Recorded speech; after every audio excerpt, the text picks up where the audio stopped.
Oh my goodness, guys. Hello. Hi. Welcome. I am so sorry for the delay. Holy shit. That is wild. I've never had to like delay stream that hard before. Yo, what is up everybody? What is up? What is up? What is up? Wow, a lot of you here. You'll be here, but most likely lurking for a bit. No problem, Joe. No problem. Yeah, so oh my god, what a weekend I've had. I've tried my best to yeah, only an hour and a half. No problem. No problem. It's just a small delay. Just a small delay. Just as much as my flight was just a small delay, you know, no problem. So this was a shockingly tremendous effort to like compile all this stuff. So I'm gonna do my best here to just, you know, go through in a timely manner. I don't know if it can fit in 3 hours. There's a lot that happened. There's a lot of things to say. You know, first time in the Midwest, first time in Chicago, first time at a fighting game tournament, except for, you know, Evo a little while ago, but that doesn't count. I was just a spectator and I was like too young to compete, but it's just a lot of firsts. So I think, you know, let's just get on with it. Yeah, let's just get into what actually occurred. You know, I have a full, took photos of like the whole thing. We can just go through, you know, and take a look at the timeline. So I will start with let's see this. Oh, and we can get rid of the crunch here. Oh my god, we landed. Okay, so even before this happened, let me tell you, I was like, I've never been so close to missing a flight of mine before. Never so close in my life. It was like 5 minutes until gate closed, and I got into my flight. Like it was ridiculous. I actually thought I was gonna miss the flight for the first day. And it would have to be delayed, but luckily we were on time. We landed in Chicago, what is this, Chicago O'Hare Airport. That's what you're seeing behind me right here. Cool place, you know, it's like an airport, but it's like in Chicago. Whoa, it's wild, kind of crazy. But then after a lot of, you know, getting the Uber, by the way, the Uber on the way to the hotel, this is the hotel room. Doesn't it look so nice? Oh my god, it's so spacious. Look at that. Wow, I managed to get one of these relatively close to the convention center, but still had to, you know, Uber back and forth. But on the way to the hotel, O'Hare Air. Yeah, O'Hare Air. Catchy moniker. But on the way to the hotel, the Uber driver told me there are, first off, I got into a great long conversation with him about golf. Okay, I do have a passion for golf, not necessarily watching it professionally, but I just enjoy playing golf. So I got into like a long conversation with him, and he, as a Chicago, how do you say them, Chicagoans, Chicagans, I don't know, as a person from Chicago, he said there's 2 seasons in Chicago. There's winter and construction. Those are the 2 seasons you get in Chicago. Nothing else. Nothing. There's no spring, there's no summer, there's no fall. It's just winter and construction. So that was a fun little introduction to the area. As someone who has been to New York quite a few times, I can kind of relate. I kind of understand.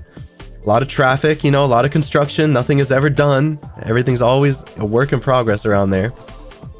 But yeah, so we got to the hotel here, you know, let our stuff down and whatever. And just look at the beautiful view we had from the room of, oh my goodness, is that a IKEA superstore in the distance that I get to see with my very own eyes across the parking lot?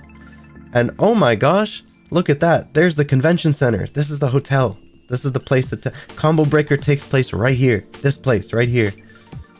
But this was our view of the parking lot. We got to scout the gamers as they left their cars and walked into the hotel. You know, just see. Is that a Reina main I see out there? Interesting. We got to scout the competition for a bit. But anyways, this was like Thursday, so the convention didn't actually start yet, right? We were just like fucking around. walking around the area, just taking in the local. This was actually not in Chicago specifically. This was an area called Schaumburg, like SC.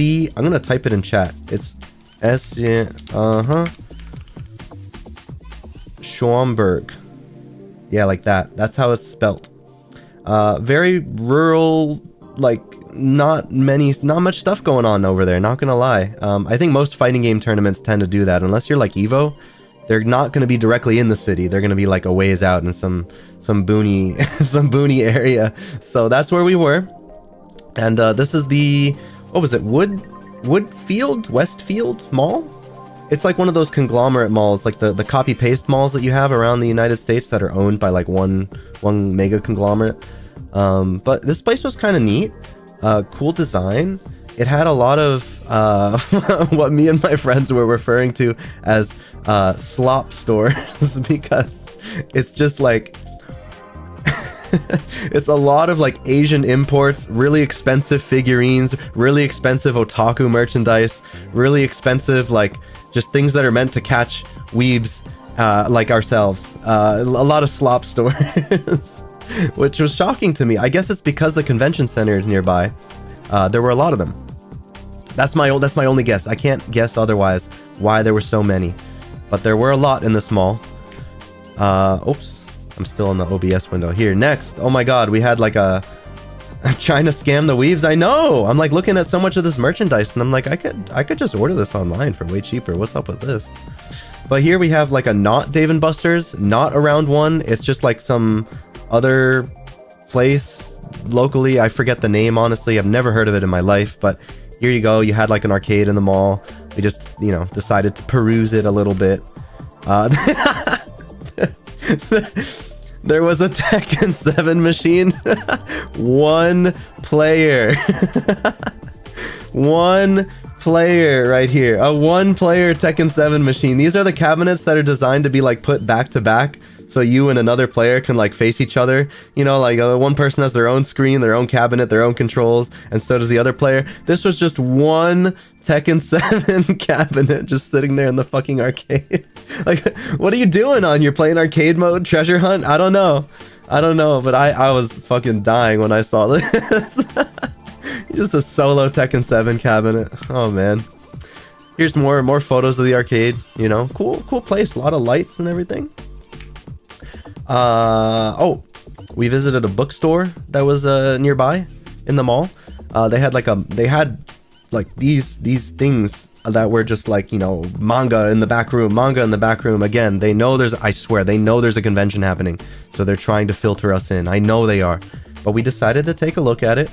They had some good art on this stuff. There was like an Anya in the front. Now there's like a Sailor Moon right here. I guess that's the person's Instagram if you guys ever wanted to check them out who drew this. Yeah, cool boards to filter you in. They did in fact have manga in the back room. They had some interesting tags to get you hooked on the series. Haikyuu is gay volleyball players in denial. Jojo is greedy bisexual man becomes a vampire and torments the family for generations. Whoa, I've been there. Yeah, no way. Sir Kalen was like just here with me. It's crazy. There's others here. One Punch Man, adult Caillou with a great workout routine defeats villains with the same overpowered move. The Promised Neverland, which by the way, anime is fantastic, but season 2, awful. Don't watch it. Orphan children equals good soup. And Pokemon, child kidnaps animals and make them fight each other. Very cool. Very cool advertisements here for manga. I'm sure to get people hooked. I wonder if like they got people, you know, like higher ups told these people like, hey, we're gonna be selling manga now, like across all of our branches. Or if it was just like the local management that decided to, you know, it's like a massive weeb and just decided to showcase manga. I don't know. Oh yeah, I bought this, guys. New streaming, I guess, little thing I'm gonna try and build at some point. One of these like cool 3D bookend things that you can like put on your shelf. and they're just like meant to, you know, you put books around it, but like this is in the middle, and it's like 3-dimensional when you look inside, and it has like lighting and stuff. This will be fun. It'll take a little bit to put together. I had a friend in Japan who decided to put this thing together, and it took him a long time, but he said it was really fun to do, and I saw it in the shop, and I wanted to go for it. So that'll be yet another hand cam thing for the future that I'll be building. This is man, I've never seen that. There was so much room in this particular store. It was like, it felt like an art gallery, but for like figurines, cosplay, merchandise, again, like slop stores. I don't know. Do people actually buy things from here? I don't know. They're so expensive. I don't know. Like it's to me, it's more like an art gallery. I don't view it as like, oh, let's go in here to shop. You just look at stuff, you know? But yeah, they had a lot of cool cosplay stuff, a lot of figurines, a lot of statues, like massive things. So many slops. That's what I'm saying. There's so much weeb stuff. I don't know, man. This mall is like so weirdly unique. There were like 7 different slop stores. It was ridiculous. Speaking of slop stores, here's another one. Not really weeb-ish, but it just had like imported food. You know, this bulldog here didn't even have a price. The cups were $8. $8 a cup. $8. And these packs didn't even have a price. These packs didn't even have a price. Dark Riku, welcome. Yes, I'm a weeb. Go figure. Oh, and this, I was looking at this earlier. I don't know what's up with this bottle up here. This Prime bottle? Why the fuck is it tilted like that? What's up with the cap here? Huh? What's up with the cap? Is it broken? Is it open? I don't even know. Why is the bend left? I don't know. Anyways,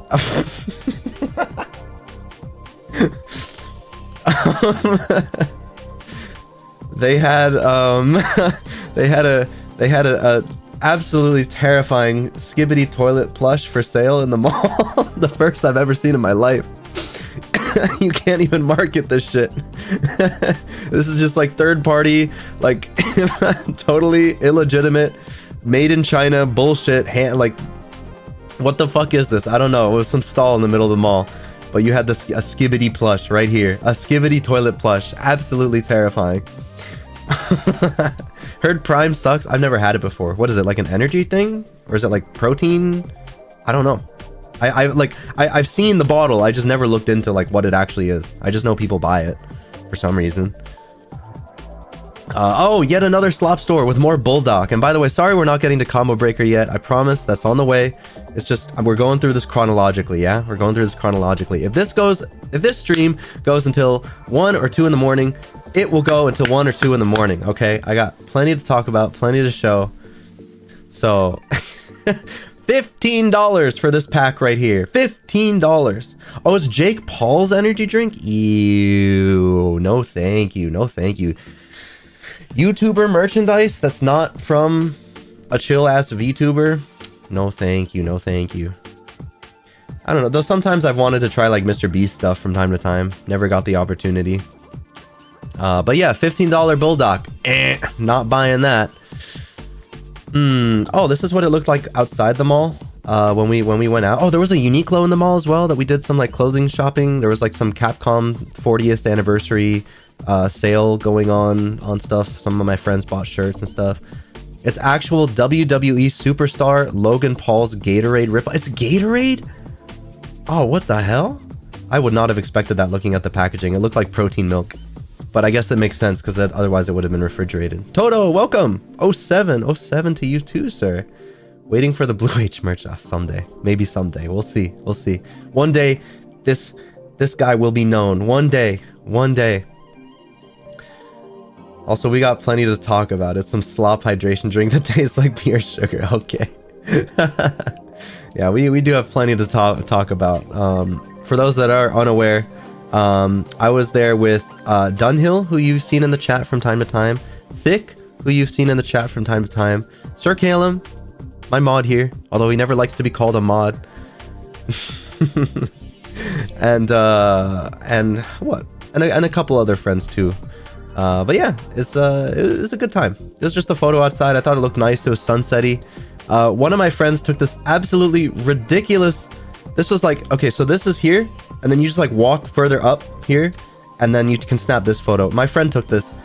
I thought this was the most like Windows 7 background looking ass photo I've ever seen in my entire life. Like just naturally taken from a phone.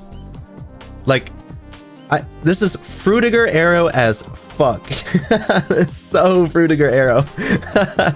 I love it. It's just the long cast shadows, the bloom from the sun, the good like bright green nature. Oh my, it's just so Frutiger Arrow. This could be this is a Windows background right here. It's so green, and it's just outside a mall. Meeting the Tekken God. Oh yeah, that'll come later. I'll tell you guys about meeting my one of my real life Oshis, I guess you could say. One of my real life Oshis. Oh, we went to Whole Foods. Alcohol baby, yeah, woo.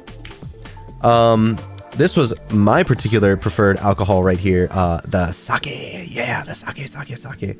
Love me some sake. Did I get I got 2 bottles of it. I didn't get 3 because we had a lot of other alcohol, so I'm like, you know what, for myself, I'll take 2 bottles. I'll take 2 bottles. These were delicious, absolutely delicious.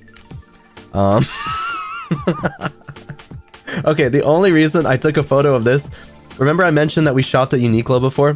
When we were shopping at the Whole Foods, my friends just in their usual way, just this is a Uniqlo bag full of clothing from my friend. There's like a white t-shirt underneath and everything. You can see it right there. And my friends just decided to like put fucking bagged hot food on top of all of it, just right there on top of the clothing. They don't even get like a separate shopping bag. They're like, oh, Uniqlo bag, let me put my fucking food in there. Oh wow. Nothing got messy or dirty, but just the thought. This shows you how little we care about each other, okay? This shows you exactly how little we actually care about each other. That we're just willing to potentially ruin each other's clothing like this for no reason other than ignorance. but anyways, hey, this is our hotel. Looks cool. I think it was the Hyatt Regency. Very cool lobby. I know, savages, absolute savages. But very cool lobby here, you know, very modern, spacious, huge. Oh my goodness, huge. The owner of that bag is also the owner of the clothing inside it. Correct. Correct.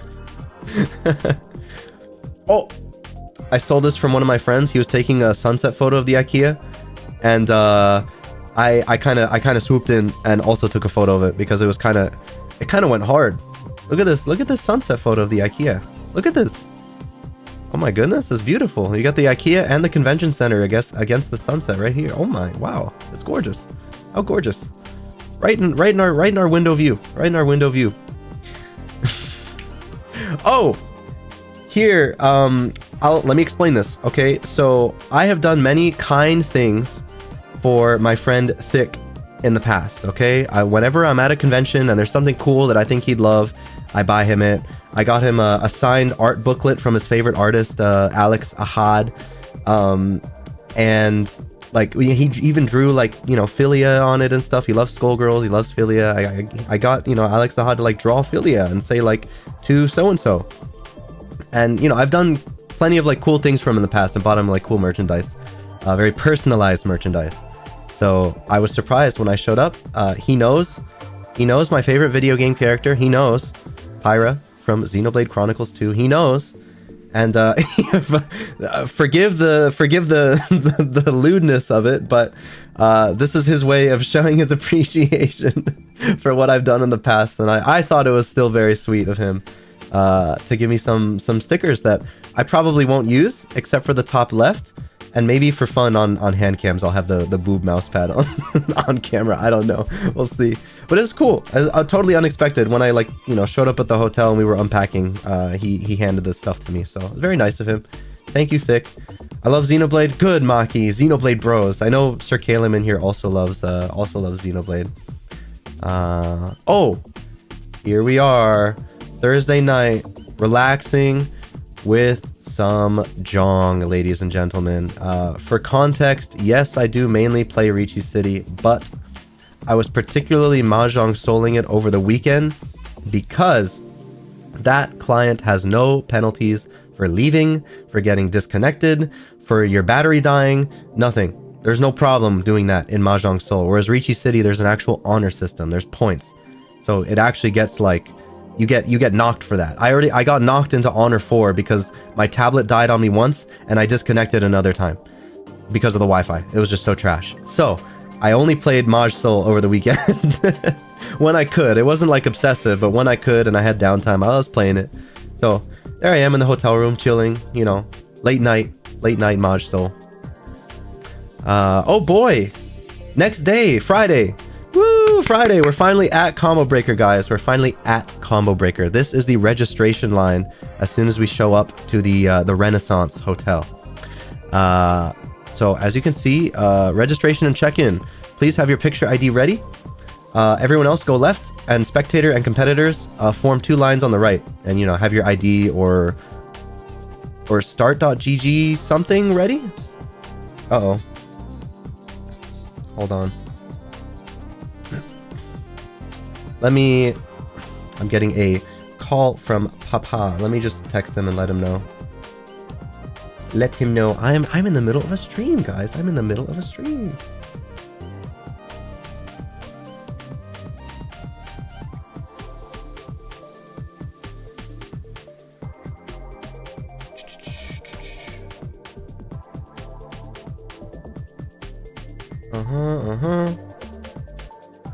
Okay.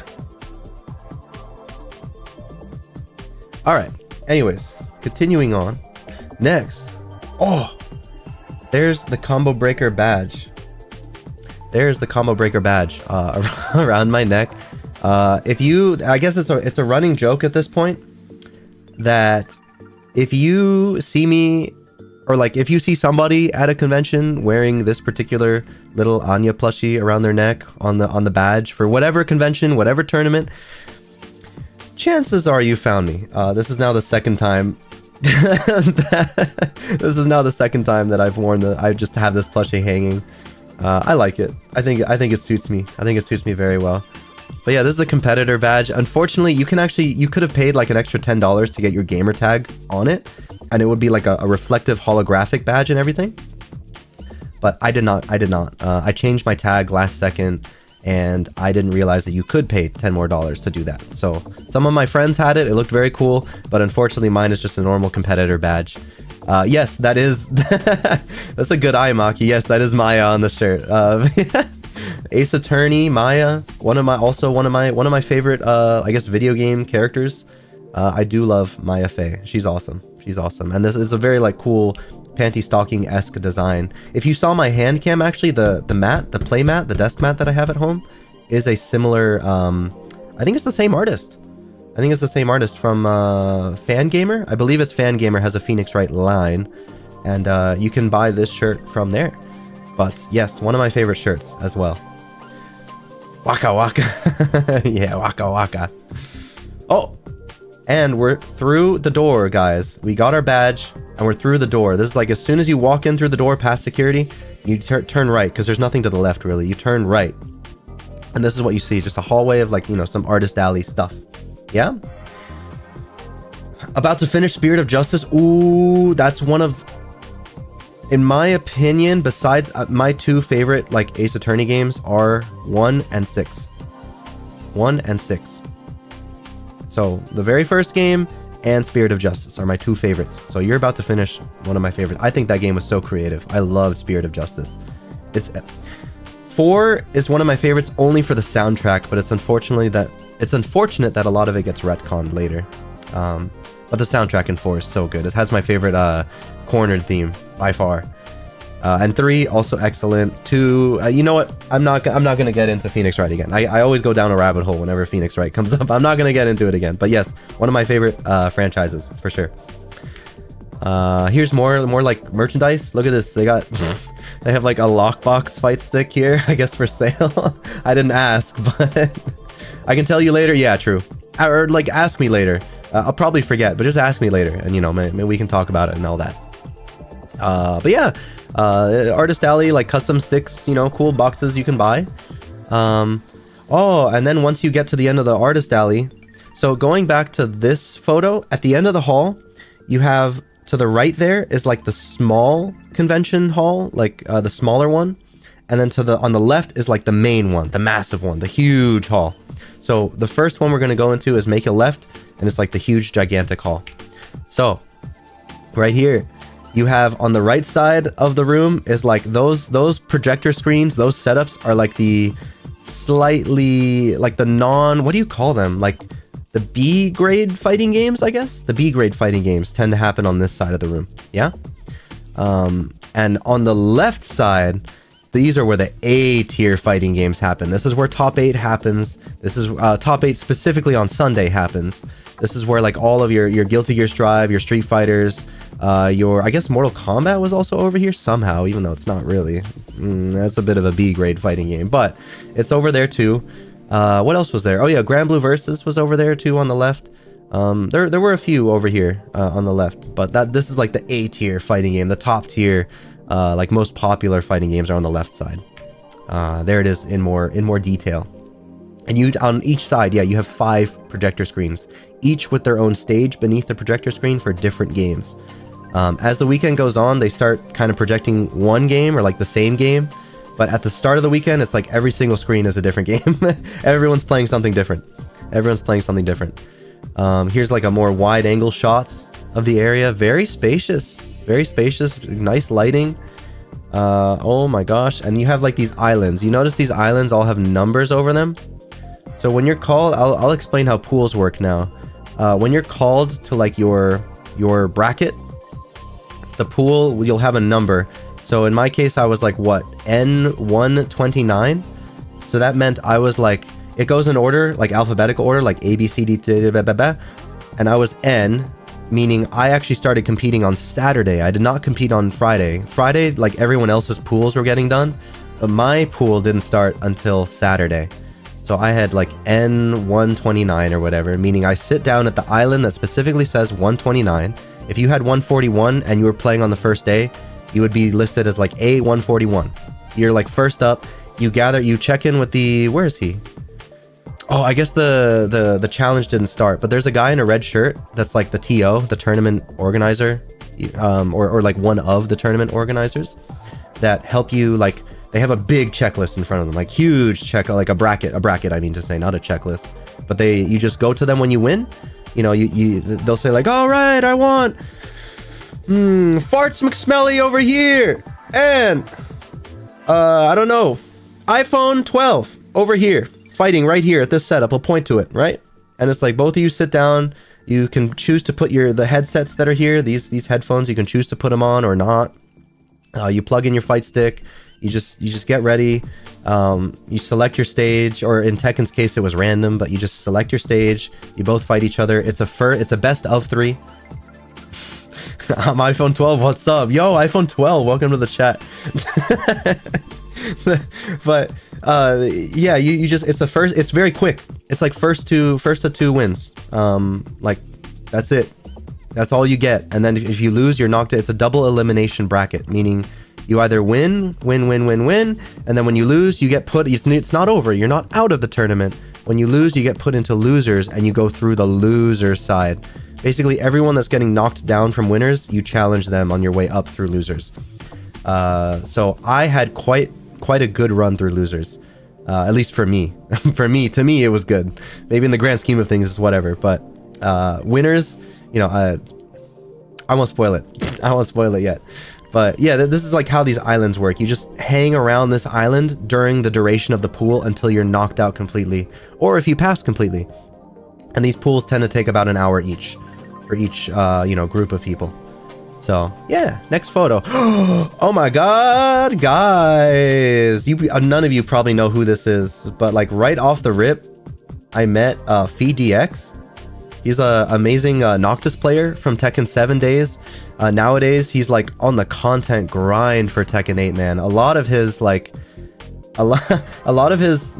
guide, he's like pumping out guides, and like all sorts of helpful resources. He's kind of like fulfilling the old role that if you came from like Tekken 7 like I did, and you were listening to a lot of Eris avoiding the puddle stream highlights of him like guiding chat and everything through stuff, FeedDX does a lot of similar stuff now, but like, you know, he's fulfilled the gap because Eris no longer cares.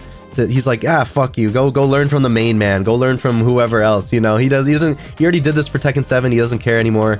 He makes good money. He doesn't need to stress himself out over tutoring people on Tekken every single time. And he doesn't always play Tekken anymore either, like he used to. So FeedDX is like a great resource. Highly recommend you guys check him out. But it was just cool, you know, talking to him. He says he's only good at Tekken.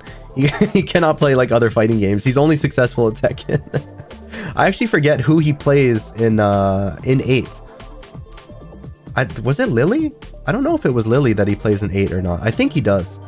Because he was fighting Justin Wong and got a really good victory on the Sajam Slam, I remember. I think he was the Lily player. But anyway, yeah, it is Lily. Okay, boom. I know my stuff. Guys, I know my stuff. I'm good. I'm good. Dang, look at that hat. I know. Look at that handsome gentleman on the left. Oh my goodness, he's looking rather blocky. But yeah, that was cool. Like literally as soon, like right after I was like just taking these initial photos walking in, my friend points out FeedDX. He's like, oh look, it's FeedDX. And I like turn around and he's just walking right behind me, and I just pull him aside and we talk for a little bit. That's all.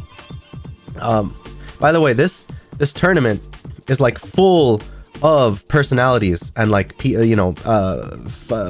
that I consider like famous to me. They're like fighting game famous, you know what I mean? That I've been watching for like a decade at this point, 15 years even. It's all sorts of like people that I've looked up to for a long time, just walking around as like normal people. No security, no like, oh, let me put my head down and not make eye contact with people. I'm used to, when I go to conventions, I'm kind of shy. I'm trying to be more outgoing as I go to more conventions these days. But before, I'm very much like a don't make eye contact kind of person, generally. I tend to look around at the environment as opposed to making eye contact with people. But you gotta make eye contact with people at these tournaments, or else you're going to like miss really cool people that you could have the opportunity to speak to. So unfortunately, well, not unfortunately, I did manage to find a lot of people, but every single time that I found people, it was because my friends pointed them out. I never found someone myself. It was never like, oh yeah, I gotta, look who it is over there. It's always them pointing them out. Always them pointing them out, and then I get the photo op afterwards. Like HBox, yeah, HBox was there, and you'll see him in some of the videos, actually. You'll see, I didn't get a photo with him, because HBox used to be a hero to me when he was like an underdog. I remember my friend Wiz, Wizardly Shoe 4, developer on Idle Showdown these days, by the way. When he went to Apex 2013, like the Smash tournament Apex, he got HBox's like signature for me specifically. He said, and the signature said like, it was on a piece of paper, he drew his logo, and he said like, wish you could make it. You know, hope you're having a good time. It was really cool. Like I loved HBox when he was an underdog, and he's still a really cool guy. I do like, he has some great clips. He's very funny, but I just like, I'm kind of out of the Smash scene in general now, so I don't like care for him as much. But he would like, we saw him so many times throughout the course of the convention. It was crazy. Is he the underdog now again? In Melee? In Melee or like in Ultimate? I know in Ultimate, like it you know, whatever. There's tons of people that are good at Ultimate, but Melee, he seems pretty untouchable still. At this tournament, he was pretty much untouchable, but maybe it's because it was more like a B grade tournament for Melee. Like it didn't have a lot of like top Melee competitors there, as far as I'm aware. I don't know for sure. Oh, Koi, welcome. How you doing? Okay, well, he's the underdog in Melee, so okay, never mind. Cool, that's awesome. But yeah, I'm like just not as much into the Smash scene anymore, so you know, I did not grab a photo with HBox, but I saw him around a lot, and you'll see him in my videos popping off at the stuff happening on stage in front of my camera. Zane and Cody, IBDW win now. Oh, Zane, I do remember Zane. Zane was really good. He's a Marth player, right? Is Combo Breaker when he threw the chair? No. I'm going to show you a video on Twitter later. I'm not going to talk about the chair incident. I'm going to show you a video on Twitter later on in the stream. That's very funny.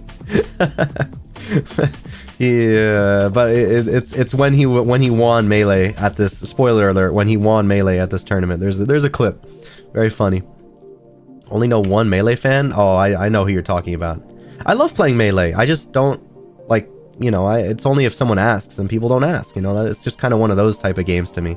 But Smash is always like in me. I can always play Smash Brothers. I'm very like, I consider myself pretty great at Smash Brothers. But I just, you know, COVID especially just totally killed it for me. Online sucks. And I you know, all of my college friends were gone, all of my high school friends are gone, like whatever. But I will play whenever people ask, for sure. So there's a Melee setup. You know, these are the Melee setups on the B side of the room. Remember, there's the A side and the B side. That's what I'll refer to the sides of the main convention room as. This is on the B side. There are Melee setups on old CRTs, as always. Also, I don't know if I responded, Koi. Combo Breaker, when he threw the chair. It was a previous tournament that he threw the chair. I don't remember which. Was it Genesis? I don't know which one. But yeah, Combo Breaker, he did not here. He did not. Same dude, I hate Ultimate. I used to be Power Rank 2 in your county pre-COVID. Oof, damn.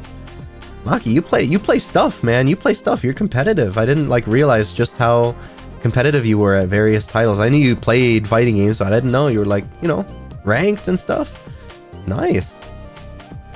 Oh, there was a Skullgirls booth here.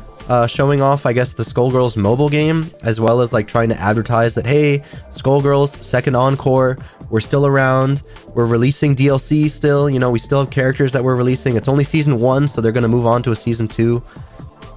And yeah, they had a booth here.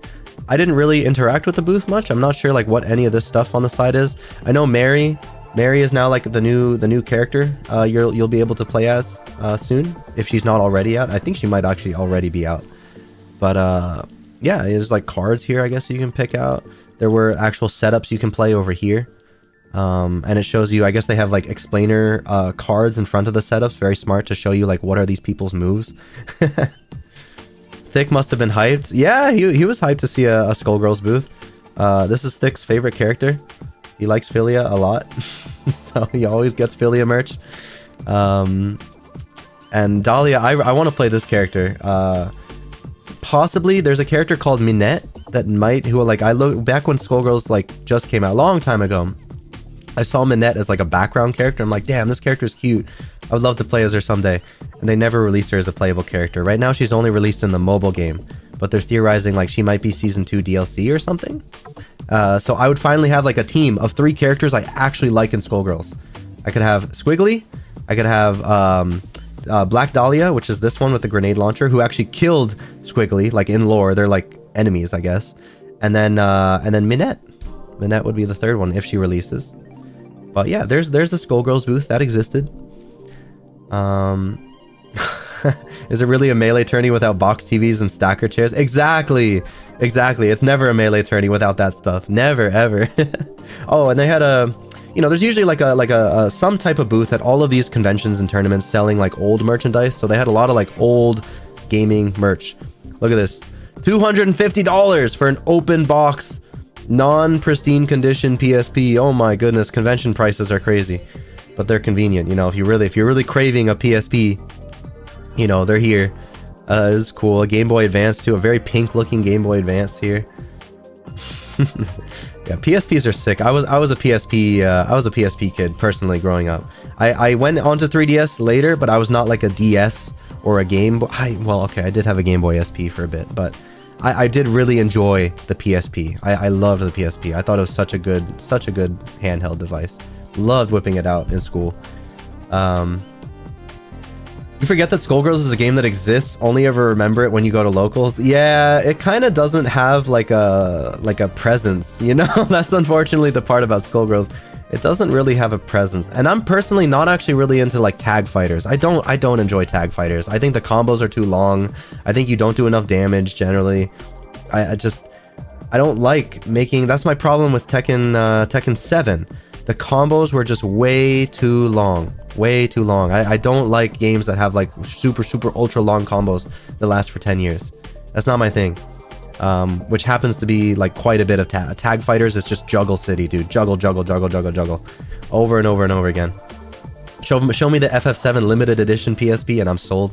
Well, I guess you're not sold at this convention because they were not here. Also, this is a Rayquaza Game Boy. Oh my, what is that? 280 bucks. Jeez, that is a cool Game Boy Advance though. That's a Rayquaza Game Boy Advance. Cool.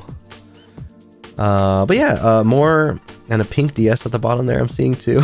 But yeah, lots of like old games and stuff. You think you still have a Gen 1 PSP in the closet? Hey, that's what I'm talking about. I used to own the Metal Gear Solid piece. I had a black PSP, but then the second one I got was a Metal Gear Solid, like, because the first one broke. I got a Metal Gear Solid, like, emerald green, the Peace Walker PSP. Oh my god, it was beautiful. Gorgeous color. Loved that thing. Peace Walker is a really cool game too because it takes place. I have mentioned on stream before. You know, I'm half Costa Rican, so the fact that it takes place in Costa Rica, boom, love it. Peace Walker is cool. I gotta like, I think I got 90% through, but unfortunately didn't finish the game. I gotta like play it through again and finish it, you know, at some point in the HD version because they have like console versions of the game these days. But yeah, here more old games of the Japanese variety. This is the type of stuff I would have seen when I visited Japan and went into Akihabara, into those like those basements, and found like really cheap copies of things. I found some gems over there in Japan, like Japanese gems that I did end up buying. But this is like the expensive convention version of it. Like, look, this random bunny game. It's $45. Whatever this is, 45 bucks. The PSP was one of the first handhelds you ever did homebrew on. Great entry handheld for learning how to crack consoles. Oh, I had no idea. Well, that's cool to know. Your girlfriend and I wanted to collect PSPs, and that was the first one you wanted to get, the Peace Walker green one. Yeah, man, it's good. It's so clean. Oh, and look, you have Universal Media Discs. Here, Universal Media Drives? Universal Media Discs for the PSP here. A bunch of PSP games. If I really like wanted to buy some stuff here, I was not perusing through every single thing because I knew this was all expensive. Personally, I didn't care. But, you know, they're here for those that care. Here's more, you know, more stuff. These were pretty neat. They had like Virtua Fighter action figures, and they were actually like low poly little, I don't know if they're action figures because they don't look like they have opposable limbs. Pog, welcome. But they were like, yeah, they were just like low poly little figurines that you could buy. I thought they were cool. If I was a Virtua Fighter fan, I would have bought these. I would have, like, the Sarah Bryant one right here would be cool.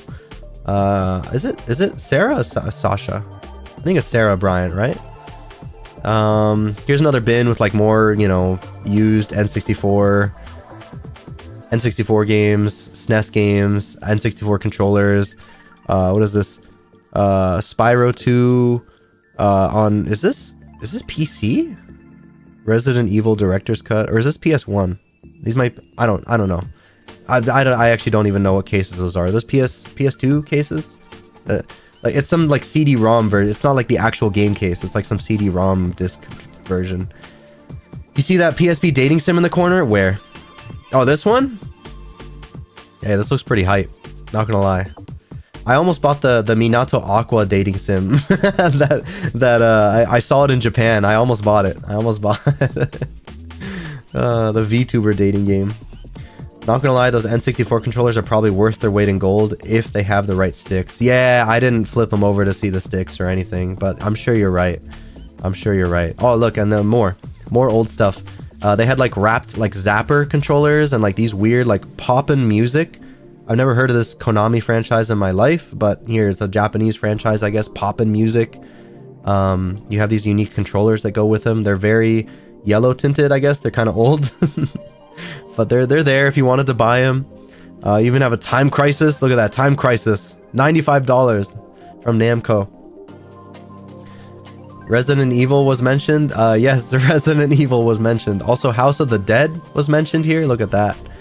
Lots of. I'm just looking at like old games, Joe Bob. There's a lot of old game merchandise here that I'm going through. And Resident Evil, where is it? Right here, Resident Evil Director's Cut. I'm wondering like what is this? Like PS1? Is this a PS1 like disc? I didn't know Spyro was on PS1. I thought Spyro was a PS2 franchise. But yeah, Spyro the Dragon, you know, all this stuff. I'm gonna guess it's PS1 because I think they had like the crystal disc CD case thing, whatever you call those. Oh, the PS1 fight stick is over here in the corner. This thing is hype. This thing is so cool. I remember going to Magfest one time and they had this here. They had one of these, like if you set up, if you stood, what is it, went to Tekken 3, the Tekken 3 setup, they had like, this was one of the controllers you could just use. It was garbage, but like it's hype that it exists. That's an old console release of an arcade rhythm game, like the DDR game. I had a feeling, yeah, it's like an arcade game that they just made a PS2 version of. You haven't played Director's Cut, but I'm pretty sure the OST is supposed to be cursed. What? Like awful? Yeah, PS1 had those disc cases. Okay, so yeah, it is PS1. My intuition was correct. But yeah, lots of cool like old stuff at this booth. The Congo things at the top there, as up here, as you can see. You had like some fight sticks over here in the back, like 6-button fight sticks too, not 8-button, 6-button, and Sonic Riders that comes with something. I'm not even sure. Okay. Oh, Rivals 2, guys. Are you guys excited for Rivals 2? I loved Rivals of Aether. Personally, Rivals of Aether is a fantastic like Smash-like game. It's pixely 2D graphics, very clean, excellent. It's just such an excellent, well-made game. And they're making a Rivals 2 now with all the money they made from Rivals of Aether, and it's like 3D now, and it's just so polished looking. It's running on Unreal 5, but it's just so the transition from 2D to 3D is just gorgeous. It looks amazing. Think like Risk of Rain 1 to Risk of Rain 2. Like that level of fidelity jump, basically, that's what happened with Rivals 2. It is so fun to play. I'm so excited for this game. You're gonna see me streaming this game quite a bit when it releases. And they said they do expect it to come out in like a year. So, you know, it's not going to be delayed for years and years or anything. Like, they want this out, out. They want it out. Man, remember the Xbox Kinect? I know. Yeah, I guess that's what it comes with, maybe. That's a Kinect down there, I think. Possibly. But, yup. I want to try Rivals 2. Well, stop by one of the conventions or tournaments that they decide to prop up at. I don't know where they're going to be next, but they'll probably be at EVO. I am going to EVO next, if you guys haven't heard. That's going to be in June, what is it, mid-June? Like June 22nd or something, I think EVO happens in Las Vegas. I'll be there. If you want to meet up and hang out. Oh my god, English. I'm just so excited to be talking about this stuff. Can you tell I'm talking really, really fast? But yeah, then you had a Controller Chaos booth. Controller Chaos are kind of well known for like making custom controllers. A lot of custom controllers. That's really all I got to say about them. They just make custom controllers. Is that going to be at the golf ball thing? No, it's not, Rob. It's the golf ball thing. You mean... Actually, I was going to say you mean the... And I don't even remember what it's called. I don't remember what it's even called. It's like the dome or something. I don't remember. The sphere. I think it's called the sphere. But no, it will not be there. I think it's going to be at the Las Vegas Convention Center. What is it? EVO kind of jumps around. Like when I went to EVO, when I couldn't like compete and I was like a 2-day pass spectator, it was at the Bally's Hotel in Las Vegas. Then at some point it went to the Mandalay Bay. I think most of the time it's either at the Mandalay Bay Convention Space or it's at the Las Vegas Convention Center. This year, it's at the Las Vegas Convention Center. I will be visiting inside. Yeah, I will, dude, totally. As people joked about with the inside of the sphere, like, oh, look, you can like stare up at the pretty lights and look at how pretty it looks. And, you know, if you get bored of all the LEDs, look, there's U2 at the bottom. There's actually a concert to watch at the bottom. Like, people joke about that. Like, so many people are just looking up at the lights and the prettiness of the sphere that it's like, oh yeah, we're here for a concert, aren't we? The band is just kind of like part of the experience. You're not there to see U2. You know, you're there to see the sphere, and then U2 is just kind of like part of it. But yeah, we're gonna visit. I'm gonna be going to like casinos and like touring Las Vegas, like in earnest. Is that what they say? In earnest? I'm gonna be doing some gambling. Let's go gambling. Oh darn it. Oh darn it. Oh darn it. If you guys have been seeing that that meme around recently on TikTok and stuff. The One Piece sphere? Yeah, they're gonna be like showing One Piece on that sphere too at some point. Unfortunately, before Evo happens, so I won't get to see it. But yeah, One Piece will be shown on the sphere as well. You're gonna go gamble? Oh yeah, I'm gonna be gambling. Oh yeah. Not, you know, within my means. Within my memes, I'm not... Memes? Memes? Within my means, I'm not gonna, you know, go outside of my comfort zone when it comes to gambling. I'm not gonna drop... Boom, 10,000 on this one hand of blackjack, please. I'm a high roller out here. I will not. But I will definitely be hitting up the roulette tables, hitting up the blackjack tables. I don't know about poker. I'm not sure, but I just enjoy games. I'm realizing I'm like a game person. I just like games. Like card games, board games, video games. I just like to play them. I like to, I don't know, that's like my thing. I like to play games of all kinds. Not just video games, but just games. I like games. I have a lot of fun with them, especially with good friends, you know? Damn, I'll be in Japan during Evo. I've yet to go to Evo. Oh, you're gonna be in Japan, Maki? Yo, where are you going to Japan?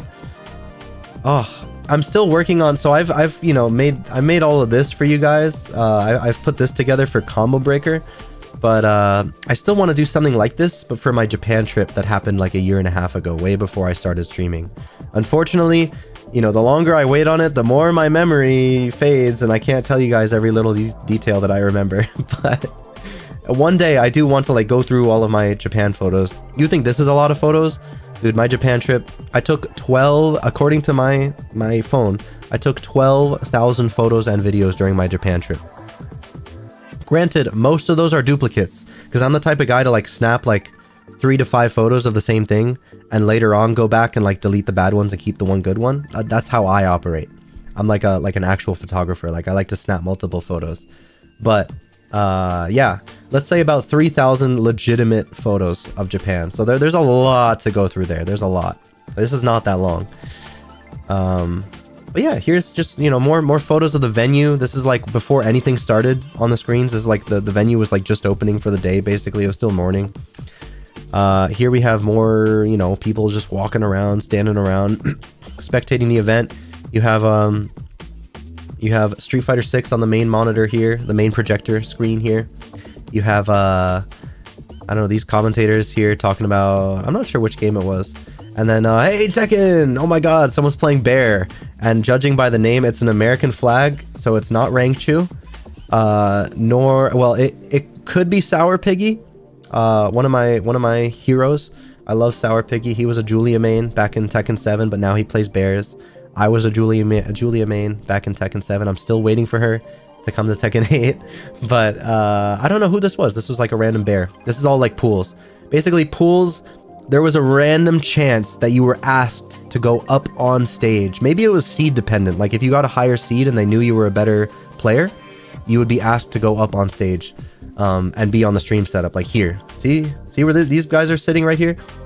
I'd be playing like right here if I got chosen to be on stream, and my gameplay would be broadcast to the whole, to the online space and to the whole convention space. But I was not so lucky. I was kind of hoping for it, honestly. But oh well. I do have sets that we can watch later on from my friend Thick, who decided to help record. Typically it's for when you get out of pools. Yeah, typically. But no, here all of the pools were still happening, and they were doing live streaming of the pools. Because if you like watch any fighting game event, the first day you will always, if you go check the live stream of any fighting game event, it will always say like pools number 2, pools I 297. Like it's just pools. It's all pools day 1 always. Kuma, is that you? It is Kuma. Yeah, it is Kuma. I love Kuma. I love how many Kumas I saw. It was awesome. There was like a fair bit of Kumas at this event. Let's see. Nothing goes better than fighting games when it's... Oh yeah, with a Chipotle burrito. Where do you see the Chipotle ad? Where's the Chipotle ad? Oh yeah, Chipotle. Dude. Oh, I gotta order Chipotle for myself at some point. Oh my goodness, I gotta get Chipotle. Right now I'm hungry for Chipotle. Oh. If you got out of pools, they handed out a Chipotle gift card. 1 free entree, a Chipotle gift card if you got out of pools. Every single person that got out of pools got a free Chipotle entree. They were sponsoring the hell out of Tekken. and Combo Breaker specifically. I guess they're sponsoring the scene in general. Chipotle is like huge. Ever since, I guess, Evo last year. Yeah, for some reason, exactly, Sir Calum. For some reason, I've been craving some Chipotle. Pistachios. I've been craving some pistachios for some reason. I wonder why. I do love Chipotle. It's like pretty much my favorite. I guess you would call it fast food. My favorite like fast food place. I don't know if it's fast food, but it's awesome. I love Chipotle. It's delicious, delicious. I've been eating it for over a decade at this point. Sajam was eating while in commentary. Yeah, I was gonna show that later. It was hilarious. Tekken got that whole sponsorship with Chipotle. Exactly. Tekken has a thing where right now, guys, if you buy Chipotle through the app and you use the code, I'm gonna shout him out here. If you use the code EWGF, and it also helps you guys. If you use the code EWGF236, or no, what is it? 623. Sorry, EWGF623. Meaning like the electric input, and like EWGF electric wind godfist input. If you use that when you check out on the app, you actually get 500 Tekken coins, at least while it lasts. I don't know if the deal is still going on or not, but you get 500 in-game Tekken coins. Not on the PC version though, unfortunately. That's the trash part. Not on the PC version, only the console versions. But hey, that's like $5 of in-game currency you can use towards like a cool skin that you want for your character, just for ordering Chipotle. So if that's still going on, you know, just a heads up. That might still be happening. They were only doing it until supplies lasted. They don't have infinite Tekken points to give out, so maybe it's over by now. But this is the Combo Breaker merch area, like specifically the merchandise for the tournament. They have such quality. It was on Xbox too. No, it was on Xbox too, Joe Bob. I did see it on Xbox as well. But yeah, their like merchandise at this event is so quality. I bought one of their jackets. This bomber jacket that's right here. I bought this. It's so good. All of their merchandise is so classy. They have like flannel, like plaid stuff. Like this one right here, this one is really good. It's got like a little Combo Breaker logo right here. It's just really clean, very clean merchandise. Their t-shirts are super pristine. It's not like this mass-produced made in China crap. Like they seek out a specific supplier. Combo Breaker has done this like almost every year. They seek out a specific supplier for amazing merchandise, and it's always so good. This place has like great merchandise. You could go like just for the sick merch alone. It's great. It's great. I took this photo because I was just like, damn, this guy's going in. Look at him. He's ready to compete. He's ready to learn from his own mistakes. He doesn't have like any friends to record him from the back, and he doesn't have, I guess, like a tripod to put his phone on. So he's like, let me go in with the fucking GoPro. Let me go in with the fucking GoPro and record. I'm just gonna be playing on my stick, and I got the freaking GoPro stuck to my head up here. And I'm gonna learn from my games here on the GoPro later. It's crazy. I've never seen someone go to an event with a GoPro before to learn from their mistakes and see their matches. That was just a funny little thing. Hand cam for posterity, perhaps. How is head so spherical? Yo, okay, Maddie, welcome. Yeah, you're showing up at a fun time today. This is my experience going to a fighting game tournament this past weekend.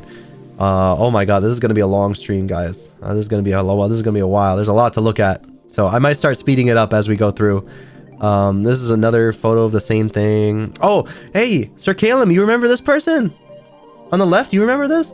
This was a cool. While we were getting merchandise in the line for Combo Breaker. This was a mom who takes her son around to like her son and also his friends to like a lot of events kind of around the country, fighting game events, just to like hang out as a crew. She's like a stand-up mom. She's awesome. She was really cool to talk to.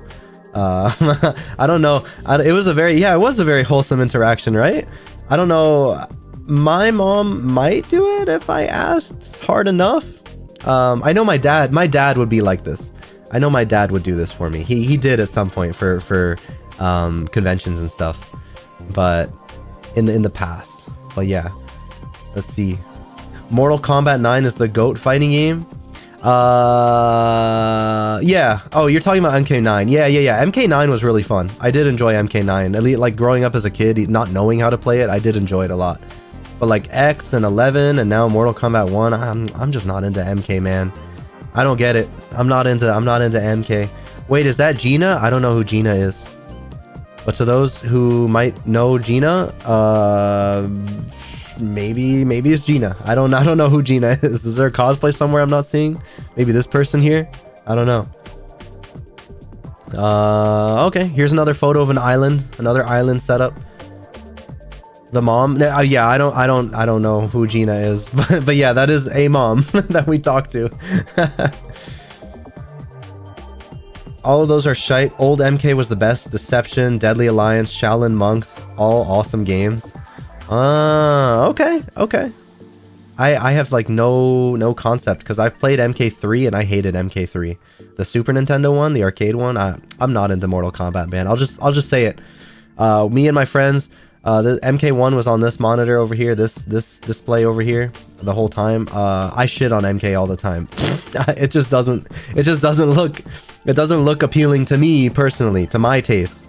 That's it. But I don't know. Maybe it's just because I'm too used to the new Mortal Kombats and I haven't played enough of the old ones. Really, Rob? You've seen her at some of the stuff in San Diego sometime? No way. You know her? We didn't ask like her names or anything, for names. I didn't know her name when we were talking to her. If you've met her before, that's a crazy small world moment. What? That's wild. That would be really cool. Oh yeah, pistachios. Dude, this was a meta at the tournament, man. They were just selling packets, boxes and boxes and boxes of packets and packets and packets of free pistachios. The whole time, the whole tournament, they just had these. You could just grab them from the booth. You didn't get like an advertisement spiel from someone. It was just like, oh, stop by and grab our pistachios. They're fucking delicious. These flavors are amazing. I gotta get pistachios now.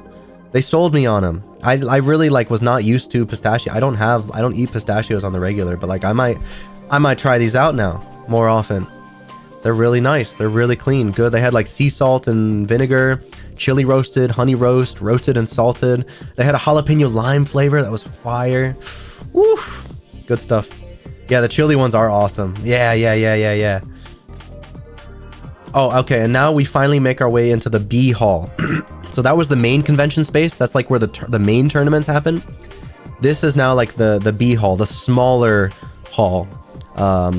Which also has artists inside and more setups inside, and it has like its own back here in the back, like 3 different projectors for. This is also where like the really small time tournament. Okay, you know he had like A side and B side in the big hall. Think of this as like C side. Okay, this is like the smallest tournaments, like the most obscure fighting games are played on these projectors in this room right here. I'm not kidding you. They had a golfing tournament in here, okay? Which I'm sad I missed. I would have loved to sit back and watch that. And I want to play that specific golfing game on stream too at some point too. Oh, and as you see here, there's a sign for BYOC and casuals. There is a bring your own computer. There are bring your own computer sections around the whole event. If you want to bring like your own Steam Deck or your own laptop and just set up and like play a fighting game that you want and hope that someone comes by who also knows how to play it or wants to play it and can like sit down and join you. You know, just that's what fighting games are all about. It's just like learning about games together, playing each other, having a fun time.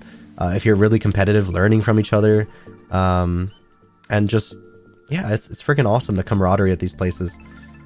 No, I did not say golf it. I did not say golf it. There was a golf tournament from an old golfing game happening at this particular event. At this fighting game event, there was a golf tournament. It's called Neo Turf Masters on the Neo Geo, made by SNK. Fantastic golfing game. It looks so good, so clean. SNK cooked with that shit, man. SNK, they know how to make more than just fighting games. But yeah, here's like the left side, I guess. So this is like the right side as you go, like, looking in the right, and then the next photo is, oops, looking to the left. And this is like more artist stuff lined along the walls, and just lots of islands. You see these numbers here, all these islands for like, I think some Guilty Gear islands were still here. I don't think this was all like B grade sets. Like some Guilty Gear stuff was just located here for some reason. There's supposed to be a Whataburger in Vegas when you go to Evo, by the way. Oh shit! Thank you for letting me know, Joe Bob. Whoa, yo. Okay, I gotta check it out. I gotta check it out. I've never had Whataburger before. I wanted to. Oh yeah, and I didn't even mention, yeah, there was a Xiao Yu walking around with the bread custom hat. It was so beautiful. I had to take a photo of her, at least from the back here, bro. It's so funny. I fucking this is too funny. I love this Xiao Yu cosplay so much. Oh man, it was good. It was good. What else here? All right, more photos of the islands, more photos of the space. You recommend the sweet and spicy bacon burger for the or the patty melt? Whoa, Joe Bob, you're making me hungry right now, bro. You're making me hungry. Oh yeah, in this room for the CRTs, they actually didn't have proper like boxed CRT, like actual televisions like they had for Melee and stuff. For like Third Strike in these games, they actually had like these weird like DIY CRTs. Like look at this shit. Okay, so they had like a CRT monitor in the front here, but in the back it seems like it's hollow and all the components are kind of like on the top. I don't exactly know how that works, but it's just they have handles. They're designed to be like carried and portable and used for tournaments, I guess, but people are just making their own CRTs these days, is what I gather from this these setups that I saw here. Yeah, we're running out of CRTs, bro. They're dying. They're losing we got to make them now. We got to make them again. The cases are plastic and they wear out over time. Exactly. Yeah, no, CRTs wear out over time. They do. They have a shelf life. And the more you use them, the more you... So these are like DIY ones. These boxes are pretty standard now. Damn, I did not know. Until this event, I did not know. Look, there's like 3. There's 3 on the left here stacked vertically. See that? Not being used. So these are like perfect for events. Perfect. Thank God you still have mine. Good. What's the benefit of a CRT versus regular monitors? Well, actually, when you play games like Street Fighter, Third Strike, or Super Smash Bros. Melee especially, these old games have, you know, in order to get the fastest, like the quickest response time to your inputs and have like a higher refresh rate, you choose CRTs. You choose CRT televisions. They are like, because these consoles that those run off of, like PS2s and GameCubes, they run best off of like they use AV input, right? So they plug directly into the CRTs and they just work beautifully. If you use these like weird converters, like for AV, if you plug AV into like an HD TV, it just, there's this lag that gets in the way. The image isn't as crisp. It's just not as good of an experience as CRTs. You know? Older games get the whole 60 frames on the CRTs. Did they not get the... I knew it was a higher refresh rate, but I wasn't sure if it was like by how much exactly. Those are like that because they're using arcade hardware. Oh, really? They're not even like consoles plugged in? These are like these are arcade CRTs. You saw a vid recently about it. You'll send it in the server. Yeah, please do. I did not know. I did not know. Okay, so these are for like when you're playing arcade games. So that's why Super Smash Bros. Melee still had actual CRT televisions, and these are like custom looking ones. These are like arcade, because Third Strike, this is like the arcade version of Street Fighter Third Strike. This is not like console version. Oh, Angie, welcome. Welcome to the stream. It was a YouTube short you can watch real quick. Oh, okay. All right. Well, I got a lot of photos to get through, so yeah. Oh, my goodness. I showed some Discord on stream for a second. But yeah, here it's like you know, more photos of the space, you know, more islands and everything. Actually, you know what? Let me do this real quick and move this over here. Yeah, let me get that out of the way. Videos.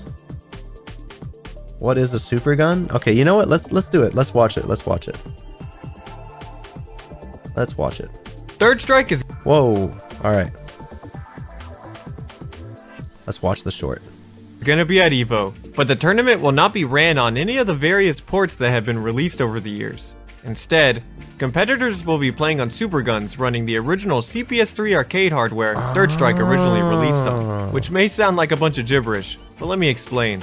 A super gun is a generic term used for devices that take the inner workings and guts of an arcade cabinet and puts them into a portable enclosure that can connect to and power an arcade board to effectively consolize the game by outputting audio and video to consumer TVs and monitors.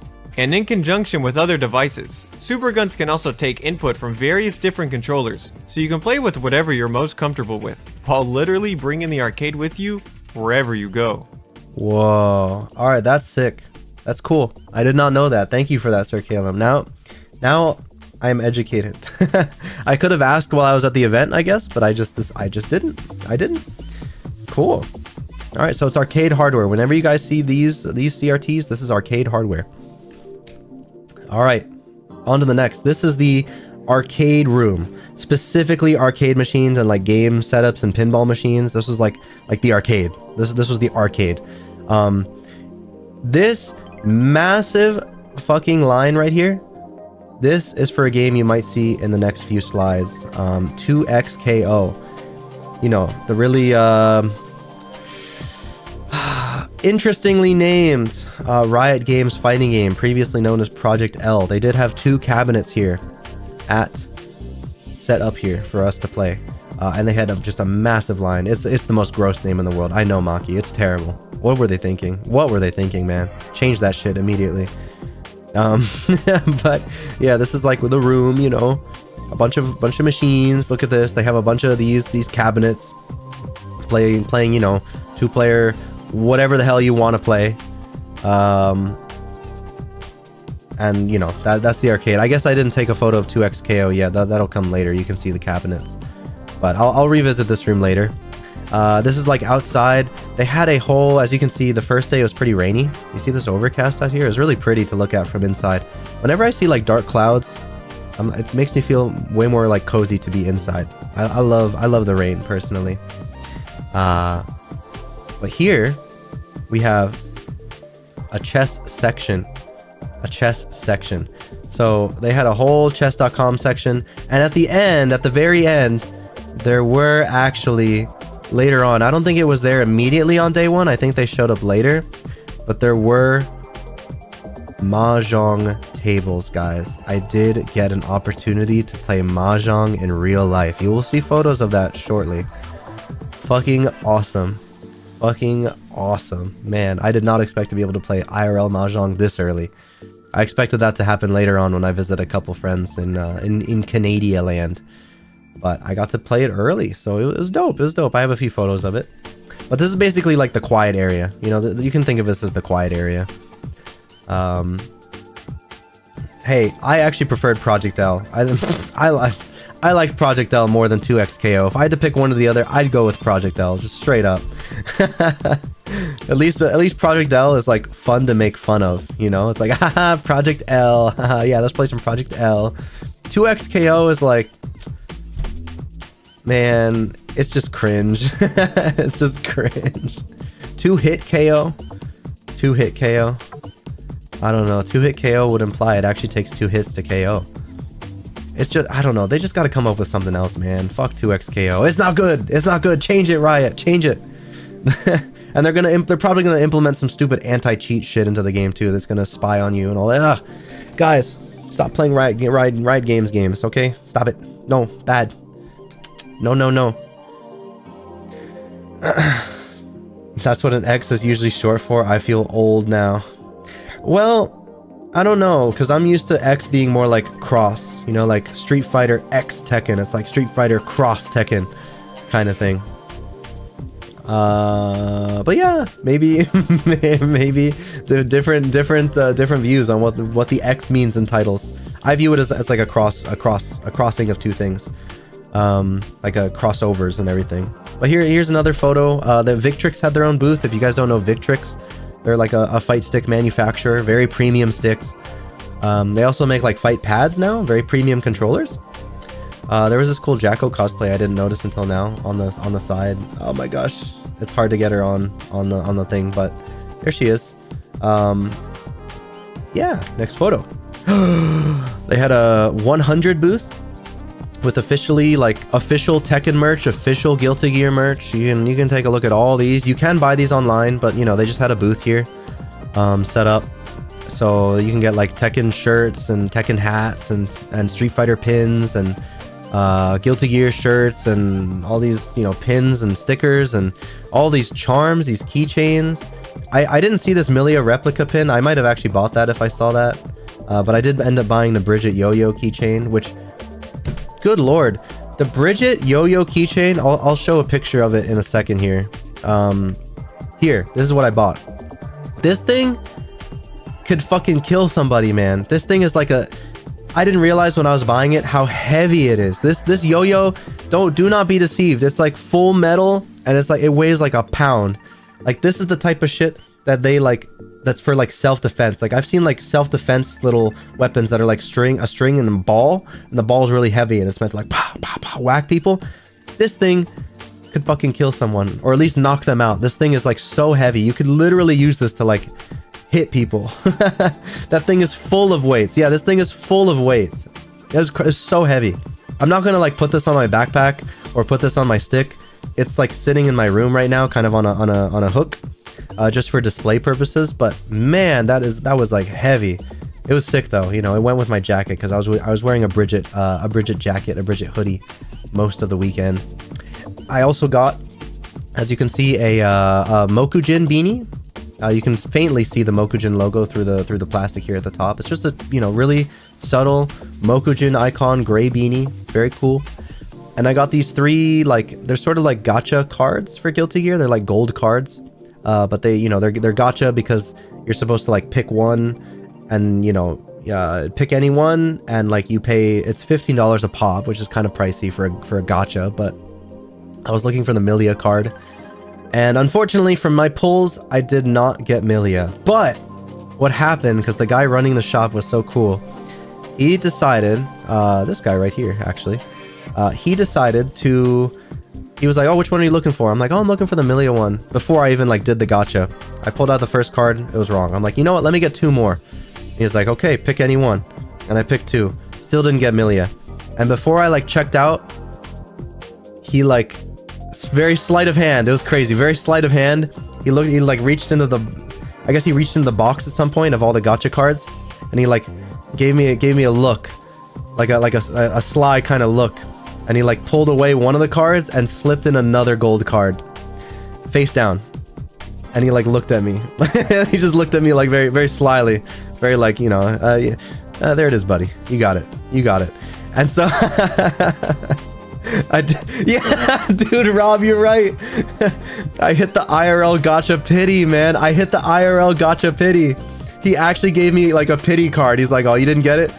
He actually hit me with the fucking IRL gacha pity, bro. That's so funny. Yeah, it was the IRL gacha pity, man. So he slipped in the actual Milia card that I was looking for in there. It was very kind of him. Very cool. Very homie move. And actually, now that I'm like looking at this here, Joe Bob, if you're still watching or listening, Joe Bob here actually has the bike and desk mat. They were selling these desk mats that were drawn by the artist Hungry Clicker on Twitter. Amazing artist, amazing, incredible artist. But these are like just desk mats for your desk, big mouse pads. I don't think they're play mats. I think they're like desk mats. But yeah, they were selling them there at the event. Very cool. So yeah, moving on here. This is the recording process. You know, when you got like homies games are on, you know, and you got to record shit. This is what you do. You just whip out the phone and you just record them. I just thought this was like a nice little depth of field shot right here of like what it's like, you know, just to watch your friends compete at these islands and pools and just see how they do.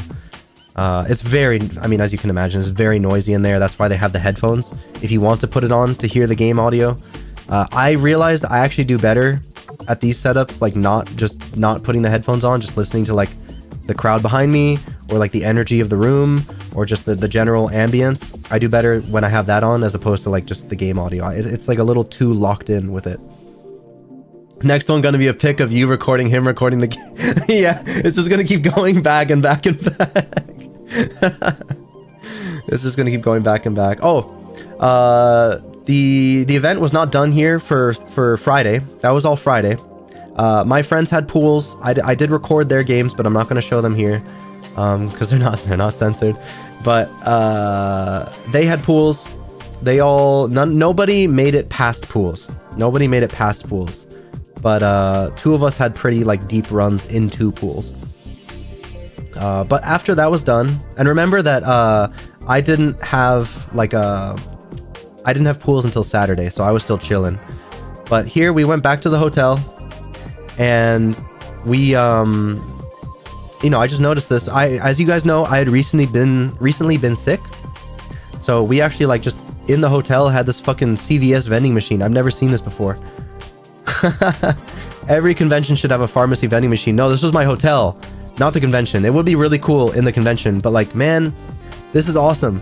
This is so fucking cool. I wish they had this at more places. Hotels tend to have like little gift shops where they'll supply you with like, you know, Tums or razor blades or, you know, very generic things, but this was really cool to see. I just felt like taking a picture because it was just like, wow, CVS vending machine? I've never seen that in my whole life. That is very convenient. Very cool. Next pick. Oh, seeing this reminds me, if you see those Cake Boss cake vending machines while you're in Vegas, avoid them like the plague. Not worth it all. Gas station cake is better than those vending machines. What? Okay, I didn't know there were cake vending machines, bro. That's crazy. Okay, I'll keep that in mind. There's a lot to keep in mind when I go to Vegas. You guys, Joe Bob, you'll have to remind me that there's a Whataburger in Vegas if I forget. And Rob, you'll have to remind me not to do that. There's a lot of Vegas things I got to get reminded of closer to Evo. And I do genuinely, by the way, want to like train and practice for Evo. I don't want to do the combo breaker was really casual because I'm there to experience this mainly as a convention with my friends, you know. I was not, but Evo I'm going to be much more like solo, alone, so like I might as well practice, and the competition is probably going to be actually like more fierce. Probably. Maybe. I'm not sure. I'm not 100% sure. The pizza vending machine still puzzles me over here in Montreal. Oh, they have one in Japan too. I didn't know they had them in Montreal. Cool. All right. Oh, and they have the they have the what's it? They have the cake boss machine in Montreal too. Interesting. But yeah, we decided to get was it dinner or was it lunch? I think it was more like lunch. But we went to Portillo's hot dogs. Like a very like authentic Chicago dog type place. Very cool like interior. Very old school diner look. Very like 1960s, 1970s. It's a burger, it's a hot dog, burgers and fries type place, you know, desserts.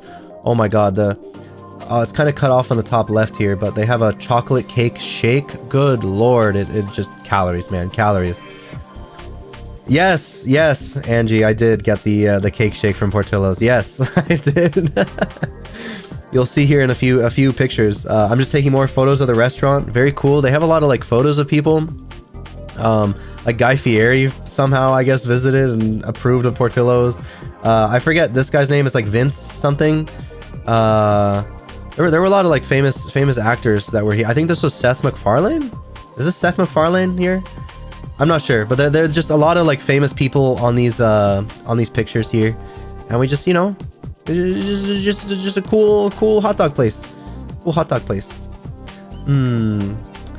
And here's like the other part of the restaurant, like the backside, just looking around, like doing like a whole 360 view of the place. Again, very like 60s diner. It looks like a much cooler silver diner before the silver diner like decided to upscale itself and make itself look fancier. There's a Portillo's near here, but never had. Oh, really? So they're not just like within Illinois. Okay. But they are authentic Illinois. As far as they have the Chicago dog, which is where I get to in my next photo. Man, I am not a fan of the Chicago dogs, not gonna lie. They're fine, right? They're tasty. But I just prefer a simpler dog. This is like too much to me, personally. Or even like a chili dog would be better. Basically, what makes a Chicago dog, like a Chicago dog, is that it has poppy seed bun. It's made of beef. The actual hot dog is made of beef. And it has, what is it? Like a pickled relish, mustard, tomatoes. What is it? That specific like jalapeno on top or whatever pepper that is if you want. And a fucking pickle spear. Why would you, okay, I'm sorry. I don't like pickles, okay? if you ever order food for me, I am like the please no pickles guy, okay? Like, actually, excuse me, he said no pickles, please, okay? I don't like pickles. And the fact that I thought that, like, this was Portillo's style to just put a fucking spear right here, a fucking pickle spear, all right?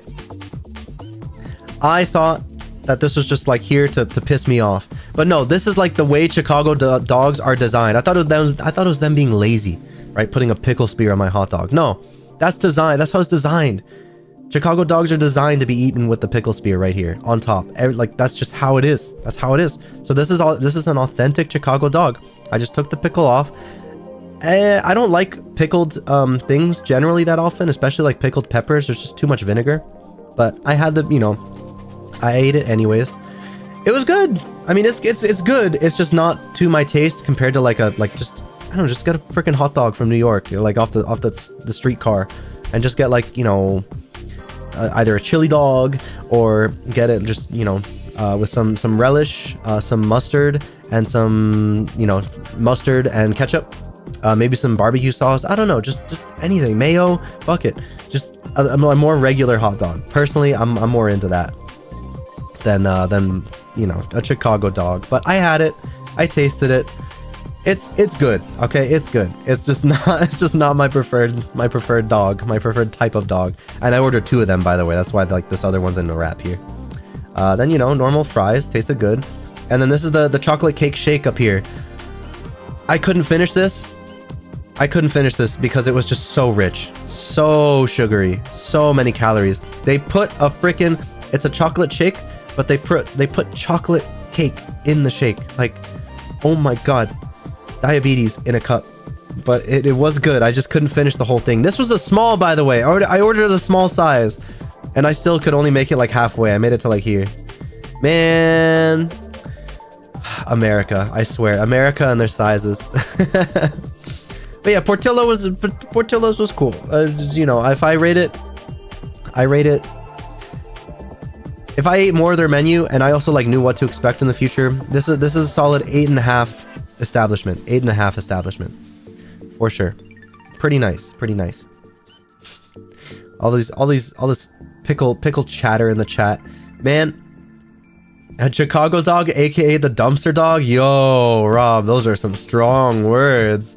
Luckily, we have no Chicagoites in the chat.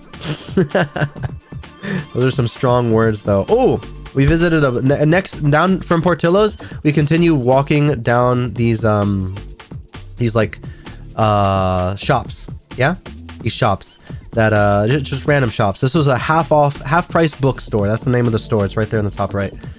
And it had everything. It had like little anime figurines. It had books. It had manga. It had games. It had like collectibles and memorabilia and stuff. I was looking at this game because it seemed very, I don't know, just like one of these interesting potential future stream games for me. I just like the cover. It looks very Frutiger Arrow. It's Nintendo DS, so it's very like 2008 era, like just meant to zen and zone out kind of game.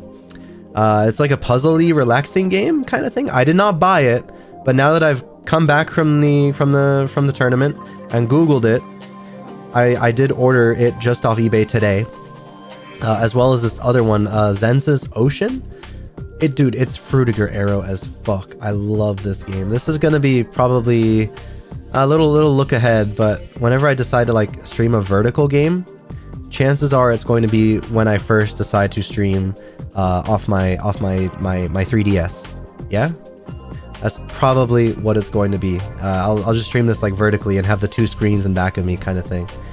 But we'll see. You know, that's something later on. Little tease right here for you guys that are listening. But yeah, this was cool. It gave me an idea just browsing the shop. This is awesome.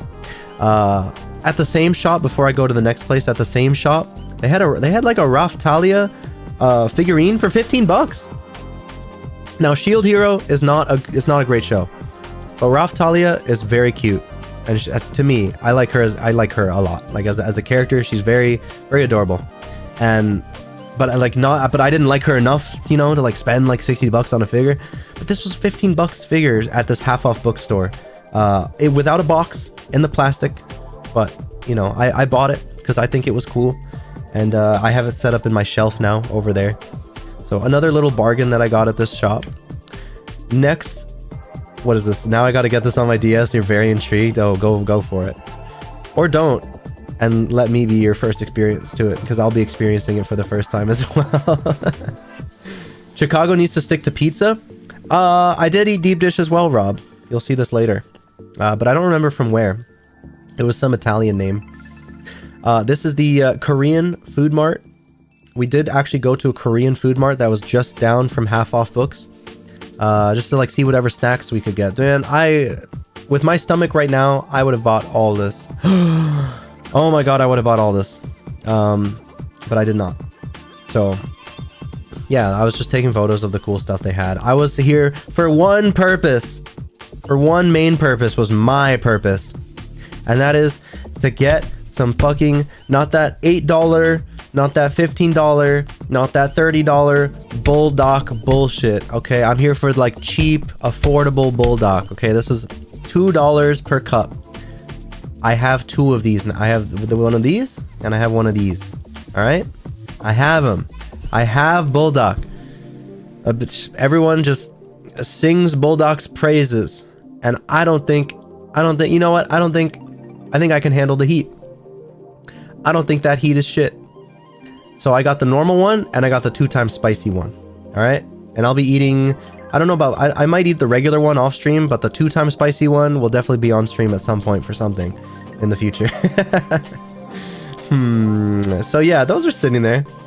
My guy, you cannot handle it. I'm telling you. Oh, you're telling me, huh? You're telling me. Okay. All right, buddy. All right, buddy. Oh, I know. Dude, Jury stands these like no tomorrow. I know she stands the pink ones specifically. I did not get these. The carbonara. I just wanted the 2 like regular ones. One that's like a default flavor and one that's twice as spicy for now. And then later on, you know, maybe I can branch out to these others. But I had to bring this back in my suitcase, you know, so I couldn't just be buying every single thing I wanted willy-nilly. Get the bags for better noodles. Well, yeah, I know I could have gotten the bags. It's true, but I just wanted the cup. I wanted something like nice and easy for the sake of like you know, making for stream and everything. Twice as spicy, bro, is cooked. Maybe I am. Maybe I am. Oh, yay, alcohol. Of course, in the Asian supermarket, the Korean market, there was a bunch of alcohol in case Whole Foods wasn't enough. I didn't get any from here personally, but they had a lot more sake offerings. They had soju offerings. You aren't handling 2 times. Okay. Nobody believes in me. Nobody believes in me. All right, I've handled very spicy things before, but perhaps, maybe it will kick me on my ass, and I'll eat my words. Okay, maybe. Wow, we got just alcohol. Some people bought like, what is it, jelly shots? Like I don't know what, a jelly shots or something. And it sounded good. I didn't have it, but they bought some. They bought some soju, which I also didn't try, but I hear it's basically like Korean sake, pretty much. Maybe a little bit more juice tasting, perhaps. But it gets you drunk. Real nice. Real nice. Damn, bro visited the Korean store next to my place for real, for real. They don't have alcohol though, I think. Yeah. This state does allow you to purchase alcohol, I guess, in these shops. Unfortunately, not the same for mine. Oh well. Here, and now we're back after I guess doing a brief Portillo's meal break. We go back to the convention center on Friday, and this is like the entry hall again. Paradise Arcade had a shop here for parts and stuff. It was very cool.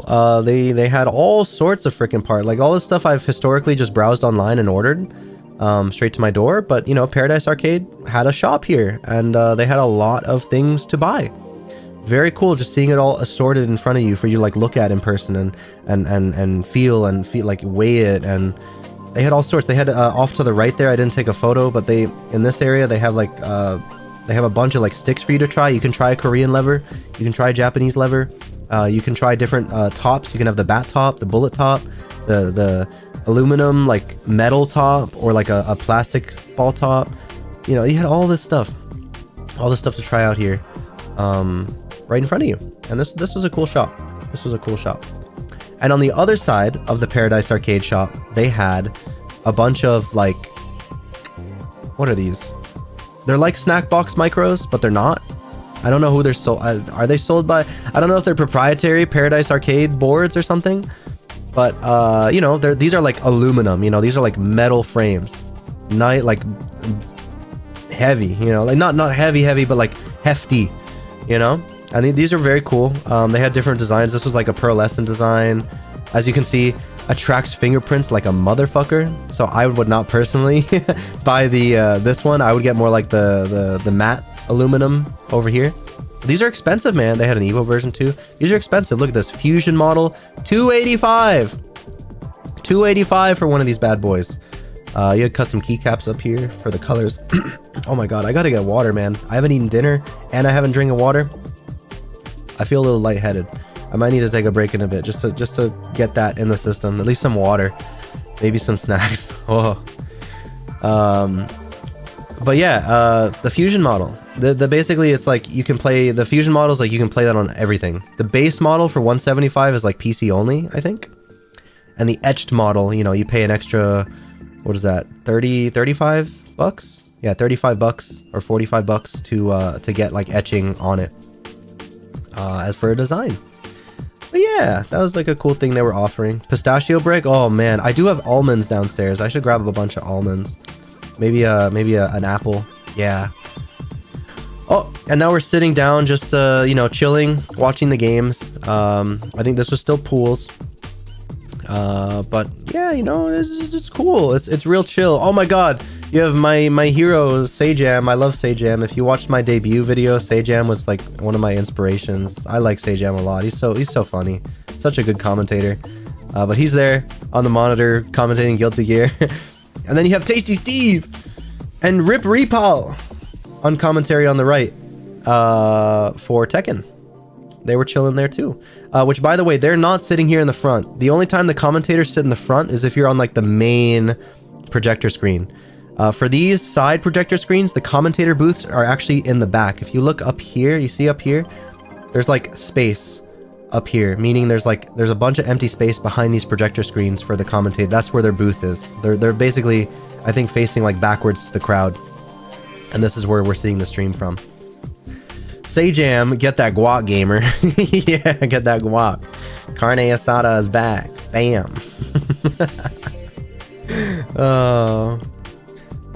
What is that? The elote almonds are so good to snack on. What are elote almonds? I don't know what elote almonds are. I just know almonds. Just almonds. Here's another picture of pools. Look at all these people just standing around watching their pools matches. No.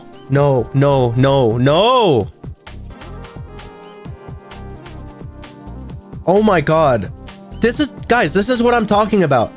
I don't look at faces enough. My friends had to tell me that there's famous people in my presence. I don't notice them myself. Bro, I think this is Sephi Black on the left here. He's a professional Tekken player from Germany. He was like the Miguel god. He always plays Miguel, and now that he's gone, I think he plays Shaheen in Tekken 8 for now. But oh my, I love Sephi Black. He's like one of my favorite Tekken players. Oh my god, and he was like standing in front of me, and I didn't even like... Dude! Yo, I couldn't even get a photo with him. Well, he's in my photo. But that's so sad. No! Maybe I'll you know what? I'll meet him at Evo, probably. I'll see him and can get like another photo with him.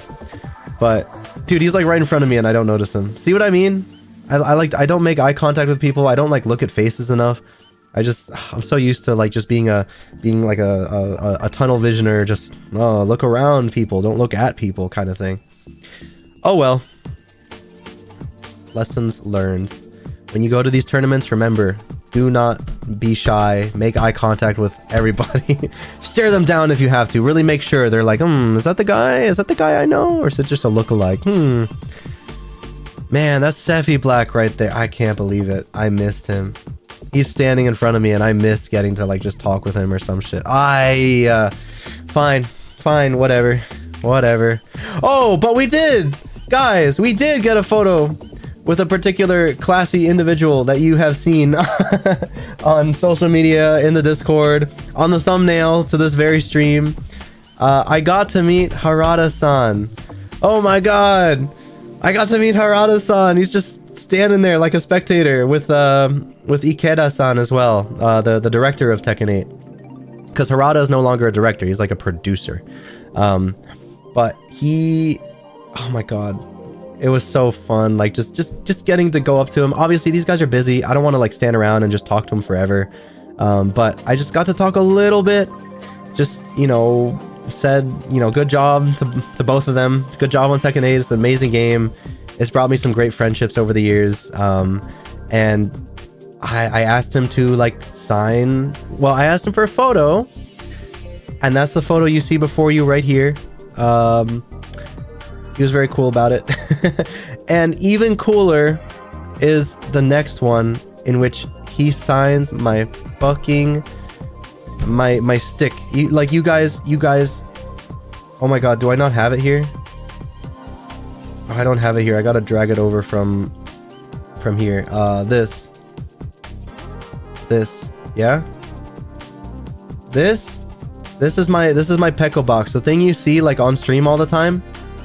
The thing you see on stream all the time that I use as like a heads up display to like show you guys what my inputs are. I have this. This is my button box. That's what it looks like in real life. Minus the shiny buttons. They're not shiny in real life. They're like a matte color. But I tried my best to put that in here for stream. And whoops. And he signed it. He signed the back of it. And I handed him like a black marker saying like, oh, would you know, be so kind as like, you know, just sign somewhere on the stick. And he looked at it for a while, and he's like, "Oh, very cute stick." He's like, "Who's the character?" And I'm like, "Oh, you know, Pekora. She's a VTuber, a Japanese VTuber from Hololive." He's like, "Oh, hi." And he was so cool to like. Okay, so he signed a lot of people's things, right? But he was figuring out where to sign it. He looks at the back. And then he's like looking at the black marker, and he's looking at the back, and he like hands me the black marker back, and he pulls out from his own pocket, he pulls out his own golden permanent marker. Holy shit. And then he signs it. Look at the contrast. He signs it slowly. He takes his time with it. I was like watching him just, I was like, oh my god, Tekken Project. He's drawing the little Heihachi symbol. He's signing his name so elegantly. And then he adds something that most other people did not get a signature for. Even other people's fight sticks that I saw on Twitter.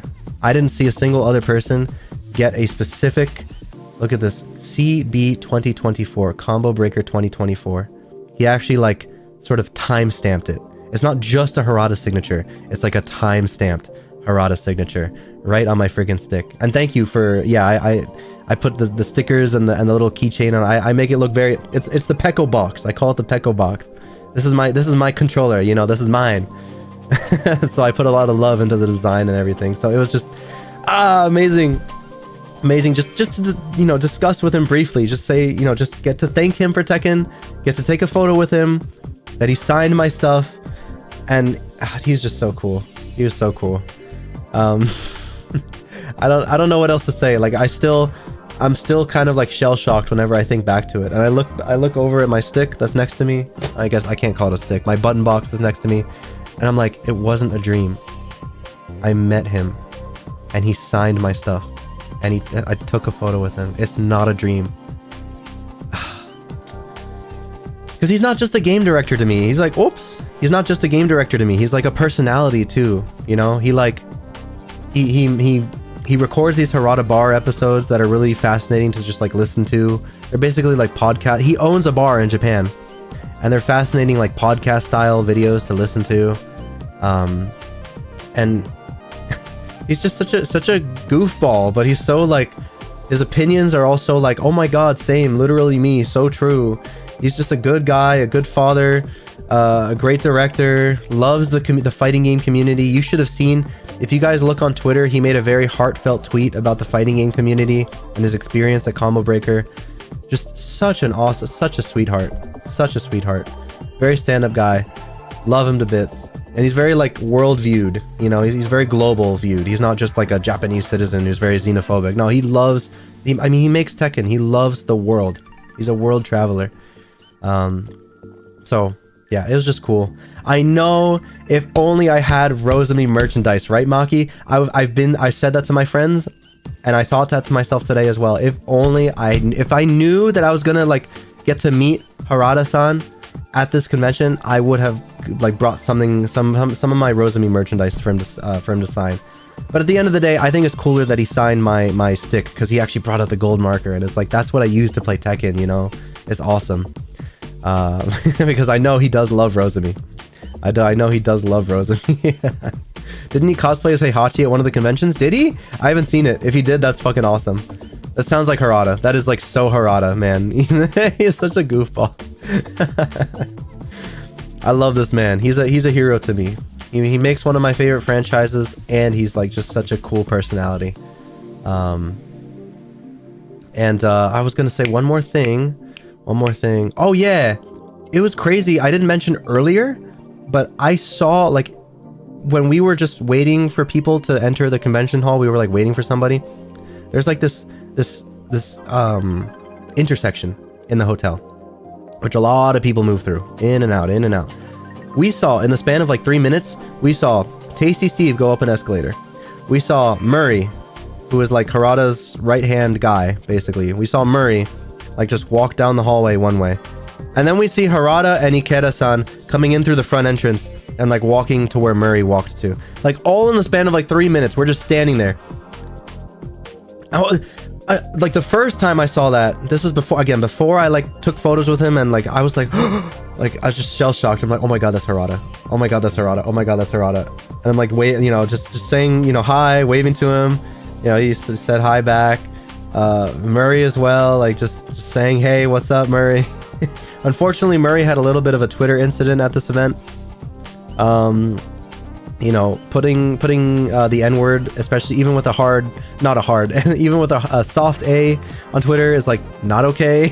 Okay, even if you're just trying to quote somebody that you know made you upset, just don't do it. I don't know what Murray was doing, but you know, he had another Twitter event at Combo Breaker, unfortunately. But you know, these guys were around. We saw them so many times. We saw Harada like multiple times, Murray multiple times, Ikeda-san multiple times. They were just around. I don't know. They were like hovering around us as we were going around the convention. Saw them so many times. So it was really cool. At Evo, these guys are going to have security. I'm not going to have the opportunity to take photos with these guys. Unfortunately. I don't think so. Sephi Black, I will get the opportunity because he's a pro player, right? I can get a photo with pro players. But like directors and game developers, probably not. Probably not. So this was my chance. I do regret not taking a photo as well with Ikeda-san. I could have, but I didn't. But yeah, let's move on from there, because I notice it is getting late, and I am getting a little lightheaded. Okay, this is gonna be the last slide, and I'm gonna take a quick break. Go get just grab some snacks downstairs and come right back upstairs. Okay. All right. Yeah, they had 2X KO setups here at the convention. And I didn't get to play it because the lines were so fucking long. Even at like 3 in the morning, we were trying to, and by the way, this was a 24-hour venue. You could stay the whole time, but we tried like just waiting in line to play it, and it's just not possible. The line moves so slowly. A lot of people do like best of fives that take forever or longer, or they just hog it forever. And you know, I whatever. The game's gonna be free later on anyways. I'll get to try it out eventually. Yeah, Sir Calum specifically is the one who went like at 3 a.m. or 2 a.m. to just like just wait in the line. Like, oh, hopefully the line isn't long at 3 a.m. No, still the same. Still the same.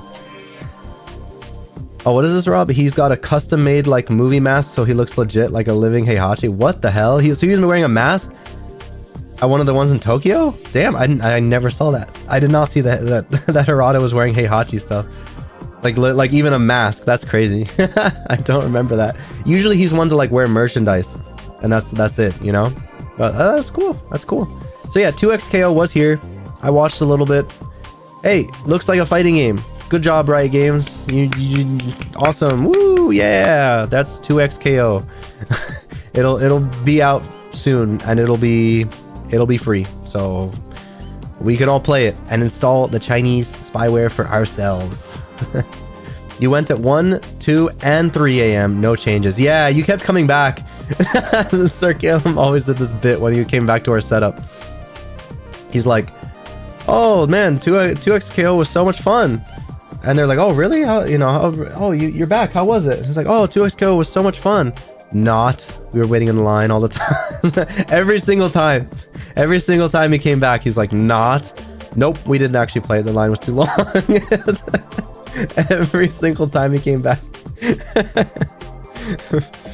But anyways, here, let me take my little break. I promise it will be like quick. I gotta get some water in my system. I gotta get some food in my system. I'm like just lightheaded, man. I'm feeling it. I'm yapping up a storm because there's just so much. And I still have videos to show you guys. But okay, let me head over to the fancy BRB screen, yeah? Be right back.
Okay.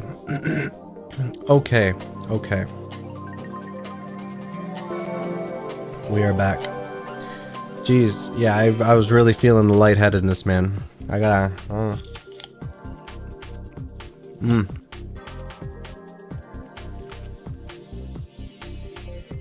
I need sustenance. I need sustenance. I'm back with elementary school snacks. Apples, crackers and cheese, Coca-Cola, and raw whole almonds. Wow. Amazing. Good healthy diet. I just need to scratch together something, man. And of course water. Of course water to go with all this. Which I should probably focus on drinking first, let's be honest.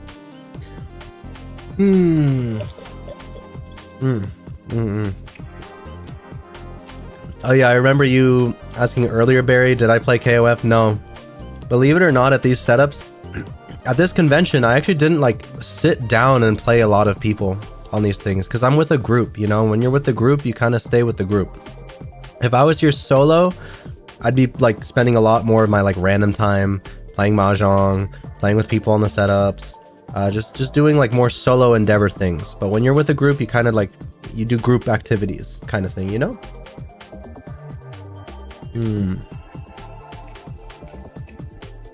But it was fun watching KOF 15. I watched a little bit of it when it was up on the projector screen. Very cool stuff. If you knew Sir Kalen was going to be there, you would have flown to Chicago too.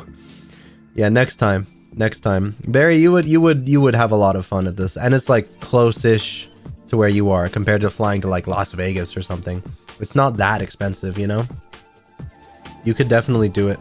And I think this is one of the better fighting game tournaments, like mainly because of the sort of convention-y aspect of it. Like there's way more to do outside of the tournament itself, and it is a 24-hour venue for the weekend. So it gives me a little bit of like MagFest vibes, a little bit. Having gone to it, I can't tell you if I prefer MagFest or this more. They're different flavors. It depends what you're looking for. I really think it depends what you're looking for. If you do want to watch competition, this one is better. If you want to play the biggest variety of games and have like concerts and panels and lots of cosplay and an amazing hotel, you know, you do MagFest. But it gave me similar vibes. It gave me similar, especially in the early AMs. It was giving me really similar vibes to like staying late at that other place.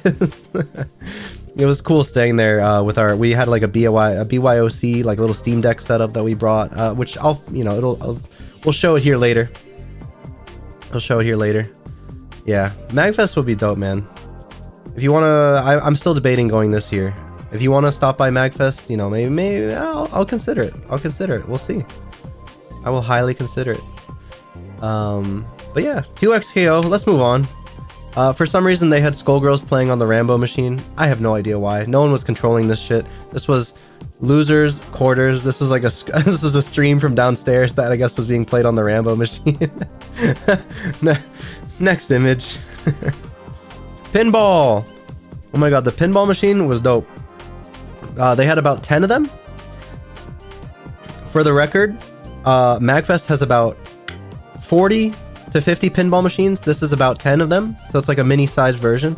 But the Shadow, this particular machine was unique because not only does it have 2 buttons on the side for different flippers, it also has this. Bro, this is how you launch the pinball in that machine. Look at this shit. It's a 1911.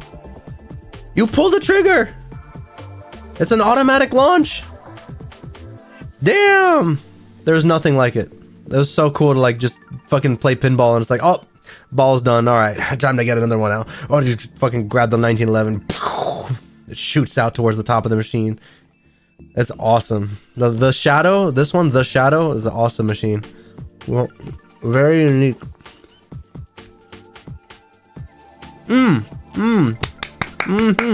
No. We love Mahjong. I finally got to play it in real life, as I mentioned before. These are the various photos. These three right here. It's interesting playing Mahjong in real life versus... Okay, first off, I'm so glad that I got used to like reading the tiles in the game client without the numbers displayed. Because like these are how the pieces really look. If you can't read this shit, you don't know what you're doing, you know? So I'm glad I graduated from the numbers long ago. So that part was not a challenge to me. What was a challenge were these like Ricci, well, this specifically is the Ricci stick. This is the 1000 points. But all these like sticks were kind of new to me. I knew they existed, but I didn't know like what the breakdown was. So what was it? It's like some of these are like 5,000, or one of them is 10,000. The yellow ones are 5,000. These blue ones are 1,000. And then the green one is 500, and these are all 100s. I believe that's how it works with the score. But yeah, I got to like build the wall and shit. 10k, 5k, 1k, 500, and 100. Okay, boom, I got it right. Awesome. But yeah, it's interesting, like building the wall, actually building the wall. And I understand now, like Barry, why when you play Ricci City, like you want the wall. The wall is just such a cool extra aspect. I go back to Mahjong Soul and I'm just like, man, something's missing here. Like, especially after having played it in real life, I go back to Soul and I'm like, fuck, what is this? It just doesn't show the wall. I don't like, why does that matter so much to me? I don't know. I only understand now that I've actually played the game, like in real life. It's like, what? It's missing something. It's missing something. It's just so cool seeing the wall like go and like actually, you know, pulling the piece you know, one at a time from it, and building it too is so fun. Like having to take it's two different rows of 17 bricks or tiles, and just like building 2 rows of 17, and then you grab one of those rolls, like the whole roll, and then you like lift it up, and then you put it on top of the other roll to make this up here, and every single person has to do it for all 4 walls. That shit's hard. I want to get good at doing that though. There's a technique to it. It's like learning to shuffle cards, you know, there's like a technique. But once you have it down, like you look cool, you feel cool, and I want to get good at that someday. The whole the dice roll thing was also new to me. I know in the games they like let you roll die, but I didn't really understand the purpose of it until now. The die roll is like, it's pretty much where you break the wall. And also at the start of the game, I think it's it decides who's east, who's the dealer at the start.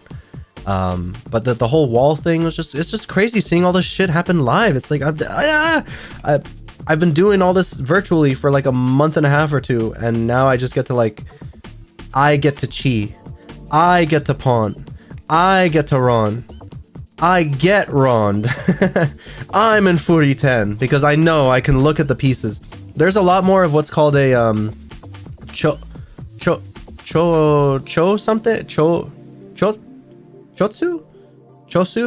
I don't know what the name is. Basically, it's a penalty. You gotta like be on top of the... Yeah, poker sticks instead of chips. Pretty much, Rob. That's pretty much it.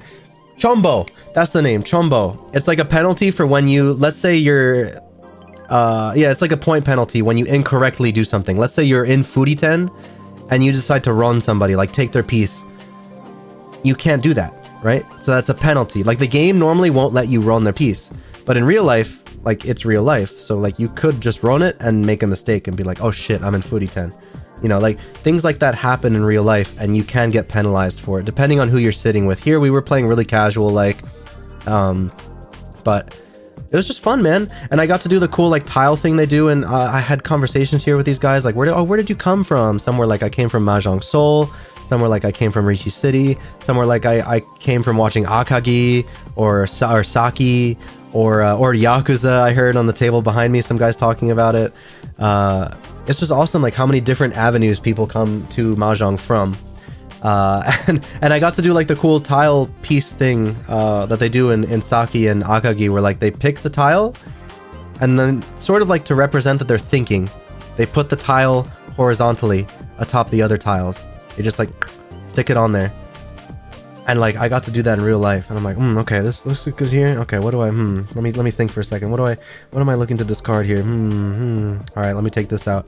And then I like it's so cool the organicness of the tiles, and they're so like not soft, but smooth, and you just wanna fondle them. You know, you just wanna fondle them. There's no other word for it. The mahjong brain, exactly. Oh, there was a cool technique too that one of the more experienced guys was doing.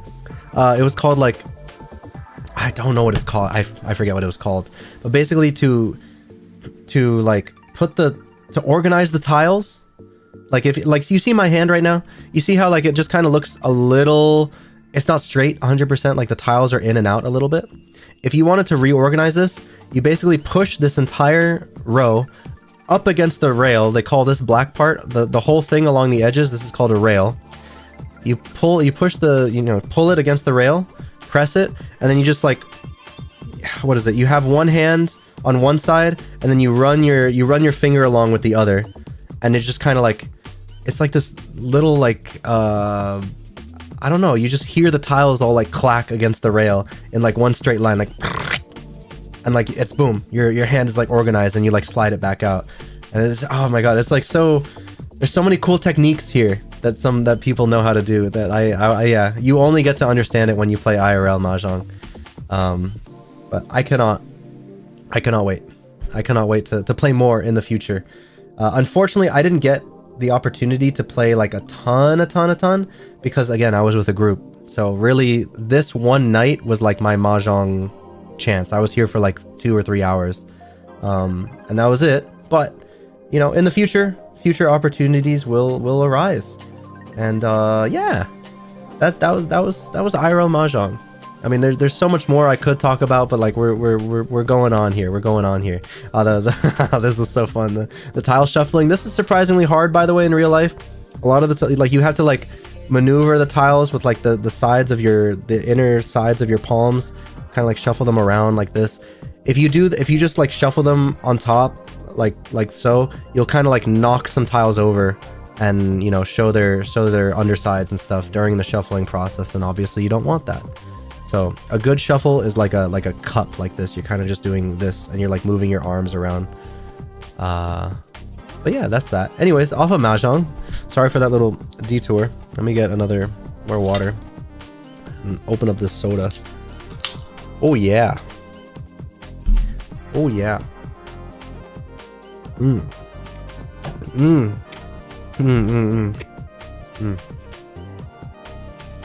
Okay. So yeah, back in the convention hall, the A side of the room. Here we're watching. This was okay. So I was mahjonging while the rest of the group was watching the Tekken 8 auction tournament. Combo Breaker is really well known for this, what's called an auction tournament. It's like you choose anyone from the crowd. They auction away these characters. Or if you play like Marvel, they auction away teams. And it's like, okay, we have Shaheen. Who wants to play Shaheen? We're starting at $20. It's like, okay, you know, $20 here, $30 there, $50 here, $100 here, over here to this guy. Like, I really want to play Shaheen. And so you pay $100 to enter. It's an auction tournament, so your entry fee varies. You know, depending on which character you pick and how much competition you have to pick that character, your entry fee varies. So in this case, it shows up on the display here actually. Like Rangchu got Shaheen for $80 up here, yeah? And then Cardia got King for 320. People really wanted to play King. So it was auctioned all the way up to $325. And the cool part about this auction, besides the fact that every entry fee is like different and unique, is that you are paying for your entry fee and you win the winnings at the end. In this case, I think what Tekken was like $3,000, $2,500, something like that. Or maybe it was like 2,000. I don't know. But Marvel was like a little bit more poverty in terms of prize pool, but it was still really awesome to see. And Marvel did it differently because it was like, well, you know what? I'll explain it because there's photos later on. In fact, let me do this real quick. I might be able to show you guys a video at last. Perhaps a video.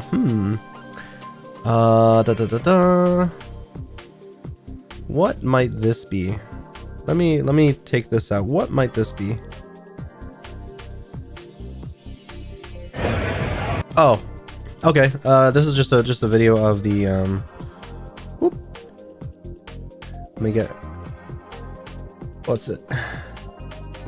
This is a video of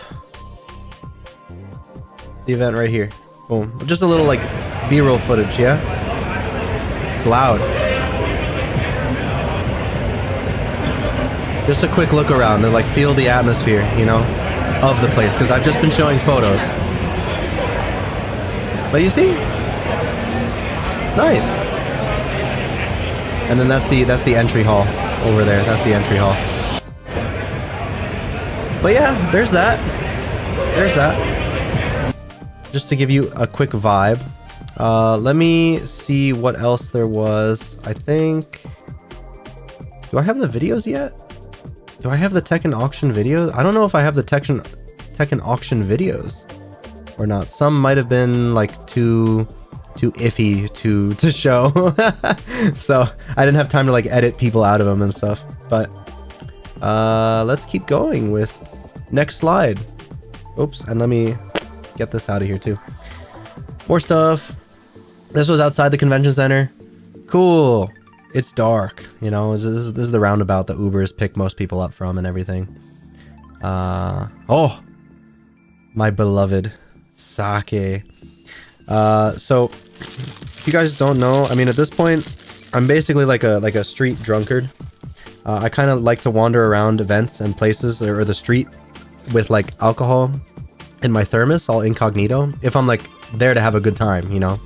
If I'm there to have a good time, not you know, when I'm fucking commuting to work or some shit, but when I'm there to have a good time, like experience an event or go to a concert or whatever, I like to put some alcohol in my thermos. They don't check it, you know. They might if they say no liquids, but if it's like only water allowed inside, they won't check your thermos.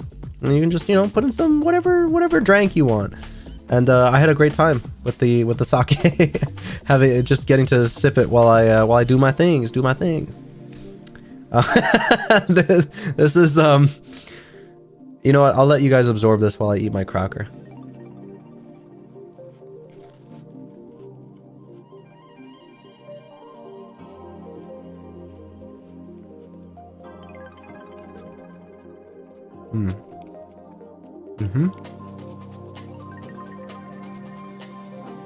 This was my friend Thick's stick. You've seen the sticker before? Yeah, there was an artist at this place selling this sticker. They also got a Hop On Strive sticker as well that I did buy. And I'll show later some Twitter stuff too about it. But yeah, this is just fun to see on his button box when I got back to the hotel. He bought it and applied it.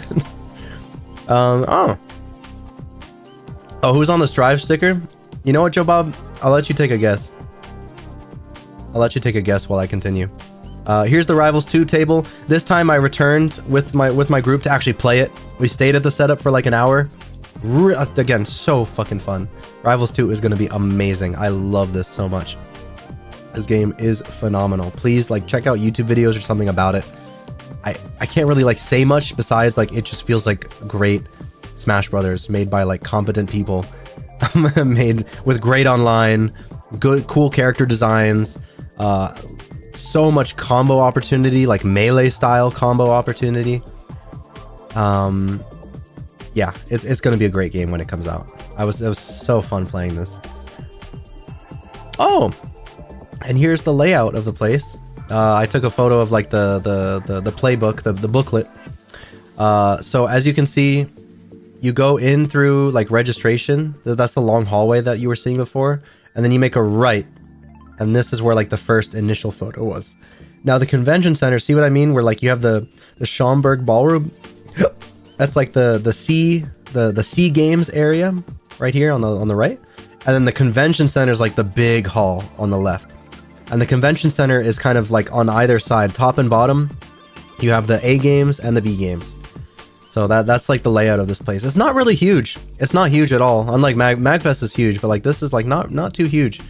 And upstairs on the second floor, you just have the Utopia section, what they call, which is where the arcade was, and the Nirvana. So they have Nirvana, Utopia, and Euphoria. Really weird names, but they have the Nirvana section is like another quiet area for like bringing your own setup or just playing like random console games and whatever. The Euphoria sliver here, I actually don't know what this was about. I think I saw the door open like once, but it just looked like another Nirvana room.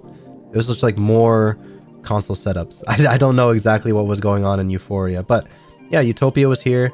The food was along this hall right here that you could buy. And like, that was it. I never went to this gather bar. This sounds kind of fun.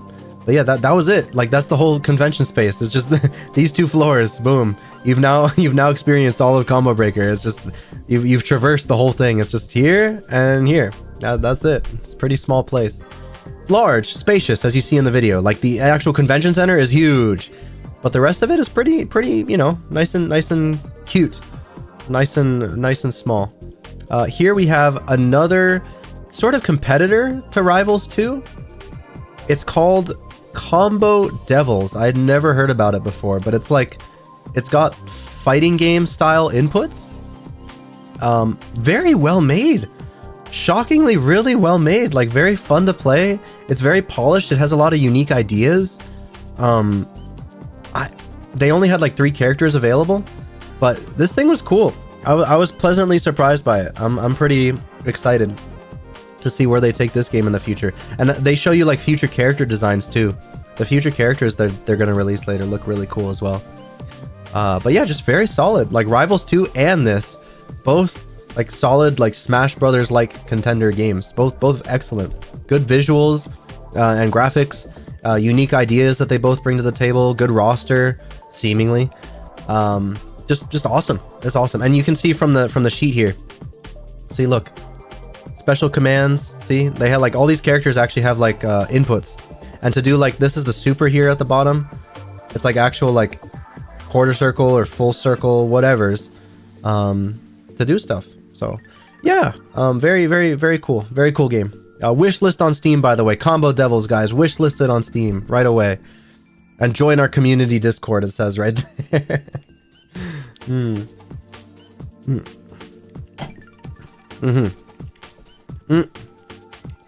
Next, no fighting game tournament is complete without a random ass Melty Blood setup.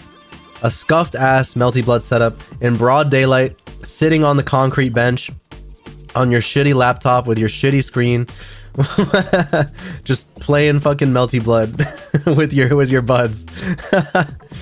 I by the way, I don't know these people. These are just random people that I was just like watching them play Melty Blood out in broad daylight. That was so funny. There's always a random ass Melty Blood setup somewhere. Whether it's in the toilet stalls, outside, under the stairs, in the dark alleyway. Like there's a fucking Melty Blood setup everywhere. And this is the old Melty Blood. This was not Type Lumina. Unfortunately, I couldn't get like a good photo of the actual game itself, but yeah, this was like one of the old ones. So just a funny little moment. And this is the outside, the Uber area, during the day. You know, during the day. Here, let me get more cracker in.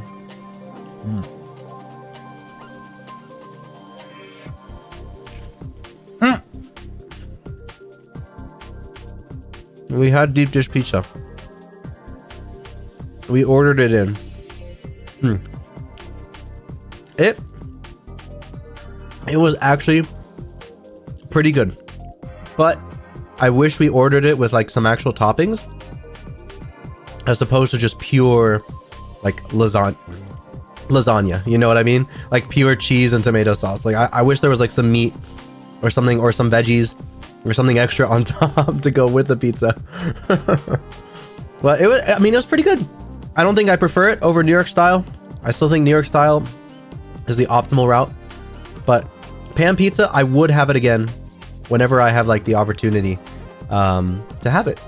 It was just good. Like there's just nothing else about it. It was just good, fluffy, cheesy, lasagna like. I mean, just like the memes, it is lasagna like, but not bad. Not bad. But I wouldn't order from this place again. Lasagna, yeah, lasagna is a good way to describe it. Exactly. That's straight up. That's pretty much what it is. But I just wish we got like a fancier type of one to try. This shit was garbage. Okay, this was fine. For some reason, everything came in a triangle from this pizza place.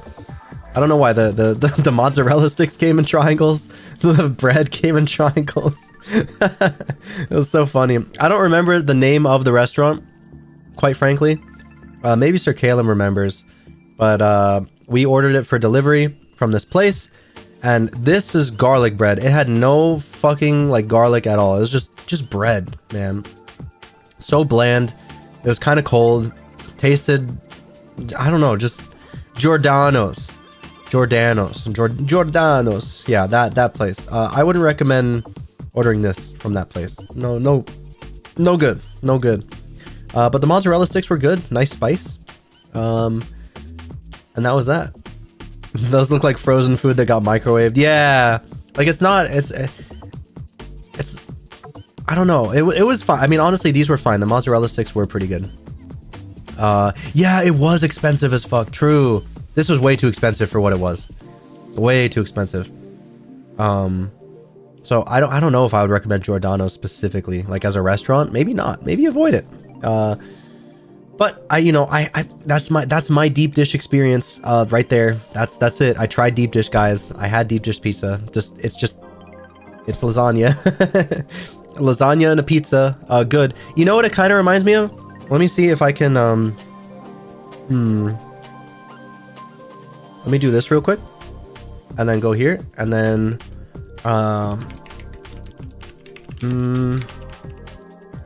is it these things? Oh my god, these things.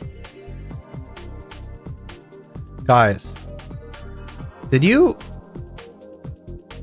okay, hold on. Let me you ate these growing up in school, right? I'm not the only one that had like these things. These like cheese sticks from the school cafeteria. They would be served like this. That's exactly what that pizza tasted like to me. That's exactly like 1-to-1. Just add tomato sauce on top. Exactly. You never get those? All right. Well, some of us have. So yeah, see, school lunch cheese sticks. Like it's this whole thing. School lunch cheese sticks. I don't know where they even buy these things. I guess you can buy them if you want, but I won't. I will not. Well, yeah, that's exactly what they tasted like to me. Just, I don't know. It's mozzarella, right? It's mozzarella. It's just mozzarella sticks.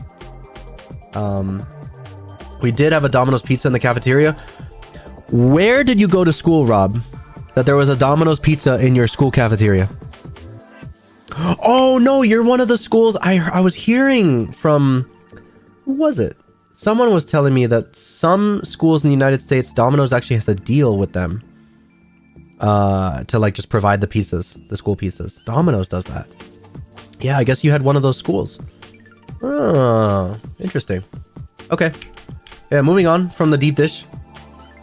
Cool sunset photo. When we returned, we went back to the hotel just to eat, and then came back, and nap and rest and all that. And we came back, sunset, just to chill at the convention center. Again, this is Friday night, this is the Marvel vs. Capcom auction tournament that was happening. Very fun, because how this works, now that I have the photo in front of me, this is how it works for Marvel. Because before, you just chose a character, right? For Marvel, you choose your team. And how it works is you're auctioned up. They auction up 2 characters, right? And then when you win the auction, you draw the 3rd character from a bag. So there's no guarantee that your team is actually all that good, even just from the first 2 characters, okay?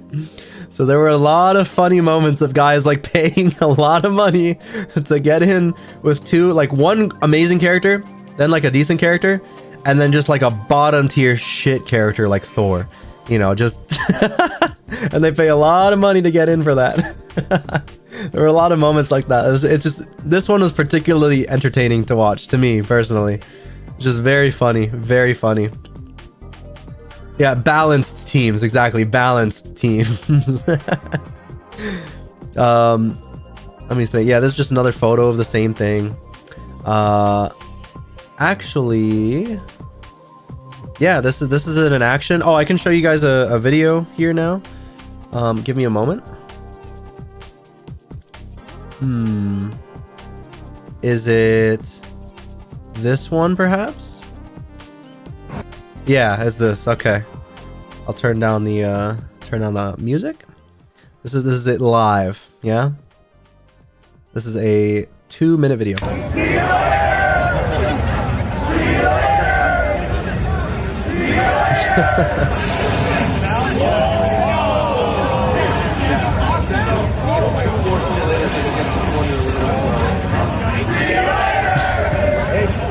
Now that's just how Spider-Man combos. It builds meter really quick, I was hearing, does good damage.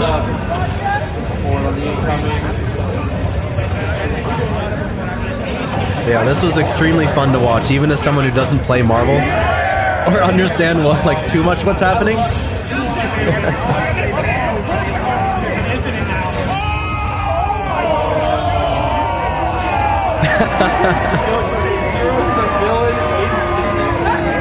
And there are infinites in the game that everyone hates. They're banned normally in normal tournaments. Infinites are banned, but here, because it's an auction tournament, you see a smug smile. True, it's so tiny. It's so tiny, doing no damage.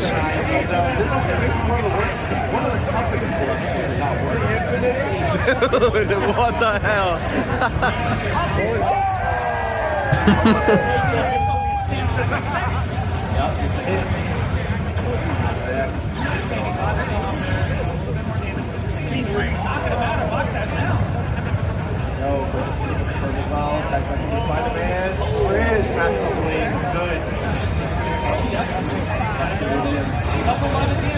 There's so much cool shit happening in this game. I just don't know. I played this when I was like a kid with my brother, and that's my only experience with Ultimate Marvel. I wish that I was a Phoenix Wright fan back when like I played this game, because I would have been so hyped for Phoenix just simply existing in this game as a playable character. But when I was a kid, I'm like, who the fuck is this lawyer guy? Why is he here?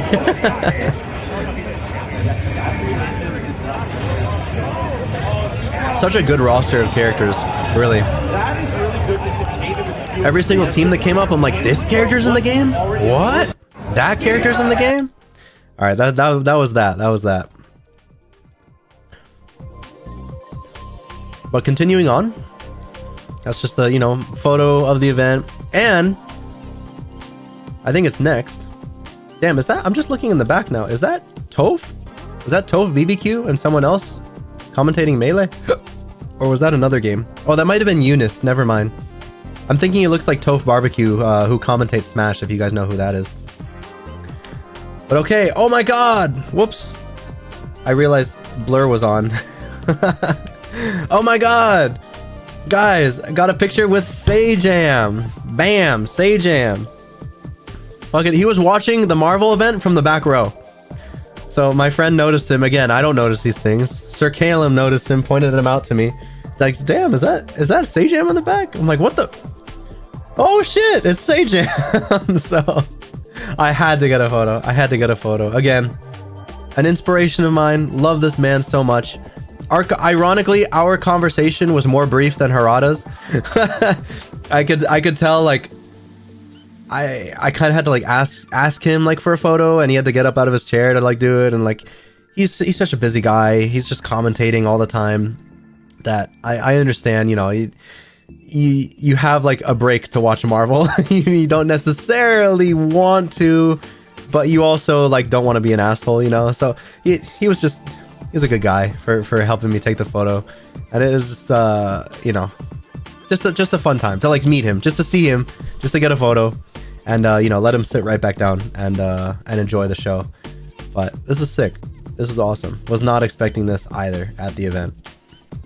So far that is FeeDX, Harada, and Sejam at the event that I've been able to take photos with. Just being a spectator, being a goer of the tournament. So that was very cool. That was very cool. Next, Sejam. Yeah, Sejam. Carne asada is back. This is these are the islands again, but this was more like, man, what time was this taken?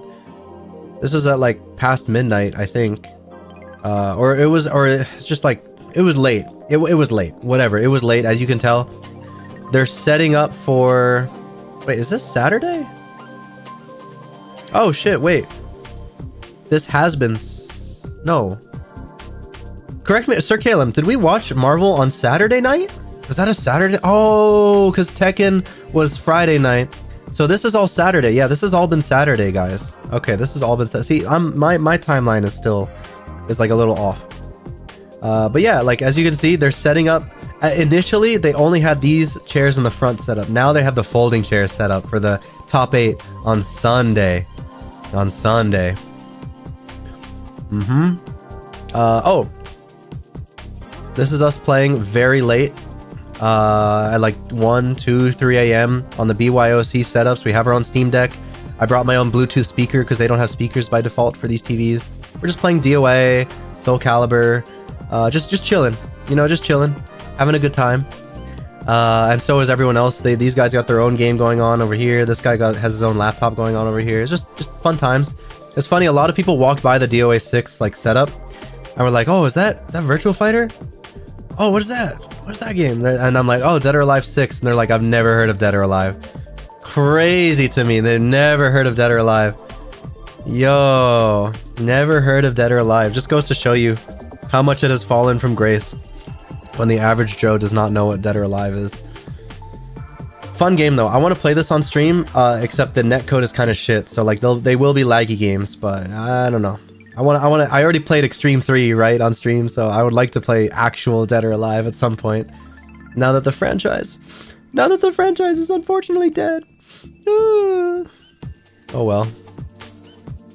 Here's more photos. Soul Calibur is your favorite fighting game? Is it actually, Maki? Is it actually your number one?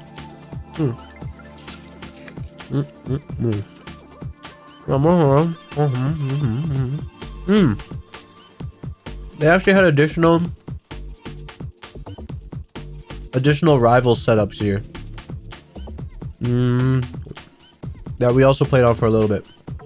But you didn't only have to be at the booth to play rivals. You could play them here at this island. Oh, you love all of them? Okay. My friend who has the Dragon Ball stick on the left here, he competed at Evo in Soul Calibur. He loves Soul Calibur as well. Yeah, I mean, my friend right here on this button box as well, he also enjoys Soul Calibur a lot. I think it's a cool game. I just would rather be good at Tekken. that's really all it is. I play Soul Calibur very casually. It's kind of, is it like a Discord fighting game at this point? Does it still have a population to like just hop on ranked? I think it's a Discord fighting game at this point, unfortunately. You are a Soul Calibur. I think everyone is a Soul Calibur enjoyer. It's just like, is it your main squeeze? You know what I mean? More late night photos of the B side, where the Smash tournaments are and stuff. More late night photos. It really clears out at night. Most people leave this area, I think, and go upstairs to the arcade. Oh, and then that's the next day. But yeah, this was like sad. That was the Saturday night. Should I show you guys? I'm debating. Let me see. Oh my god, they're Bochi. Hi, Bochi. Let me see if I have some videos here. I do have my sets. Would you guys rather, they're faded out, but you see how there's like more Chicago stuff to look over and like rest of the event stuff down here?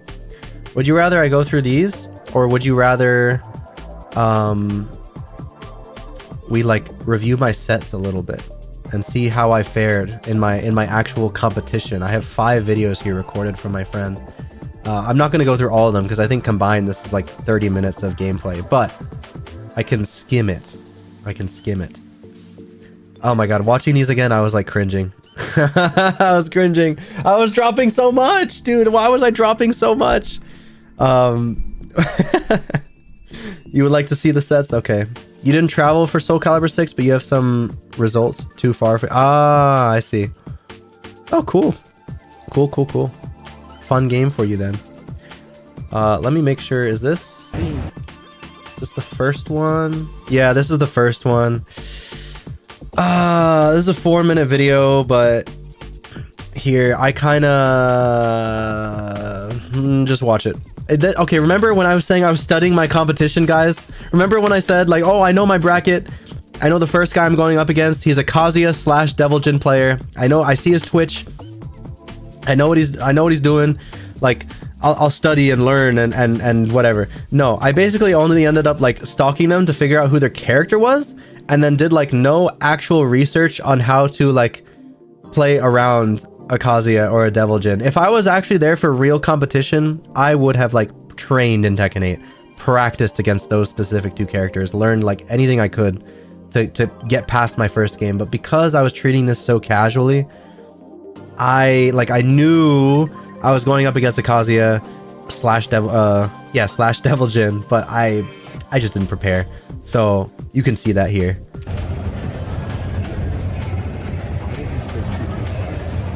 Nice. This gives me opportunity to like actually eat too. I get to sit back and eat.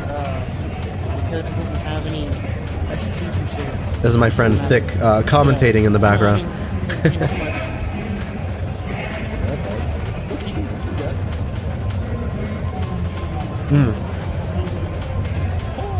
And they were wondering why did I pick 2-player side? The answer is because I think losing because you're on 2-player side is a weak excuse. Gotta head off for the night. See, it was interesting to see all the picks. No problem, Rob. Thank you for tuning in. I'm going to try and wrap this up within an hour because it's late. I'm so sorry for like delaying everything. As you can tell, there's just so much stuff that I gotta go over. But yeah, have a good one, Rob.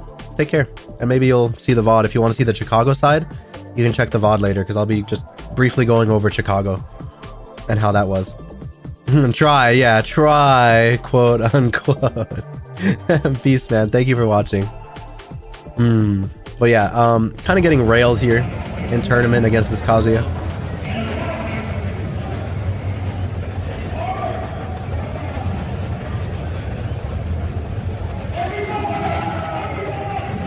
Oh yeah, but as for picking 2-player side, yeah, again, it's just because I think losing because you're on 2-player side is a weak excuse. I don't believe in that. Okay, later on, I did kind of, just to get the rock paper scissors experience for the ideal side, I did tell people like, hey, my ideal side is 1-player, and they would say, hey, my ideal side is 1-player as well, and we would rock paper scissors for it. I wanted to get that experience, you know, even though I didn't really care what side I was on. I just wanted to experience it. So Kazuya doing Kazuya things. He's pushing a lot of buttons, very unsafe. at minus, he's pushing buttons still. You know, he's just throwing things out and it works in his favor. Like here, see there, I did my down 3 and getting hit by that. He's at like what, -3, -4, or no, he's at like -2, I think. But he still decides to like jab me with his 10 frame to interrupt my down forward 1 that's coming in. So it's just, you know, I wish I did. When I was done with this set, the guy, you know, everyone that I've played with, very nice people, talked briefly, but this guy said like, oh, you know, if you want to fight me, if you see me, like, feel free to fight me again during. I'm like, oh yeah, sure. I do kind of wish I got to like fight these opponents in casuals, because I never saw any of these people again throughout the rest of the tournament. due to the fact that I'm in a group and I'm not hanging around the islands. But I would have loved to like get more experience against this Kazuya. Just people that I lost to in tournament, like just get to play them, you know? That's the whole point of the FGC. The camaraderie. Got to practice the right side. Yeah, exactly. Well, I was for a little bit. I really was. Not on stream, but in my personal time, I was playing ranked on 2-player side. It went fine. I admit I am worse on 2-player side. I am, and I got to fix that. But I didn't think it was a reasonable excuse to have at a tournament, you know? It's like, screw it. I'll sit down on 2-player side. No problem. Yeah, this Kazuya is just railing me. Oh my god. Oh my, I gotta launch here. Boom, boom, floor break. Nice. But Dropulation City again. The reason I did, I'm trying to do the heat engage. What is it? Not heat engager. The heat thing where they like smash against the ground. And instead I do Lily's forward 2-3. Like total slop input. Total misinput.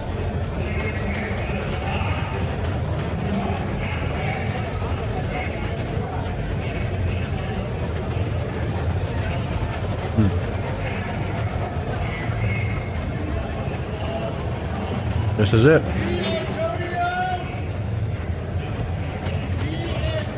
And you can hear the TO calling out the names of the people that are up next to play. You got to stay around your pool area for the entirety of the hour. At least until you're like dead. Dead. Knocked out. Whatever. Out of the tournament.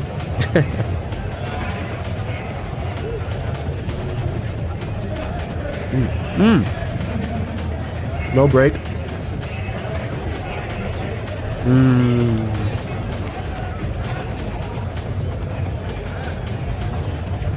Very sad state of affairs here. This is my first game. Remember, this is my first game. If this was ranked, I would have done so much better, but... See, thickest that you hear him now. He's like, basic, come on. Basic strings. He's giving me like the, I know you know better. But, oh well. That was it. Immediately, game 1, I was knocked out into losers. Immediately. Even though I knew who my opponent was and I could have spent time studying Kazuya, I just didn't. So, whatever. I was winging it. Oh my god, is that Arona from Blue Archive? No way. I have a lot of dynamic wallpapers on my desktop. Next set. This was not a June player. That was the person playing before. What is this? Is this the bear player? Who is this?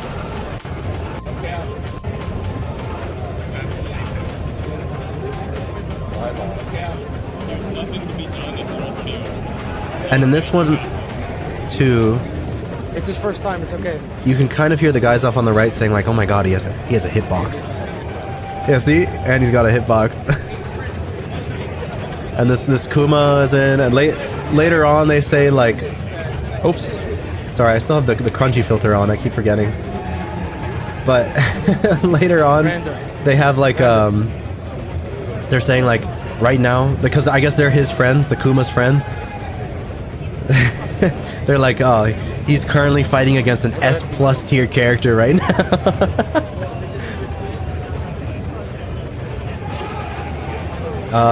It's true, you're not supposed to skip the intros, I don't believe, technically, but I had been skipping the intros, other people had been skipping the intros.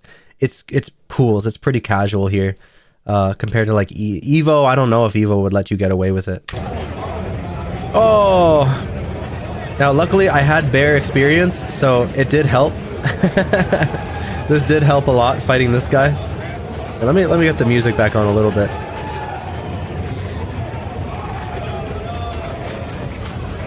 Oh, I should have launched that, but I did not.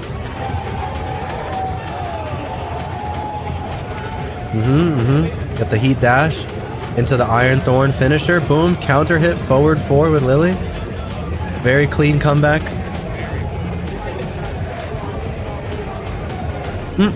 Long.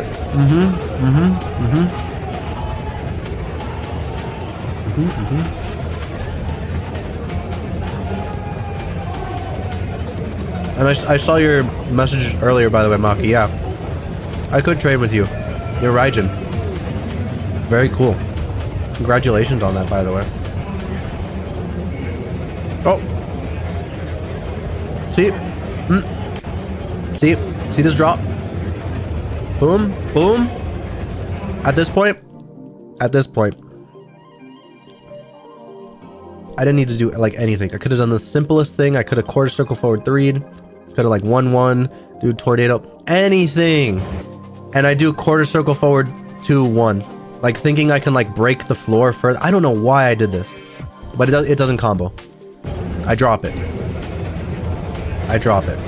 And he takes me downstairs with this a really shitty combo. Yeah, exactly. I could have used heat smash. There's so much more I could have done here. I know. I've been studying this set a little bit. All of these sets a little bit. And I'll study them more in depth like later, like much more in depth. Another launch, good. See, why did I drop that? That was so simple. Why did I drop it? Oh.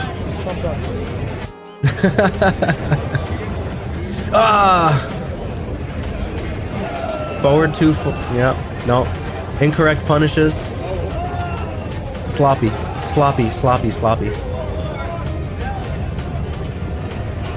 I should never do that move. This move right here. Where is it? This. I should never do that against a bear. It's such a stubby move by default, and the bear's legs are tucked in back. It's like, why did I even do it? I don't know. Why did I even do it? I guess I expected him to like electric or something. Yeah, turny nerves. And it was my first time. Exactly. He was smart here. I'm doing a lily string. And he gets me with a rage art in the middle of the string. He was smart. Very smart.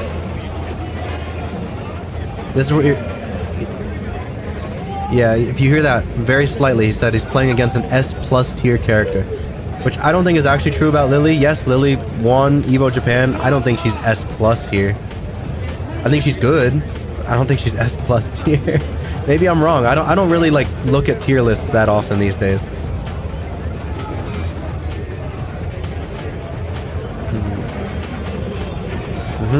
Explosion. Yee. All right. We're still in it.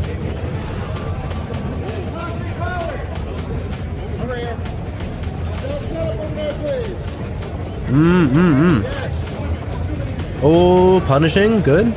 Yes. Sidestep 3. Yes. Yes.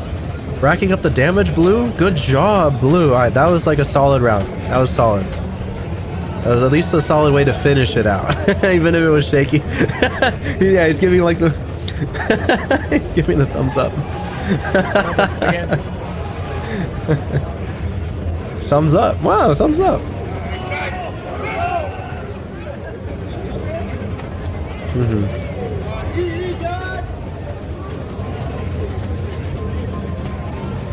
Yakushima. By the way, how this works is you're supposed to random both stages in pools. I don't know if that's how it's going to work for Evo. I thought there was like more of a counter pick thing involved, but here it's just random both stages.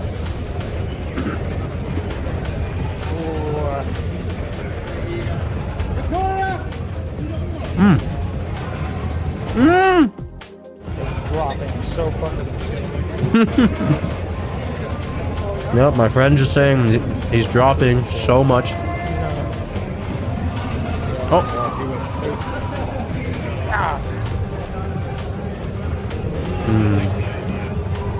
You think Soul Calibur was like that too? You didn't really think about the stage?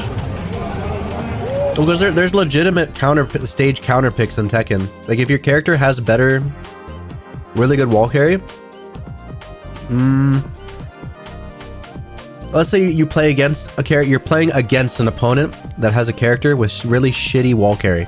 You want to play on a huge open stage, right? You don't want them to get the wall. If your character has better wall carry, you want a bigger stage because chances are that you will get to the wall easier than they will. It's like the stages themselves can be counter picks for various reasons. If it has a lot of floor breaks, king players love stages with a lot of floor breaks because you just do, you know, power bomb move, boom, floor break, do the whole rest of the combo. Any like half of his grabs freaking floor break. So king players love floor breaks stages. You know, it's like it's a good strong type of stage. So there are counterpick things in Tekken for stages. I should have launched that. I don't know why I didn't. For some reason you saw that I just went for a delayed hop kick out of nowhere, trying to launch. that's why he's like, oh. Well, what am I doing? That's some belligerent behavior. You need to get better at wall carry or those break things. You definitely don't think about that. I don't think about them too much either. That's why like I'm trying to start thinking about it. Oh, he drops his combo. I think I was trying to step it last second as opposed to blocking it, and I got clipped by it. I stepped it too late.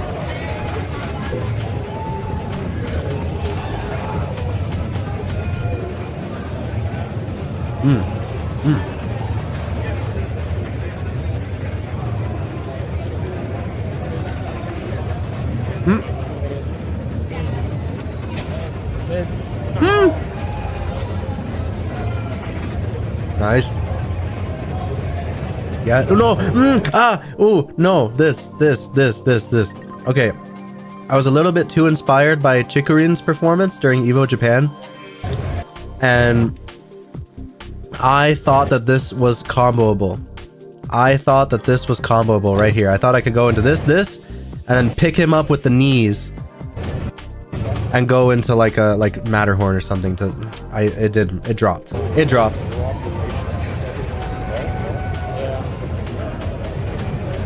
But we still take the round. That's the American special random hop kick. True. I do a lot of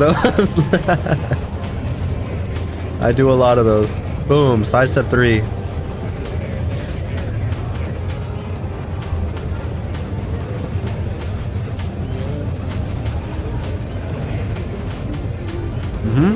spend it.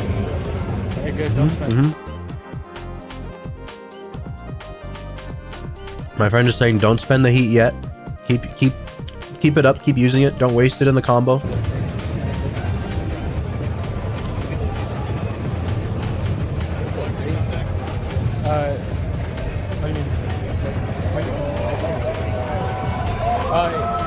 Woo! We got a counter hit.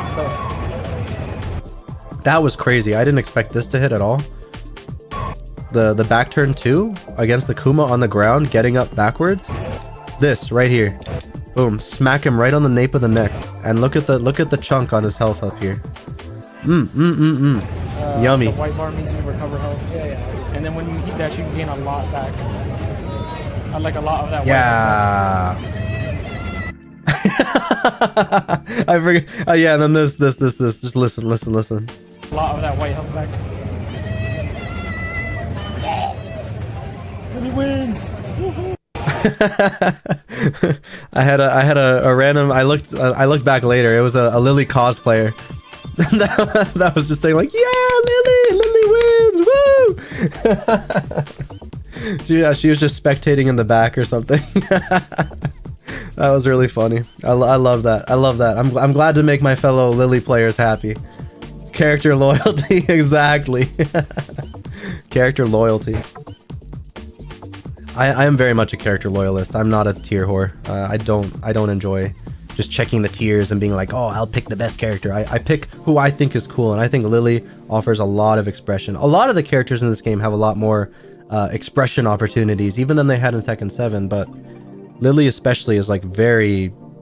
You can do whatever you want with her, man. She is like a free sandbox. That's crazy. Okay, next game.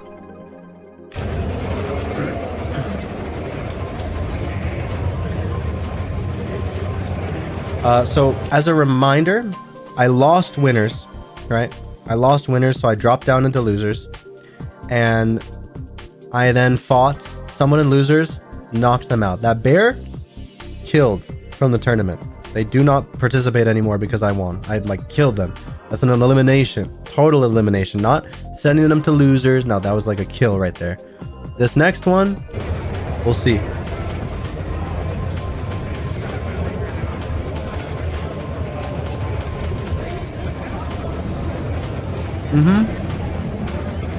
Yeah, lower bracket.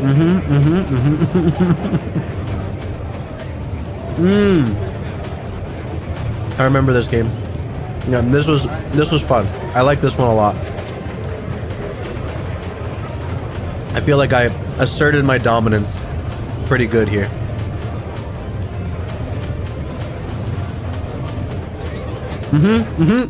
Yeah, yeah, and Maki, exactly.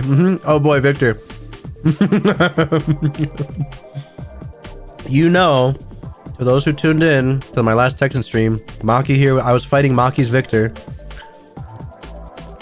and got railed. So it was, this was nice. This was nice. This was a good feeling.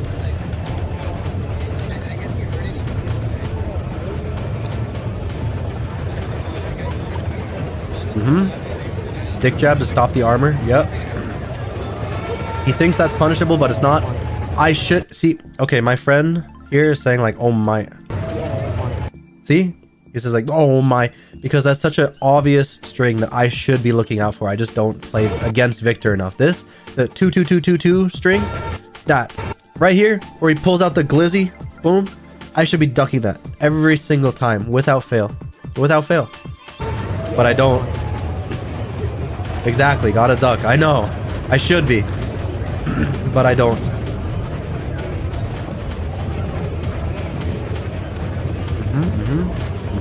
Victor trying things, nice. Duck the low. The knee is punishable? The knee. Oh, that right there is punishable? Oh shit. Well, I did punish it, but only with like my 10 frame. I didn't punish it with anything like better, like a knockdown thing or something. See, all these things I gotta learn, man. I gotta learn. If I was still in college and could know life as much as I did Tekken 7, I would be like so much better. But I basically at this point, I play only off instinct. I don't pay too much attention to frames. I just play mostly off feel.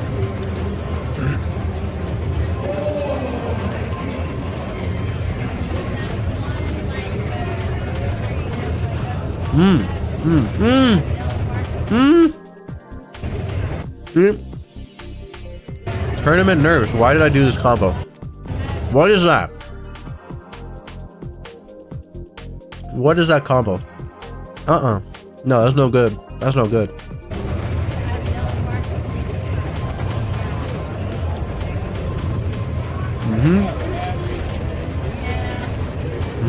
Victor getting stuff.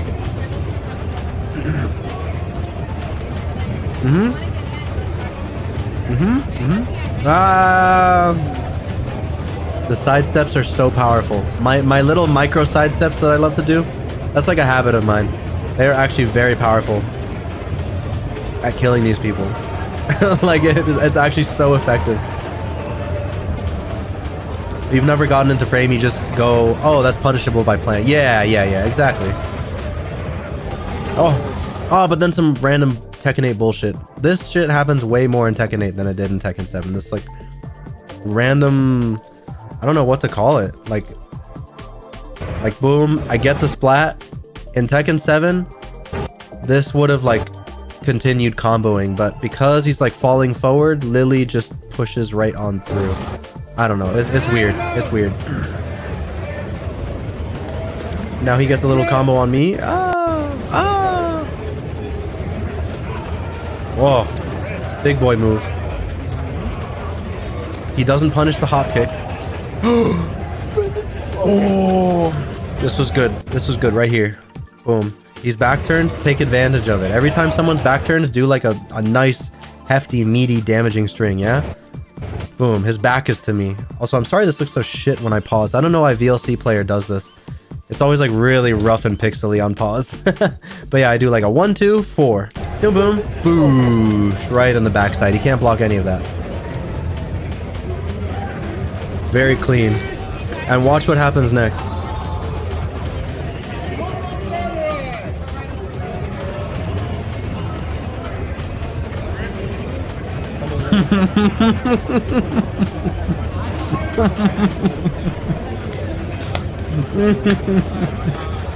Uh-huh. Uh-huh. No, look at it. Suddenly it's a mirror match.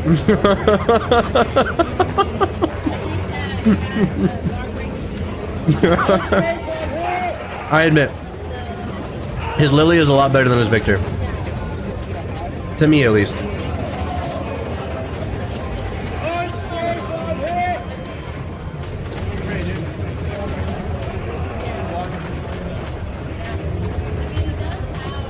Well, so I know we said we were gonna like try and skim it, because all the sets to combined are like 30 or so minutes, but this is cool. Like this, to me, this is like, I would want to see this on other people's streams. I would want to watch the whole set and sort of analyze like what happened. What is it like to play in pools?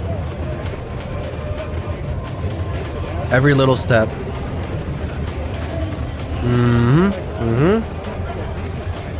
Oh, counter hit, but luckily we both kind of counter hit each other.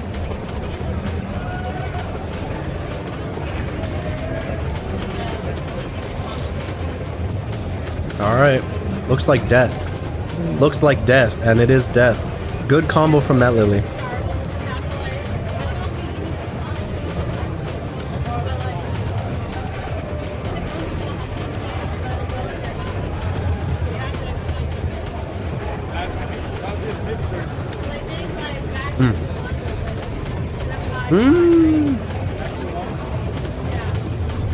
Good combo. See, his Lily is so much better. It's a solid Lily.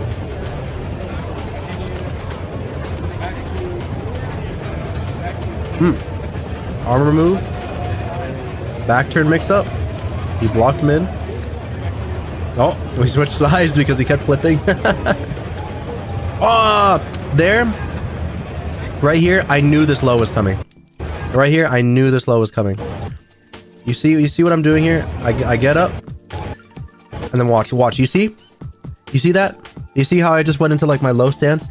Instead of low parrying like I wanted, I accidentally input a quarter circle input to do glide. So I end up getting hit with the low. Oh well. Oh well.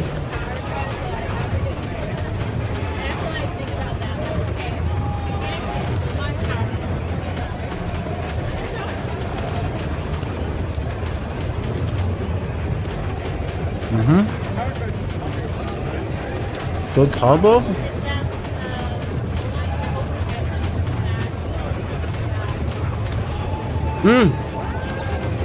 I should be launching that. I should be launching that. But I don't. At least I punished it.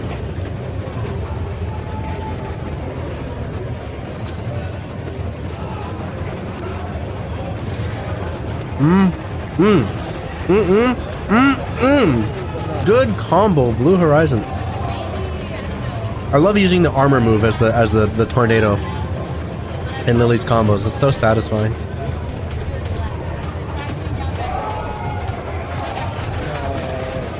Pop kick because I expect the low. Yep. Unfortunately, missed this. I don't know why I'm so bad at like canceling the do glide into heat smash thingy. It whiffs like 50% of the time when I try it. Even here at home. But I went for it in tournament for some reason. Oh, low parry. Oi! The Lily hop kick special.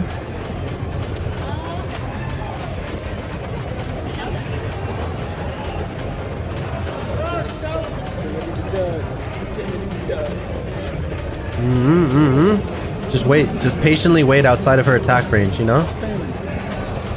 A nice low parry you still don't use. They're so fun though.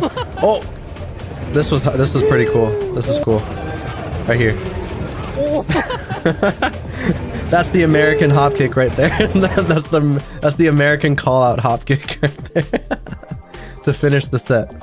So that was a fun set. I loved playing that set. That was probably like I think my favorite one. First the Victor, And then he switches over to Lily and I get to do mirrors. That was fun. That was very fun. And I still win. So next. This one right here. This is crazy because I did not realize who I was going up against. Okay? I did not realize until afterwards, looking at the bracket, this guy sitting beside me got 3rd place in Dragon Ball Fighter Z. 3rd place in Dragon Ball Fighters. So, his Azucena was challenging to me. Also because I don't know how to play against Azucena, straight up. I did get kind of screwed over on a lot of these matchups. I didn't know how to play against a lot of these characters. So you will now see that here. He is a Dragon Ball Fighter Z player, yes. Correct.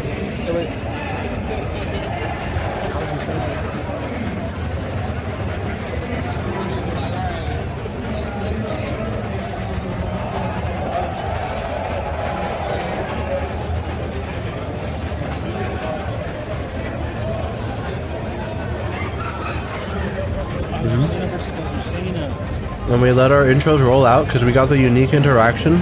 Lily and Azucena. Tea Girl versus Coffee Girl.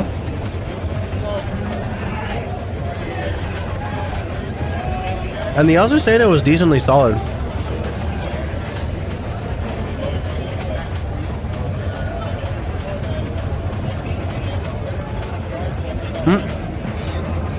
I don't know what grab that is. What break? I was getting grabbed a lot.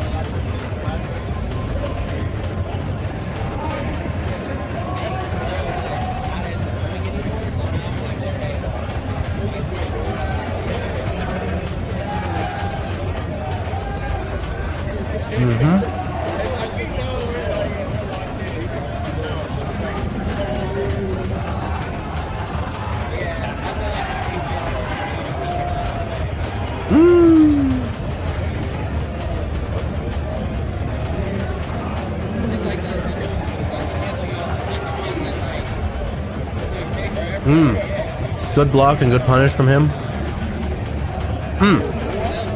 That was fun. That was fun. This right here, this was fun. I got to do this in tournament. Whoa! Boosh! Get that fat damage. and the little reaction behind me too.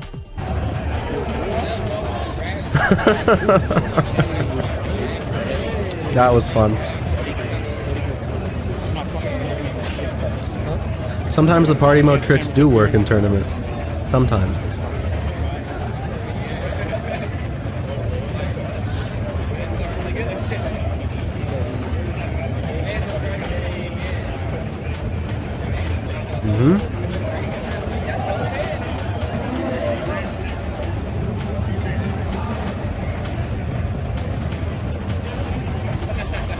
Azucena is so tricky, man. Another grab I don't break. I have a pixel. I have a pixel of health. And she chips me with a low.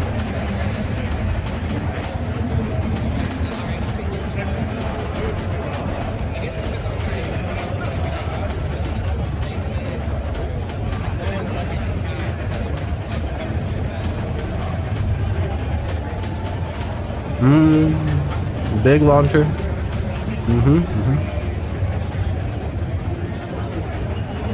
Again, very solid Azucena. This is not super, like, it's not easy for me, you know? Very solid Azucena.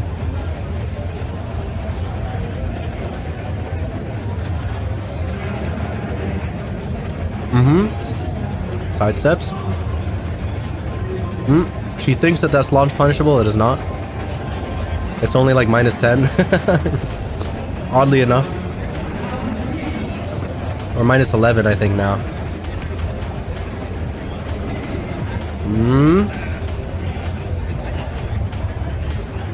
Oh, I finally broke a grab. Could have punished a little better for that win. Yep. I just want to get in. Uh-oh. 哦 Uh-oh. 哦 Uh-oh. 哦 Uh-oh. Heat engager from the Azucena. Uh-oh, she goes in. Ah!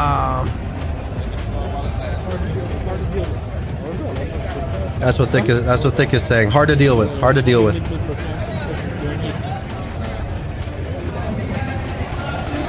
So there, the Azucena wins round 1.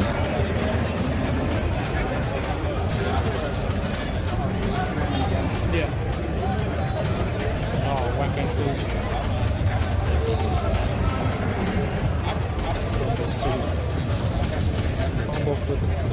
Once again, watching the intro, I'll skip a little bit.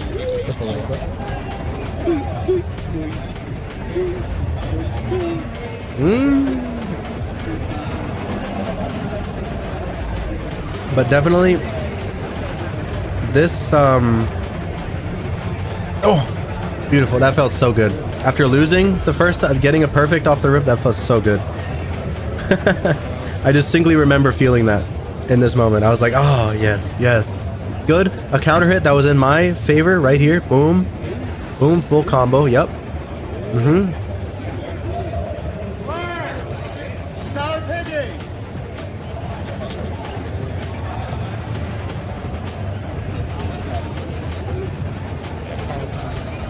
Like, look at all that. It's crazy. You're supposed to block all that. Oh! Ducked under the armor.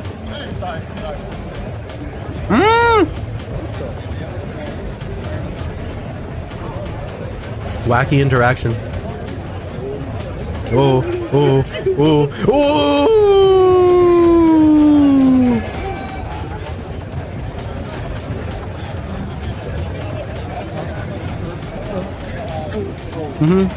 Yeah, the auto shader stance is really annoying. Very. Very. Oh! Spend it, spend it, spend it, spend it. Thick is right.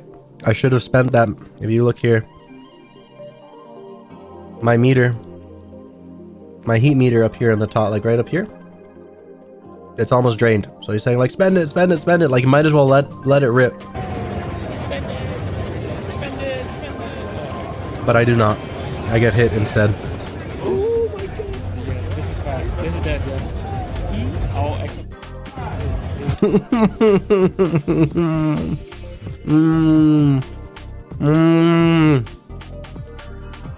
I hated this.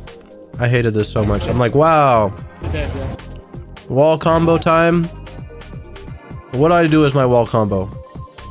Down 3. Oh, excellent. Come on! Look at his health. Look at his health. If I just did like back 2 1 1 plus 2, like some sort of palm of like boosh finisher, would be out. Or even I don't know, like a forward 3 plus 4 or something like something. Would I just do a little down 3?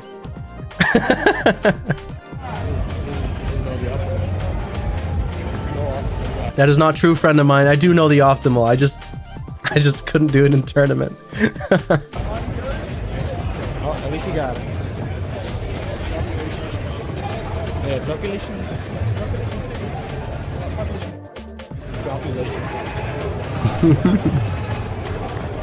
Dropulation central. Just lots of drops. Lots of drops in this tournament.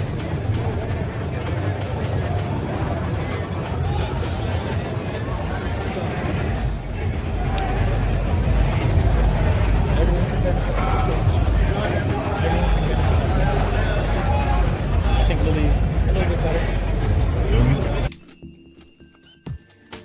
And Thick is saying everyone can benefit off this stage because of the floor breaks, but Lily a little bit better. And it's true. Lily has a lot of combos and moves that lead into floor break naturally.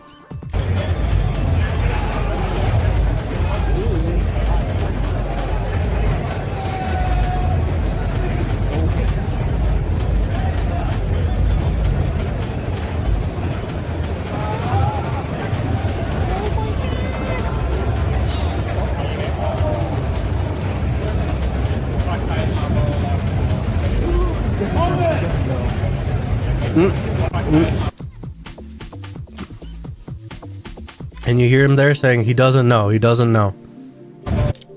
Because I got hit with this. Oh my god.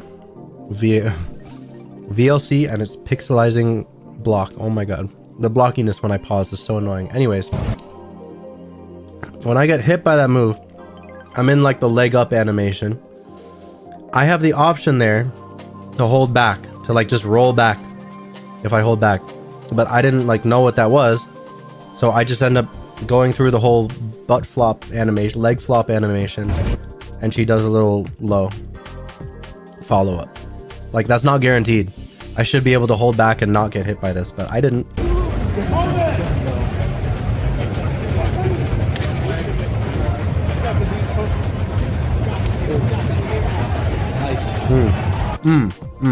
And this was good. This was good for me. Nice. Boom. On the get up, I go into back turn as Lily and do the heat smash because it starts in a low. This Argentina player was not expecting it. Boom. Starts in a low KO. Unfortunately, it's kind of off screen right now because my friend is not looking at the camera as he's recording. But at least I can tell what's happening. At least I can tell what's happening.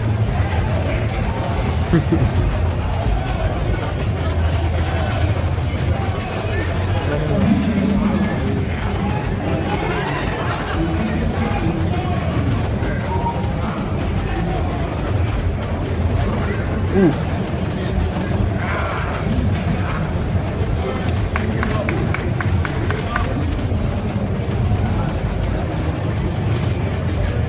Okay.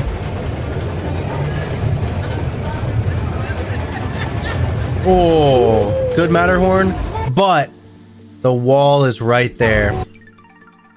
The wall is right. Look at this. I'm like, wow, I'm gonna get such a cool combo here. Fucking wall is right there. I don't even see it. It just... Oh well.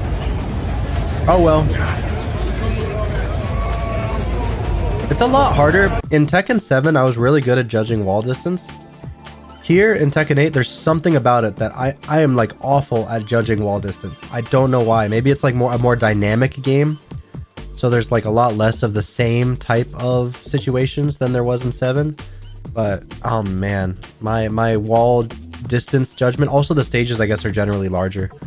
But my wall distance judgment is awful. Is terrible. I mean, but realistically, how are you supposed to know? Like, right? You're in this part of the stage. You're just watching things happen. How am I supposed to know off a Matterhorn right here that the wall is like 2 juggles away from me? I can't tell. I can't tell. There's no shot. Like that, to me, this right here looks like wide open space for me to start a full combo. I'm like, wow, let me do my combo. Boom, wall's right fucking there. Right there.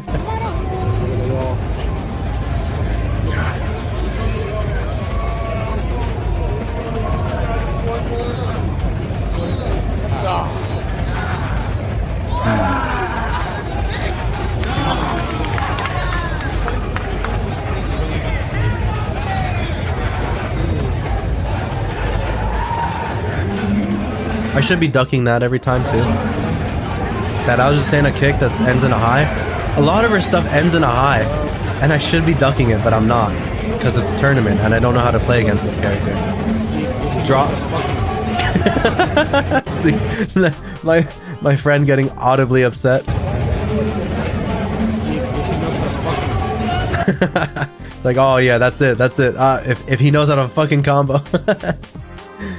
Yeah. Oh well. Look at who it is. Look at who it is. Welcome, Thick. The man in question. We're reviewing the sets right now. This is the 4th out of 5. But yeah, I don't. There's a lot.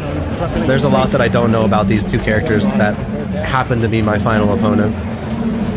But it worked out.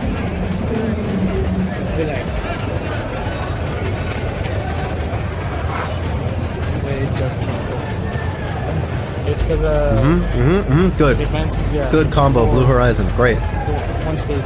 Excellent. Excellent. Yeah, take him to the wall. Give him the Iron Thorn. Yes, keep up the pressure. Keep up the plus frames. All right, now it's their turn. Now it's their turn. Oh, should have launched. Nice. That looks so punishable, but I think that's a high, right? I think that string right there, this one right here. That's a high, isn't it? It looks like a high. So I'm thinking like, oh, that's a, you know, trying to launch me. Okay, that's at least like 12 frame punish. No punish.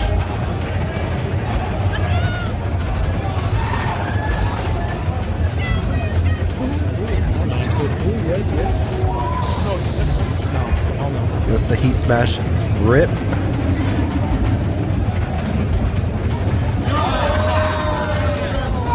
Oh, Yeah, that's It's because side steps, yo, side steps. it's cause side steps. It's cause side steps. I'm telling you guys. This right here. This is what I mean by like my random like micro side steps were so clutch in this tournament. For like no reason. This shit right here. Whoop. Boom. So clutch. So often. Yeah, that's It's because side steps, yo, side steps.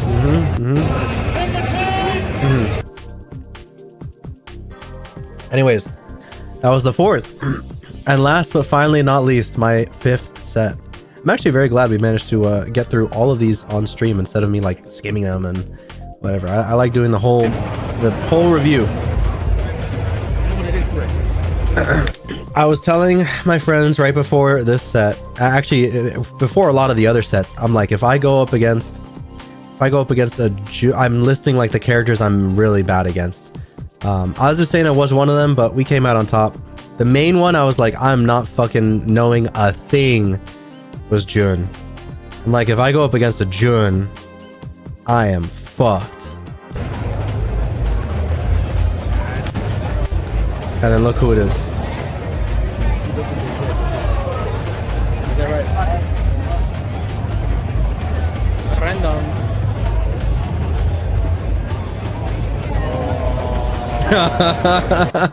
See? You hear them go collectively, oh, because they know my weakness.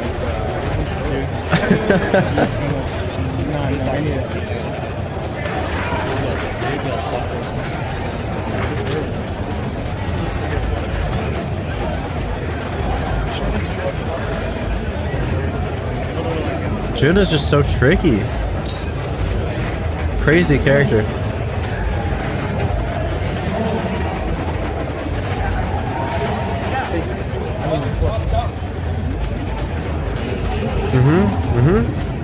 Nice.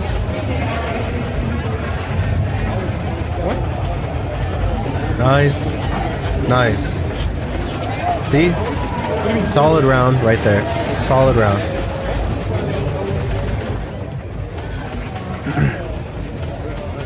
He's doing fine right now, but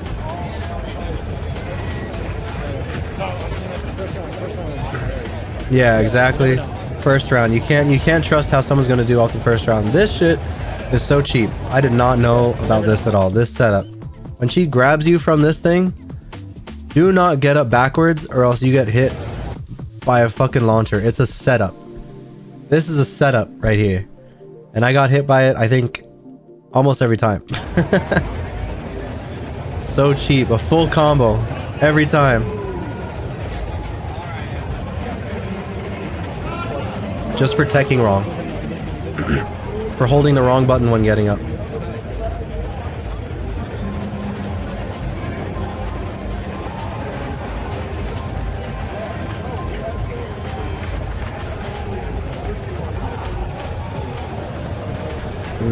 Good block from her.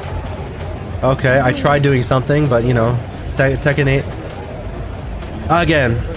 Again, get up backwards and get launched. This one was the most painful one to go back and watch. Because it's like I'm dying to the same... I'm getting hit by the same things over and over again, you know?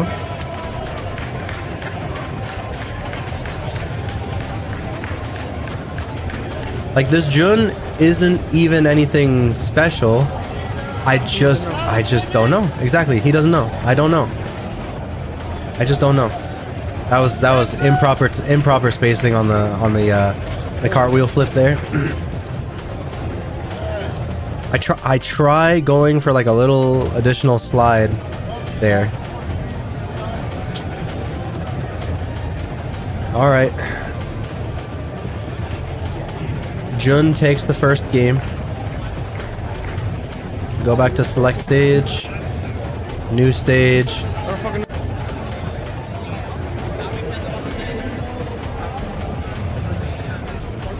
Read the rules. See, I don't know how punishable that is. What is this? No, not that. Read the rules.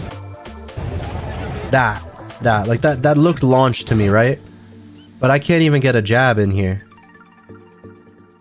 That's crazy to me. That's insane to me.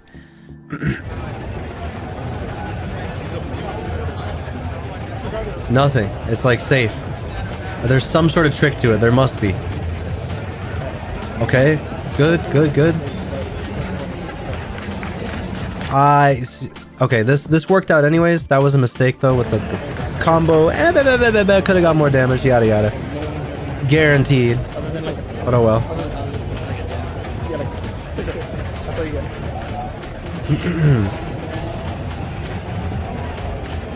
This right here. I should be every single time. 1 + 2.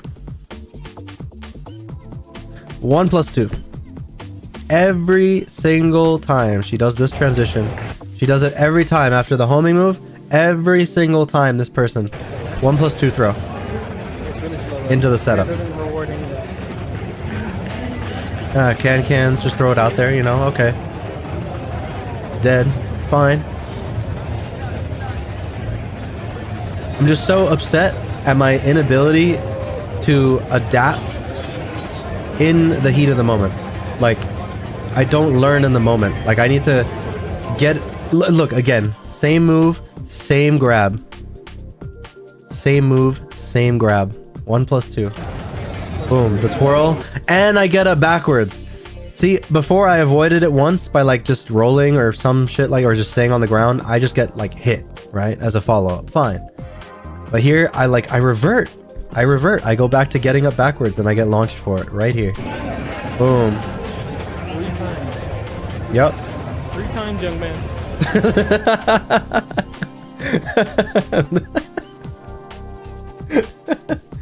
3 times, young man. 3 times. I know, father. I know. 3 times, young man. No, it's fine. Ah, there's the grab again.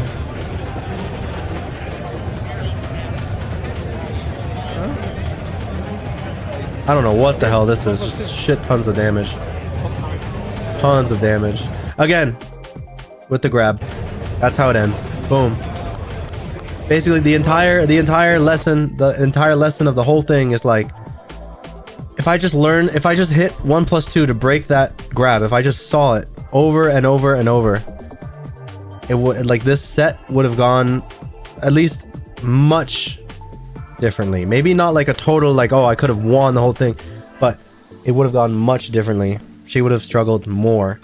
The point is, I made it like way too easy for this opponent by like just not breaking 1 + 2. I never used grabs when I was playing. I have like a bad habit of not. When I'm online, for some reason, I love to do the 1 + 2 grab with Lily. It's so satisfying where she like twirls around your neck and breaks it. But here in tournament, I didn't do any grabs. It was so weird. Spam 1 + 2. Gotta break them grabs. I know. You were playing Grand Blue. What was the move that was tricky? Oh, no. I was talking about when you were recording me here, Thick. That, this right here. Boom. Every single time that move came out, I either should have been ducking or I should have been breaking with 1 + 2, right? It's 1 + 2. I'm almost certain it's 1 + 2. And here I stay on the ground. Okay, that's good. That was a good response. Before this, I was like always getting up backwards, and Jun has like a launcher right afterwards. That was always scooping me up. 1-1-1 ends high. Yeah, well, ducking. I mean, ducking the sure, ducking this too, but like I mean ducking that grab right there. Unless, does this flash just mean that it's unblockable? Or unbreakable? If you block that high tracking move, you are getting mixed. Oh, okay. Okay, okay. Got it. So I should have not even been like blocking it and then just breaking with 1+2. Like I should be ducking that homing move from Jun before it even comes out. 1-1-1. Okay. See, this is how we learn. We get our asses beat by this shit and we learn. We never forget. If I went to tournaments all the time, there would be so much that stays in this noggin because of the mistakes that I make when I'm there. Like this set right here is like pain to me. This is my last set. It's pain to me. This is how I'm out of the tournament because I just keep getting grabbed. I keep getting Junned. Jun is just doing Jun shit, and I don't know how to deal with it. See? Boom, boom, boom. 1-1-1. 1+2 grab or unbreakable grab. I don't know. Is it unbreakable? I don't know. I assume it's a 1+2. But there it is. Boom. Back on the floor. Well, Set's over. I'm out of the tournament, and I get to enjoy the rest of the tournament as a spectator from that moment on. But, you know, is what it is. Is what it is. That's that. So, we can continue on with where we left off before. Where were we? We were here. We were looking at the setups. This is like, yeah, this was like the room at 1 or 2 or 3 a.m. We're still here very late, very late, very late. And this is the next day. This is Sunday. This is top 8 day. So it's rainy as hell, as you can tell. It's rainy as hell. We get to the convention center. Oh, look at that. Interesting. These bins right here are actually old combo breaker merchandise from years past that didn't get sold. You can find it in this bin. It's sort of like a bargain bin, but they set them out only on the final day, I guess, for people to peruse and check out. So that was a cool thing, you know, neat little thing they do. Let me go here. Next, more vendor pictures. You know, they got cool like Mega Man pixel sprites of all these fighting game characters that you can buy. Very fun. Oh, I found a Neko arc. I had just before like finding this cosplayer, just before I had purchased a Neko arc sticker from a vendor, as well as this same sticker but in like a keychain form to maybe put on a fight stick or something. So I bought this in like 2 different forms. And I go up to this cosplayer, very good cosplay by the way. I go up to this cosplayer and before taking the photo, she hands me this. she hands me a Pilk keychain. Just out of nowhere. It's like in her purse or fanny pack or whatever. She just like takes it out, hands it to me. Just as like anyone that walked up to get a photo with this Neko arc, like she just handed it out to people. So funny. I loved it. So there's that. That was a fun moment. Next we are in top 8. This is the A side, the main stages of the top 8, right? This is like right now Guilty Gear Strive top 8 is happening. And look who's in the crowd as a normal spectator. Can you guys see him? Do you guys see him? I'm gonna give you 6 seconds. 5, 4, 3, 2, 1. What the heck? What the heck? What are these guys doing there? What are these 2 very normal spectators doing there? What's going on? That's wild. See what I mean? Like these, I just keep seeing him, and like these people in general are just out and about as like normal spectators. You just see them among the crowd. They're not like always in their hidey holes, hiding away from the public. Like they're out there just spectating the game like anyone else, like a commoner. So that was very cool to see. Yeah, another one. They're still in frame. More like a middle shot.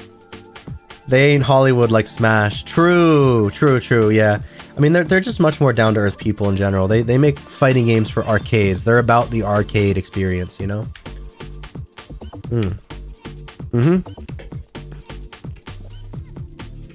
So I will show you guys one more video. I was, as you know, I was dressed as Bidet, as Bridget for the tournament. So I was excited before we were like, oh, let's grab like food before top 8, like for other games really starts, you know? So I'm like, okay, but hold up. Bridget is on screen right now, so I gotta watch. And this is what I see. We got Bidet on the screen here. In losers. If she loses, she loses, you know? She's out. Gotta root, you know. I'm wearing the Yep. I'm wearing the hoodie, so I gotta represent. True, I gotta true. represent. Very true. Good, good. Bridget has like 10 million different names. And I'm talking with my friend here. Basket. He's asking, why do I say bidet? I don't even remember. There's like 50 of them. It's well now like officially in lore transgender a girl. Started as a guy in the older. And we're having Bridget discourse in the real life. Yeah, late night blue stream. God. We night owls tonight. I know, Jeff, because I got to get through a lot in stream time. There's a long stream into the late night. The zoning. What do you do against that man? This entire time I was thinking it was like one of those like poison thing with like a Street Fighter. Oh yeah, yeah. There's more like a. That's a guy. Yeah. It kind of is. It kind of is. But no, this is like legitimately confirmed in the game. They try and keep. Once again, Bridget discourse in real life. They don't want to confirm or deny. Bridget is like, nah, that's it. Okay, going in with the combos. Good stuff. Maximum damage. This Bridget was really good. Super Noon. I gotta watch their games later, like of when they were actually winning, because I fucking love the way this Bridget plays. This match I don't think showcases them as well, but this player was incredible. Oh yeah, Tekken was going on over here. Again, you just like look at whatever game you want. They're all up on the projector screens at once. DNF Duel is here in the middle there. Wait, let's see. Back to the Bridget. Half health. 1 life. Asuka is so cheap. This character right here is so unbelievably cheap. Like, what are you fighting against, man? I believe. This is crazy. No. Okay. Not good. But it's not over, like I thought. Oh, wait, but it's best 2 out of 3. Let's go. Or best 3 out of 5. I'm all hype all of a sudden. I'm like, it's not over yet. It's not over yet. The Bridget can still make it.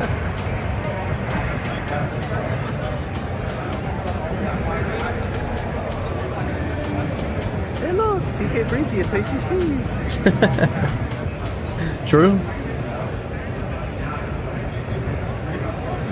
Okay, is it true that TK Breezy, for those of you that play Smash, is it true that the TK in TK Breezy is Tekken Breezy? I don't believe that for a second. That's a lie. That's a meme. That's a joke for sure. Ain't no way that's real. That this whole time commentating Smash, he had Tekken in his name. It's not looking too good. Not looking too good for my boy.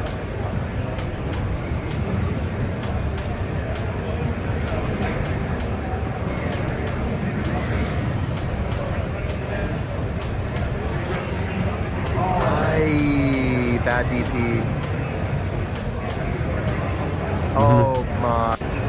I mean, I can like skip ahead here a little bit. Unfortunately, like Bridget doesn't win. Bridget! That's the last Bridget. They're out. She can be. She's pretty good. Not like top S tier, but you know, B tier, A tier. It's such a shame. Oh well. Bridget knocked out a tournament. We got Bidet. Bridget knocked out a tournament. So from there, you know, we went to go get our actual food. You don't think he commentates Smash anymore? Then again, I don't watch Ultimate much. I don't think he commentates Smash either. I don't think. I'm not sure. Like after Nintendo pulled their support, he might not. He might not. Yeah, this is the marketplace. You can see the prices for the food here. Not the worst, but also not great. Not the worst, but also not great prices here.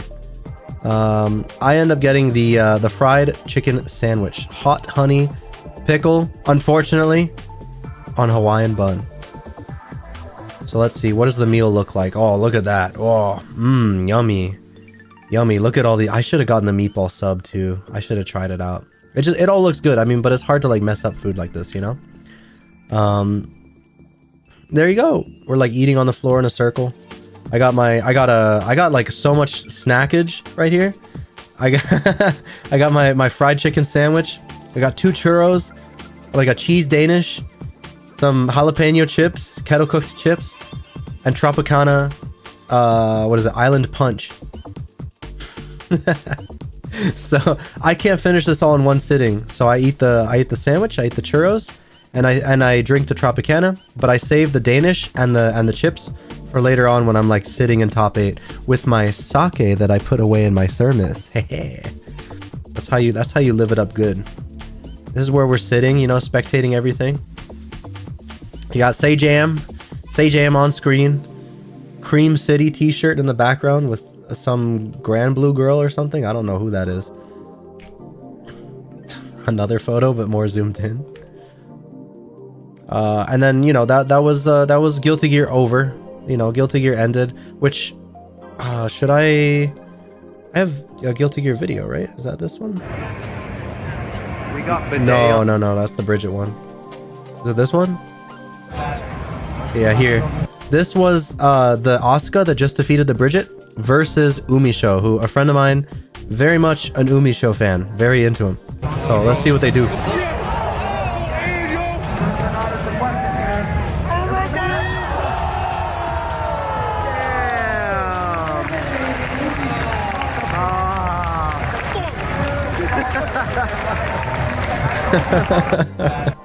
Unfortunately, Umisho knocked out of the tournament by the Asuka player. Next was this other video is like the actual grand finals finish. That's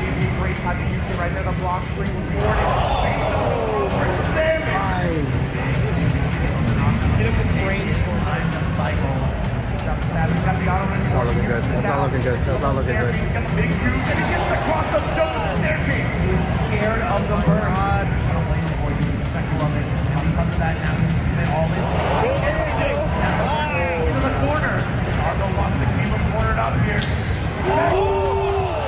Good. Nice.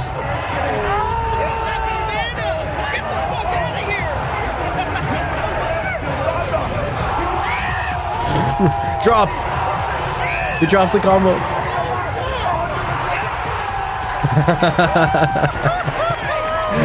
That was so fun. That was so fun to see. So for context, what is it? The Asuka player. I mean, this as a character is just kind of lame. Like no one wants the Asuka to win. Leo is kind of like Unga Bunga brained, but like if you had to pick between the two, you would pick the Leo player to win, right? Nobody ever likes to see a zoner win a tournament. Zoners are just lame. You know, they're just lame. That's just the way they're built, is to lame you out. That is it. So that's why the hype was there for Leo to come back for Tempest NYC, who is a back-to-back-to-back combo breaker champion. So there's that. There's that. And let me see. We have Sajam on commentary here. And then what is this one? Oh, this is Street Fighter now. This is the Street Fighter. So it goes Guilty Gear, Street Fighter, and then it finishes off with Tekken. So now we're on Street Fighter for a little bit here. Okay, Lily, for those that don't know, not Tekken Lily, Street Fighter Lily is like bottom tier, according to most people's lists. This guy made it all the way through to grand finals with a bottom tier character. People were hyped the fuck out over this particular thing. Such good work on this player's part.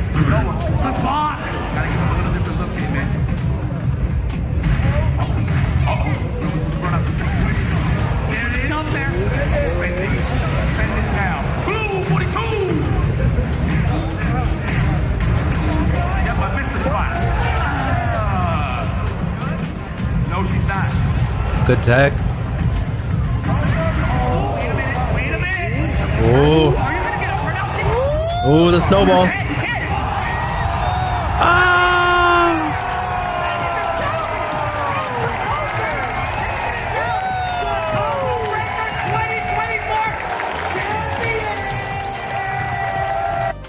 Yep. So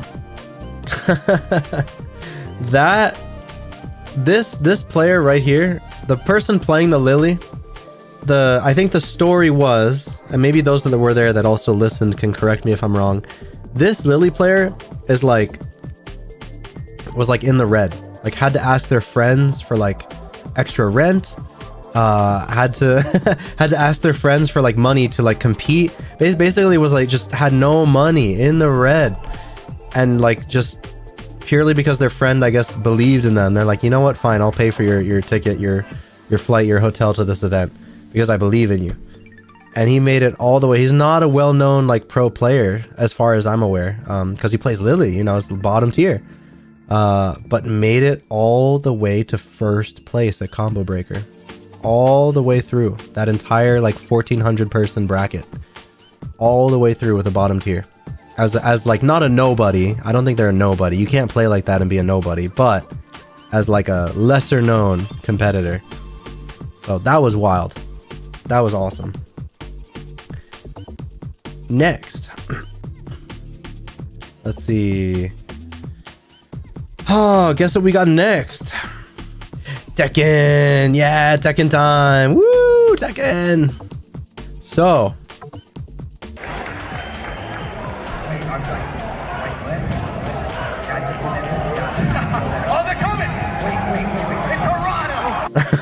this is crazy. Seeing Harada and Murray and Ikeda all get up on the stage live to announce something.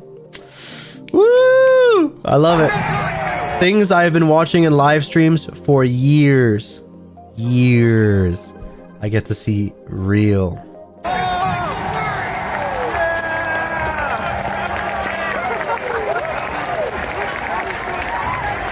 This guy in the front is like bowing down.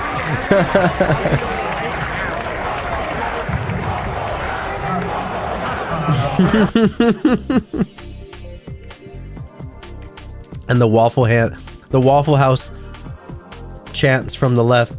I'm going to sound crazy in the back. Yeah, I think yeah, you do. From what I remember, briefly looking over this video, yeah, you do. The Waffle House. Waffle House. Let's get the Waffle House stage in Tekken, can we? Can't wait to hear the H2O chant. Oh yeah, you will. You will.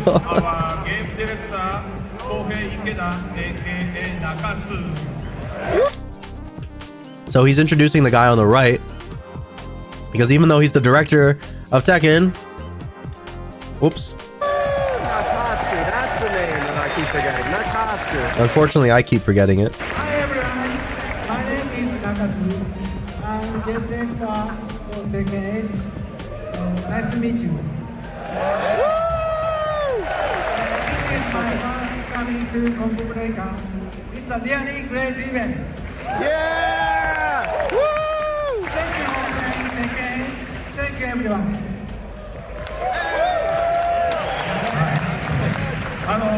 僕ね、この3日間で大体300人ぐらいで本当にずっとみんなに記念撮影をお願いされて撮影してたんですけど、その時にほとんどの人が So let me skip forward to Murray's translation here of what he's saying. So I guess it's my time to help out now.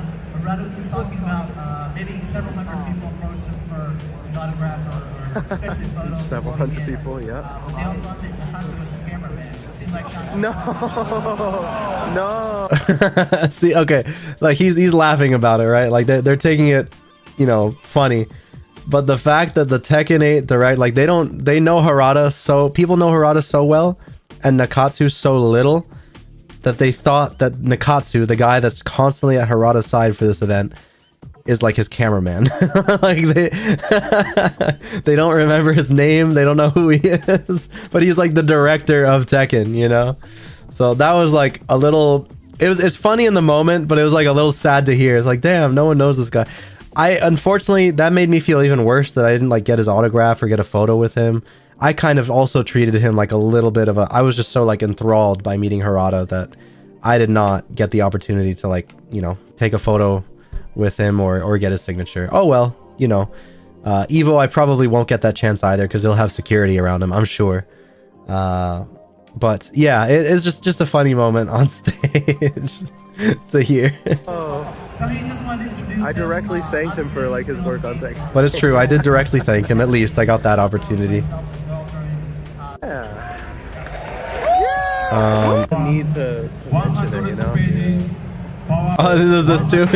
He's saying like, all right, Harada's like, all right, and now we have a 100-page. That's so sad that they like felt the need to mention it, you know? PowerPoint presentation. He's like, all right, now a 100-page PowerPoint presentation for you guys. And everyone's like, yeah! Woo! Just one page. Just one page. Just one page.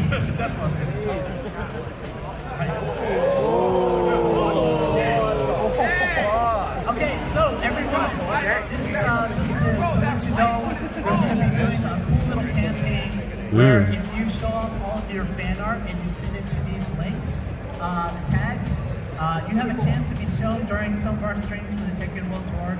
Not only that, you can actually make it into the game. True. So please. This is a very cool thing. Yeah, you can submit your art and be part of the character. You know the character art in customization mode where you can select your artwork for the loading screens. You can get your art like officially implemented if it wins for this type of thing. Very cool. All right.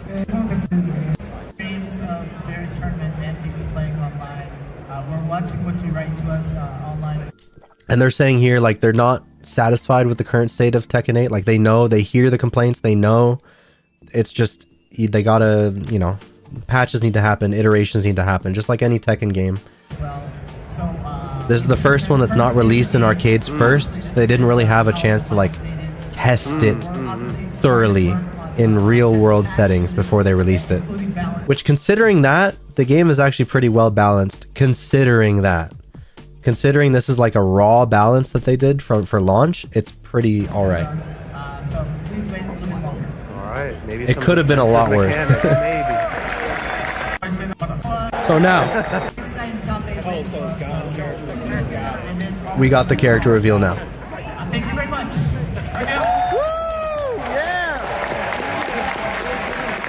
Which I unfortunately was not able to hear this music in the arena, in the convention center. I could not hear this music as well as I liked to. I came back home and watched the trailer. Oh my god, the music in this trailer is incredible. But you don't really hear it here. Show me my bitch! Show me my bitch!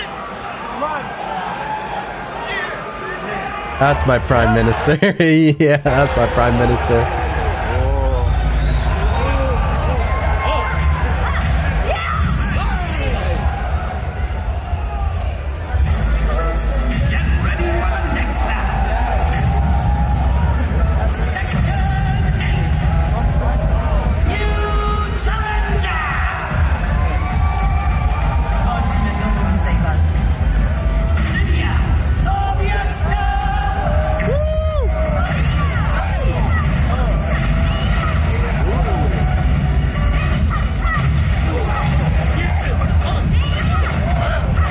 For context, I was not a Lydia player, but the guy screaming to my left, also known as the person in this chat, Thick, he was a Lydia main towards the end of Tekken 7's lifespan. Oh Yeah, you are going insane.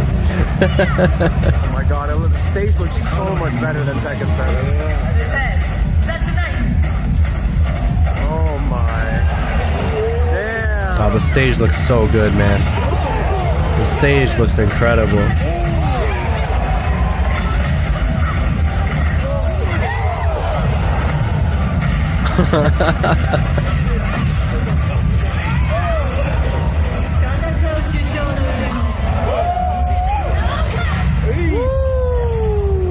Get that kick out of here. Damn. Damn, there's a whale in the background. Look at that. What the?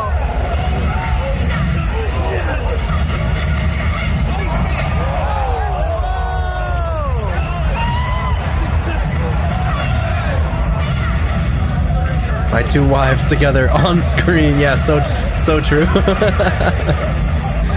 So true for you, Thick. In the name of all polar streams. Ah, you were. This is crazy. This finisher is crazy. Look at all the red and white. All the red and white. Crazy.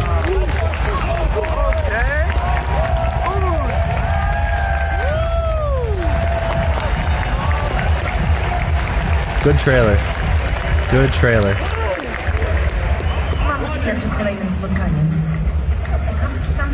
Did you say Roger? Thick, did I hear you say Roger? You wanted Roger right here at the end of Lydia's trailer? You're like, oh, Roger. Roger? You wanted Roger? You wanted a Roger reveal at the end? Oh my.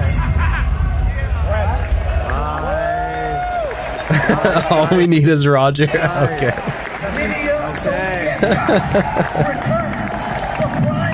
All right. So yeah, that was a fun little moment. Like, just show another character. Yeah, I was kind of expecting like a tease of somebody else, but I get it. You know, they got Evo coming up in like two months, so they can show the new character then. I'm so excited for that third character. Let's see. Let's see. The Evo character is usually like the hypest. The hypest. So we'll see. Let's see what else we got. This is Sour Pig. Oh my god, this is my bear husband playing playing bears. Or not Sour Piggy. This is Rangchu. Sorry, this is Rangchu. Not Sour Piggy. I do love Sour Piggy as well, but I don't have any recorded gameplay of Sour Piggy. It's all Rangchu. But this is like how so I've played bear on my channel. This is how like a professional bear plays. All right. Here comes the combo. We're going right to the wall. Already by that break move out right. Throw break good. That was scary. Straight for the slide. Out right there. Still intact. Launch.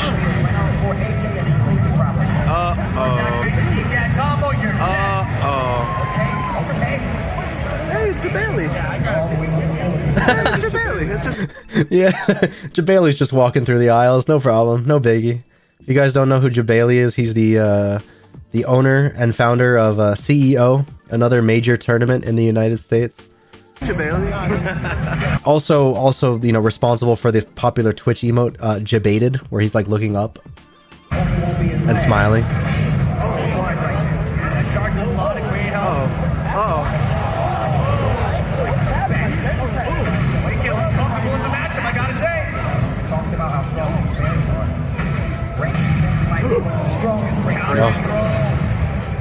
Go Rangchu. Yes. Oh, damage. Oh my fucking god, the damage.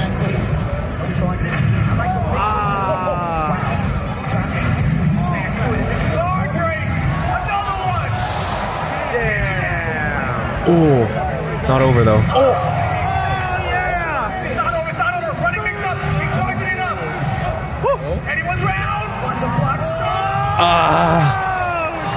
The dick jab. That was crazy slow motion. Nice. Make it so. Swim punish. Okay. Little pair of doctors right there. Interesting, not a lot of back forward two right now. Gave it 30 straight startup. He's not using that claw move. Congress working out with the Ranger right now. Charging it up, AK not sidestepping. Oh, yeah. Good stuff. Good combo. Inspirational bear player. As a reminder, Rangchu is the one who won Tekken World Tour, what was it, 2019, if I'm not mistaken, as Panda. If you remember the the infamous Harada moment, where he's just like, Panda? Really? Good stuff, Rangchu, yes! Final round, game one. I like the dapper one to check him out of the stand. Counter, corner. Slides are blocked. He's good at blocking the slide, damn. Amazing combo. Amazing combo. Now he's gapping electric, he's gapping threat of the heat fast fail the people. Oh! Not a heat, take it. Oh, the feet too stubby. Not enough. Damn. Game one for AK. And it's not over, but I will just... you know what I'm gonna do now? Just because we're sort of like pressed for time and I don't want to go through like all these videos are like 8 minutes long, so they add up, you know? So I'm gonna like skim around the videos until I maybe hear the crowd go a little hype. And then there's like something, oh, whoa, whoa, whoa, wait a minute. We'll stop here and watch it. So let's see.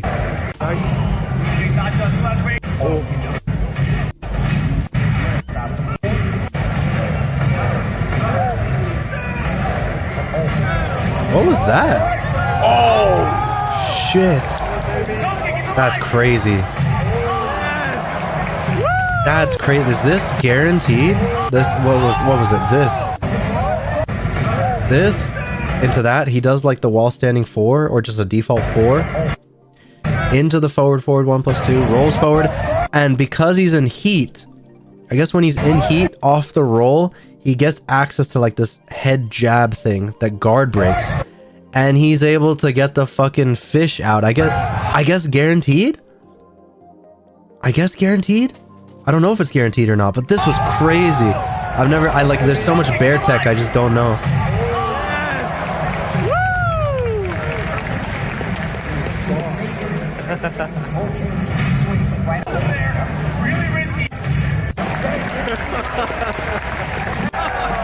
What happened here? Oh, this is a good combo, I remember.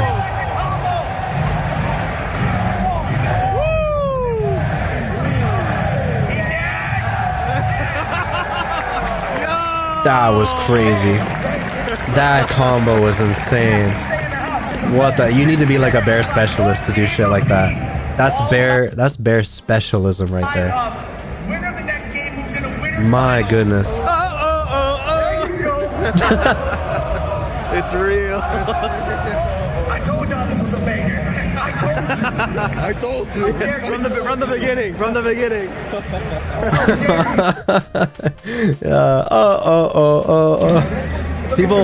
People really like hated this character select theme when it came out. I still am kind of iffy about it, but it was fun hearing like people chant along in real life to it, like like you're singing Owl Nation or something. Alright, let's take it to space. Final game. Rangchu versus AK. Don't get the hijack. That's why there's a bunch of chip, but it is a high you Let me can't. see, I'll keep skipping here.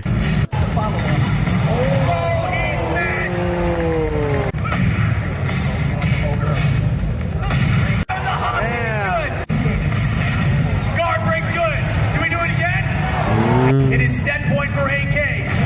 Okay, nice. Yes. Yes.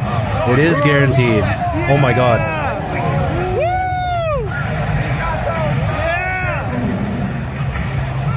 He's not done though. He's in range, has heat available. We could have had the heat to the gate there. Oh. Ooh, the a safe hop kick option just for damage. Just for damage. Always in the final game.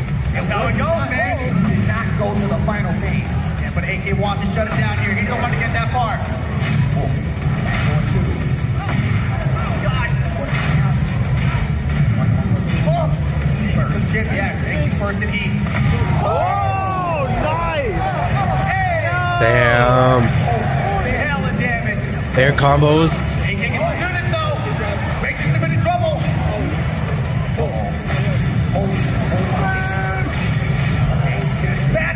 Oh, the break. You don't do that here. You know. Dance.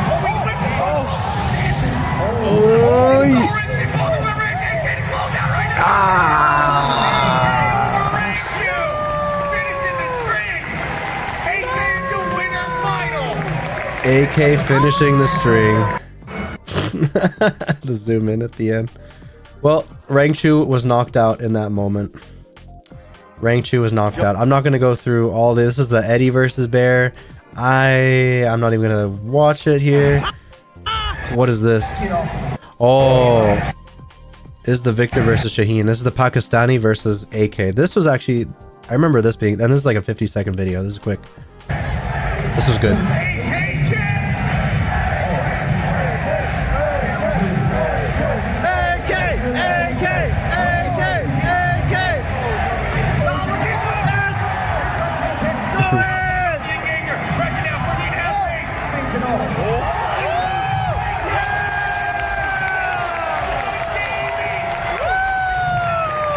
Oh yeah, and there's an H-box in the front, by the way.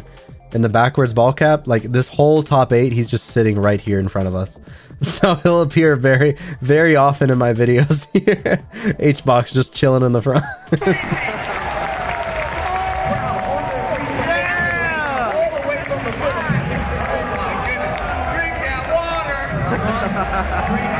that water. Drink that water. There you go, Maki. Drink that water. There you go. There you go, the H2O chant. Drink that water. Drink that water. Yeah, you got to hear it. You got to hear it from my POV finally. All right. This one actually, oh, this is like more of it. This is the other game. Another short video though.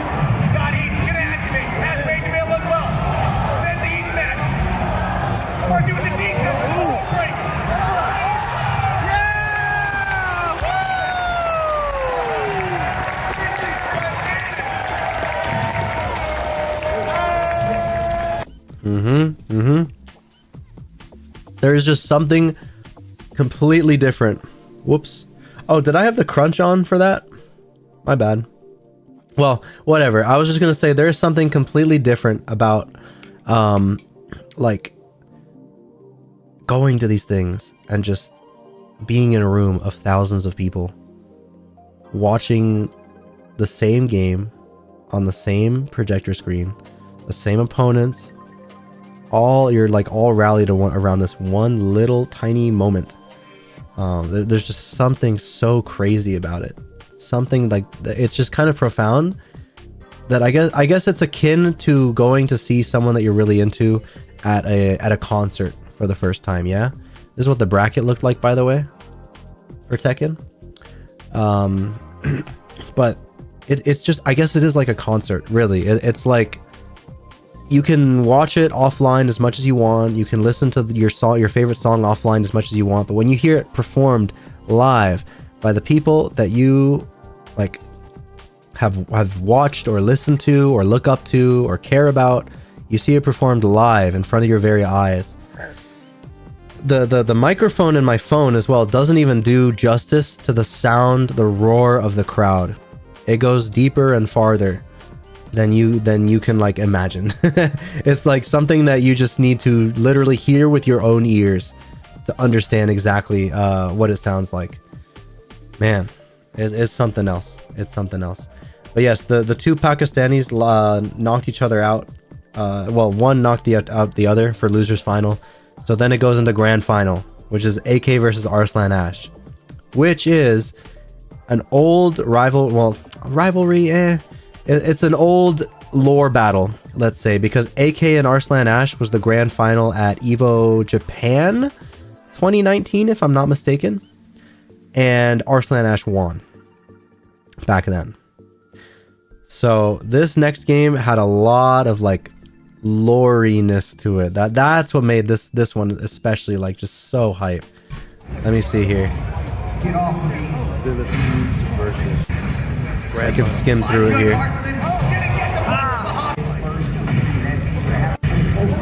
So of course everybody is rooting for AK.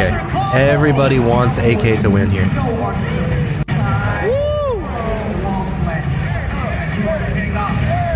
Evo Japan 2019, Arslan also came back from losers too. Ah, damn. Wow. Yeah, the 2019 was the year he showed up, right? 2019 was like just straight up the start of his like career of being a known Tekken player. Wow! With the oh my!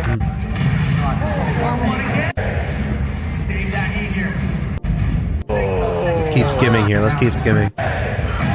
The crowd, of course, the crowd. Risky business going for that. I love when they chant the juggle, you know, they're like, hey, hey, hey, hey, for every hit. Oh, what a call out.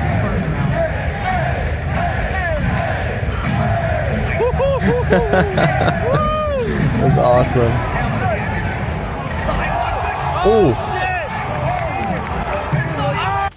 This, okay, that was crazy. That was the watch that back, watch that back. Gets him on the ground, rushes in, but stops because he's expecting the get up kick.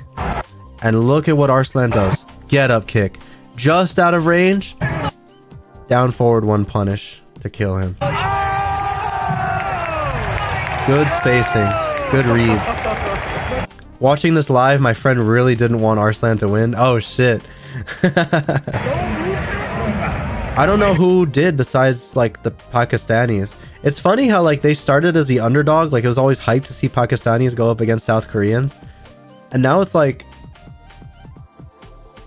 I don't know. Now we're kind of like rooting again for the South Koreans to come back. Like we want to see the South Koreans back in power a little bit.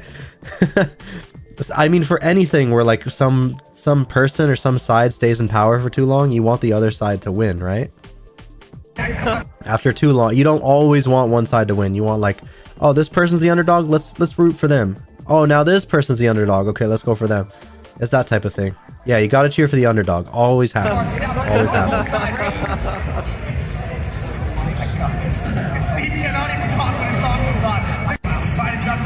People when the two Pakistanis are... yeah.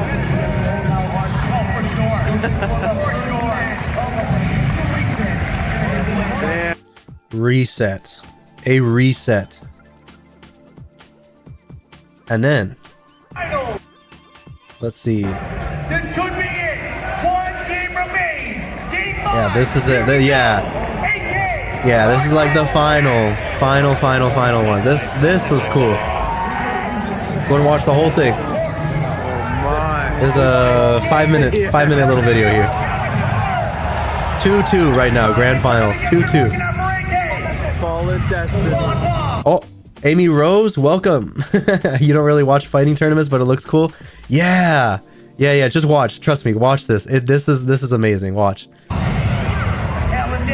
This is grand finals. A Filipino versus a Pakistani. We're rooting for the Shaheen on the left here. That's generally where the crowd lies.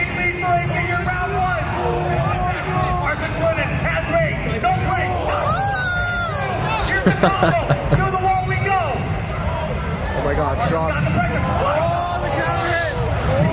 Oh my god, and he's dead. He actually dies from that. There goes round one. He was so close to getting that very first round. But off one counter hit launch, that's it. Versus Philippines. first round Arsenal. AK coming in hot. Go in. Go in, go in. Oh, she tried doing the flip. I don't know what Arslan was trying to accomplish there. That was crazy. Arslan just did damage to himself for no reason. Duck and launch, nice. Nice duck and launch. Uh-huh. Drops the combo. No.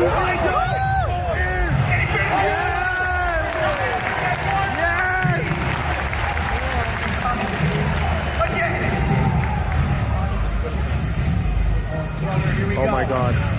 Oh, what a call out. Hello, I'm saying the same things as I did live. You heard they had Skullgirls in Combo Breaker? They did. I did not watch it or get any footage, but yes, they did have Skullgirls. And a booth as well at Combo Breaker. They had a booth.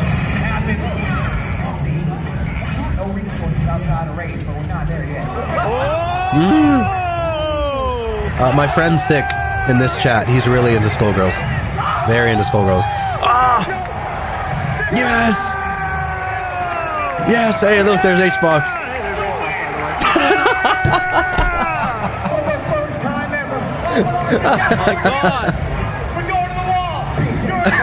Hey, there's H-Box, by the way.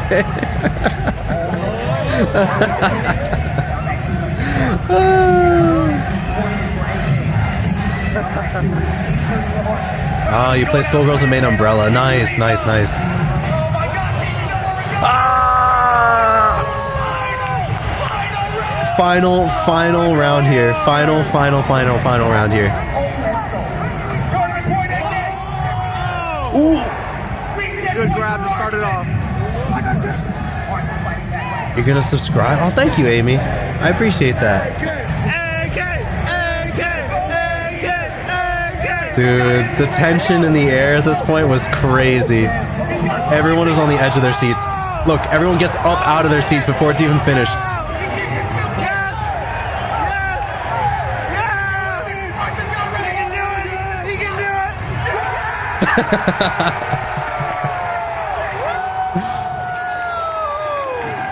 That was crazy. That was crazy.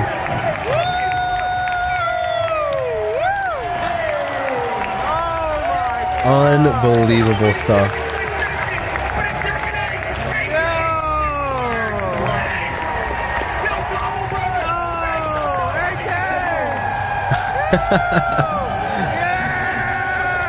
So, for those that do not know AK's background, it was such a good grand finals. I know, Maki, I know. But for those that don't know, No Pakistani win tonight. Not tonight. AK's history here. AK here had, so he goes under the moniker PBE AK. PBE is actually, you know what? I might be able to real quick here do this. Let me do this and go over to Twitter. Yes, lay Twitter. And then go to my, where's it? Bookmarks. I can explain to you what happened with I have all this saved just to kind of like show you guys a little bit of extra combo breaker stuff. Right here. So I don't know why it shows it on the right like that. That's weird. But anyways, from being denied entry 3 times in a row to Combo Breaker 2024 Tekken 8 champion, huge W. This guy, look, for, okay, it's kind of cut off on the stream, but for a third time, the US Embassy in the Philippines has denied the long-standing Philippine Tekken champion, AK, of Playbook Esports team an entry visa into the United States. So for years, this guy could not even get into the United States to compete. He couldn't get a visa. So I don't know if this was his first in a while or if it was like one of his first, but first off, like, that's crazy. He deserves every bit of it for that alone. But then also, I will show you somewhere up here. Let me try and find it. There's something here. Yeah. This right here. Another reason to root for AK. Look at this. PBE has been dissolved since December. Oh, you're gonna practice Umbrella while watching? Dude, perfect. I love when people want to practice fighting games while watching streams. That's what I would do. That's what I do when I watch streams. I like to put on fighting games in the background and just grind away combos and stuff. But PBE has been dissolved since December last year, with the owner going AWOL with huge depths to the players and coaches. AK felt bad for the PUBG team, especially since they are a champion team. So he took it upon himself to pay for the PUBG team's salaries with his own winnings. He is also the reason why AK still wears the PBE colors despite it not existing anymore. He is PBE now. So this man like paid for the salaries of like a PUBG team, a starving PUBG team, because the company would not step up to pay their wages. And this guy, AK, has been around since... This is how old he was when he started playing Tekken. When he was like competing in Tekken. Tekken Tag Tournament 2 in 2013. He was like... I don't know. He must have been 14? 15? Maybe? Crazy young to start competing in Tekken. This is awesome. 10 years ago, this particular video was uploaded, but the best of AK from Tekken Tag Tournament 2 Global Champion 2013. You play Tag 2? Why don't you play 8? You specifically play Tag 2, Amy Rose, but you don't play 7 or 8? How curious. I wonder why. But yeah, we can actually take a little aside here and like scroll through the stuff that my Twitter stuff as well, because there's a lot of Twitter stuff to go through. Yeah. Katsuhiro Harada. Unfortunately, the trailer here got leaked. Do you know what happened yesterday? Yes, the unlucky Chloe. Just a concept trailer leaked. It's a very unlucky day. He draws these things every single time there's like a leak in a tournament. So the Lydia trailer actually did leak beforehand. Obviously, I'm enjoying the tournament. I'm not going to go on the internet and like try and spoil myself on what the trailer looks like. But I was aware throughout the weekend that the trailer had been leaked. So Harada draws this every single time, an unlucky Chloe, every single time there's a leak at a tournament. And he's such a good artist too. Look at his drawings, man. Harada has such a good art style. It's amazing. Amazing stuff. So that's the unlucky Chloe. That's the unlucky Chloe. I guess we can go in vertical order since Twitter bookmarks seem to prefer this method. You play 7, but you can't play 8. You don't have the console. Ah, I got you. Yeah, that's 8 kind of like gates you in terms of, because super high fidelity, you know, it gates you. I get it.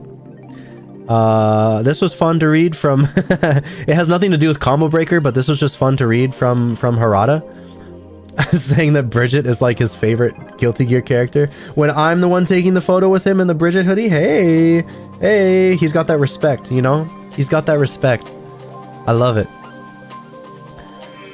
Then this is what Joe Bob was referring to earlier in the stream when Sajam was eating just on commentary. Man, you know, I'm not gonna lie, Sajam, you don't gotta say a damn word, because I'm gonna be honest with you, I'm very jealous of eating that. I looked at it, right? There was a box of a lot of burritos, and I said, man, I should jump into this. And I said, man, let me play it safe, because I might visit the porcelain. And it's not a bad thing. That means your bowels is working. But at the same time, I'm like, damn, should I grab this or not? And then here you are, brother. I felt like I made a mistake. And I am... He's just eating. I'm paying for it. He's not talking. It smells really good. Like I said, you don't got to say a goddamn word. He's dabbing the napkin on it. Can we see our combatants on stage as part of my language? I know the Chipotle is good because I can hear the foil and I can hear the beans so good. getting bodied, creamed. Oh yeah, Yeah. it's a beatdown. I'm vibing. How you doing? I'm just hanging out. How's everybody in the chat? It's a long day, bro. I'm busy. You're busy. I got a couple top 8s. You know, no time to eat. Man, you know, I'm not gonna lie. It's Say so that you don't good. gotta say it. That moment was so fucking funny. And his reply, the quote retweet reply. I was a little hungry. Oh, it's so good. Oh, and here we have Home in the Heartland from Rick the Hado. This is the owner, like the founder of Combo Breaker. They had a photographer take a like full group photo during what top 8 was this? I think this was Street Fighter, like right before Street Fighter 6 top 8. They took like a whole group photo of everybody in the entire arena. Wide angle fish lens. I am somewhere in this photo. You can find me. But good luck, because I'm very pixely. I am somewhere in there. I am somewhere in there. But yeah, Combo Breaker is just so fun because you just have games like this too. Look at this. Yeah, big thing about Sonic the Fighters is the short timer. This is a tournament. All right, Bean is just burning through all their resources. What the fuck They're is this down to game? their I've never last even heard of barrier. it. They love going Sonic hyper. Fighters? Yep. What's gonna happen? There we go. Oh, they no can't barrier. guard anymore. Yeah, if you don't know anything about Sonic the Fighters, blocking is a resource because this game is for insane people. Yo. So unless you're just really good and also insane, you could just like convert off of your preferences. Yeah, I mean the best. Yeah, just ridiculous. Like you have ridiculous sideshow tournaments for games that almost no one has heard of or played. Played that game in Yakuza? Oh, of course you know this game, Amy Rose. I should have expected. Sonic the Fighters, you know this game. I should have expected. I should have expected. But anyways, like you just have side tournaments for like the most random games. These are the titles that are held in the C Hall. Remember the C Hall I was telling you guys about before? That's like a smaller room, but it has a stage. That's where these tournaments were happening. For the ones that like hardly have any players. Oh yeah, Tasty Steve is now a father. Like what? Bro, Tasty Steve, what does he do? What is Tasty Steve doing with this little chick? This little chickadee right here. What's he doing? Helping across the street? He's a father. He's a father. He's a father. Next. Knee. You got Knee, Mr. Knee himself, who unfortunately lost, but he was here with his buddies, his South Korean buddies. And look at that. He found his own lever. I don't know if can I zoom in on this? He found his own lever right here, the Knee lever, right in the Paradise Arcade shop. Look at him. So happy to have found his own lever. That must be so surreal to like get your own merchandise named like after you, you know? Something that other people use. And it's like, yeah, this is the Knee lever. Wild. Oh, and if you guys wanted to see how like laser etching works on a fight stick, this is what it looks like. This is somebody's Victrix Pro getting laser etched with an Akuma design. Look at this shit. Look at the laser go. I've never seen this before. It's kind of satisfying to watch, isn't it? Oh, the FDX one as well? He had an etching? I didn't even know.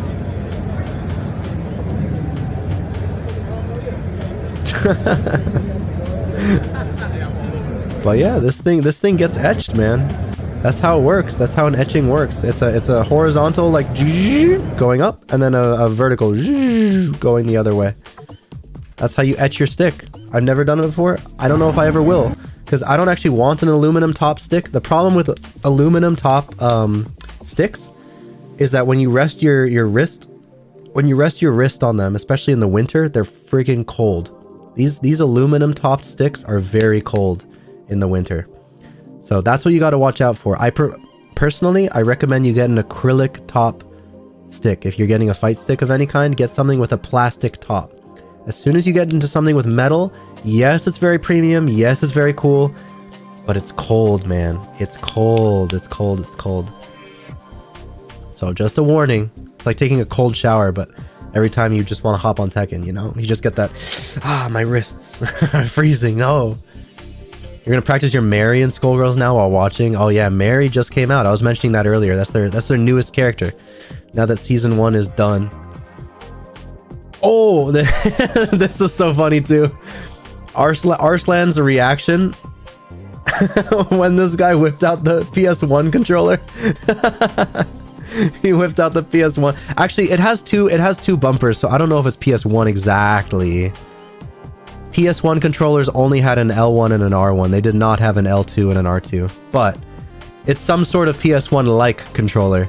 And he was saying, he was tilting it towards Arslan, and he said, this controller is older than you. And Arslan's, his eyes are just bulging out of his head. They're just like... It's so good. Loved this. Loved seeing that screen cap. Next, Third Strike Grand Finals, if you guys want to see. Again, this is in the C stage. This is like the less popular games. I swear to God, if they have rival schools as one of the combo breaker games, I think they did as one of like the side tournaments, like this type of side tournament. I think. Don't quote me on that. Don't quote me on that, but I think they did. I think they did.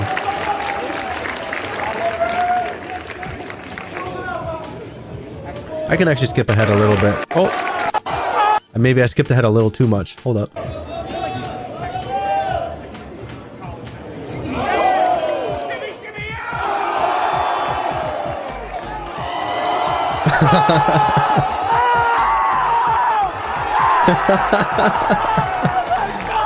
Oh my God. You gotta love the support. You gotta love the support. for the smaller stuff. You gotta love the support. Let's see. Here's the melee pop-off I was mentioning earlier, guys. H-box chair moment. Watch here. Just from Magi's perspective and what she needs to Whoops. What happened? Oh, I paused. She needs to change. And that is because Hungrybox is so terrifying. It is on you to make the upset, and he knows that, and that changes how you play a lot of games. The mental game just shifts.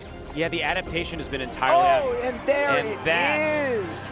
50 rests later, we have crowned a combo breaker champion, and it's H-Box and the chair. We apologize. We have made friends with the chair community. Hungrybox, phenomenal show. Raise it high. Juan, H-box, yo. H-box, your combo. H-box grabs the chair, and he's like, no, actually, no, not this time. He's like, psych. Look at this. Look at the smooth movement here. And it's H-box and the chair. We apologize. We have made friends. No with the chair slamming at this convention, please. No chair slamming at this tournament. Showing. Raise it high. Juan, touchdown, Juan. That shit was so funny. Yeah, Smash. I'm a big Smash fan, Amy Rose. I am a Smash fan, but I haven't watched it in a while. It kind of fell off for me during COVID because my IRL friends were not around anymore. So I just felt less of a need to play it, and I kind of moved on to other, like fighting games like Tekken and stuff. There's a little promotional video for Combo Breaker. Cool pop-offs and stuff, but we don't need to see it. We don't need to see it. Here's the, this is crazy. This was during the, what was it? It was during a Melty Blood set. Look at this shit. The commentators had to give this man the power. I have the bone of my sword. Steel is my body and fire is my blood. I have created over 1,000 blades. Unknown to death, nor known to life. Have withstood pain to create many weapons. Dude, what the Yet fuck? Those hands will never hold anything. So as I pray, unlimited blade works! They actually remember that whole fucking thing. I actually remember that entire freaking saying. Ridiculous. Ridiculous. Oh, here's DNF Duel as well. More games. Oops. Craziest pop-off. What is this pop-off? He's like, just ridiculous pop-off. He's being possessed by the demons. He's possessed. Look at this. Look at this. Ah! Gets down on his knees. Ah! with the hands out like, I can't contain this power. Ridiculous pop off.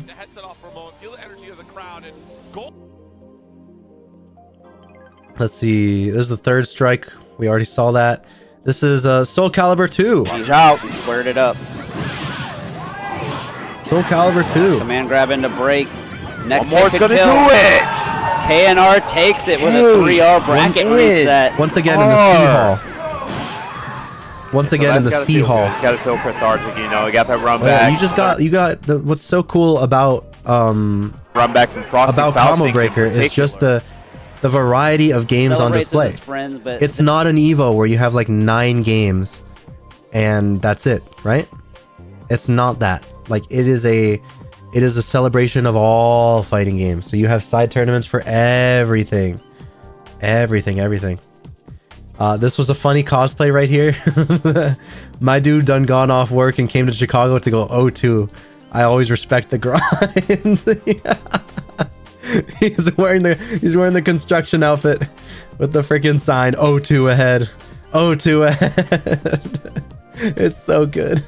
It's so fucking good. What an amazing cosplay.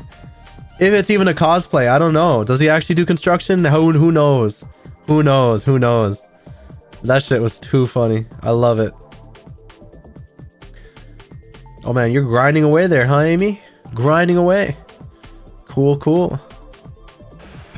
Oh, this genuinely intrigued by the beef that the Anila and Ruby plush have with each other at Combo Breaker. Yeah, this was in the background. These two were fighting each other. Look at this. That one's godlike, I gotta say. Look at this. What's the beef? The golden shrimp as What's the well. beef? All right. All right, so we are going to be having our top 8 competitors lining up. What's the beef? What's the beef? Who knows? Gotta respect the players who go O2 and show up. Exactly. Gotta respect them. Can't shit talk them for a second. Oh, and here's the golfing. I was mentioning the golfing tournament before, guys. Neo Geo Golf. Look at how hyped this is.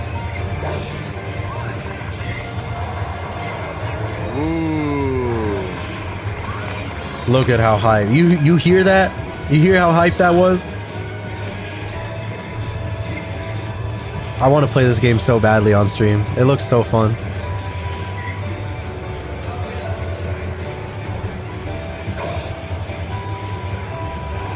Ooh.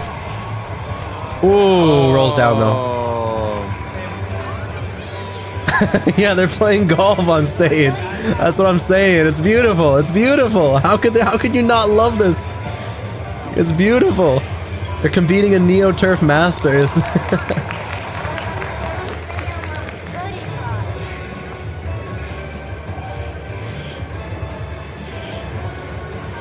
Phew. Nice birdies. Good birdies. Good birdies. I am genuinely a golf fan, so to me, seeing this warms my heart. I love it. I love it. Golf fans unite. Oh, there's all these like photos and stuff, but I'm not gonna go through them, guys. It's getting late, and I still want to show you guys Chicago because I did visit Chicago briefly. And then the final bookmark I have was this one. My friend Thick, who was in here earlier. This is what he wanted to get signed by Harada. When he met Harada in person, he specifically wanted this sticker to be the thing that Harada signs. Yes, you did that, Thick. You did that. I did like your tweet. Look, it's off on the... Well, okay, you can't see it on stream, but I right here. Although maybe not on your main page. Maybe I gotta go to your main page, which is... That's dangerous. That's dangerous business putting up on stream right here, but I'll keep it in another tab. I'll keep it in another tab. Oops. Let me. Woo.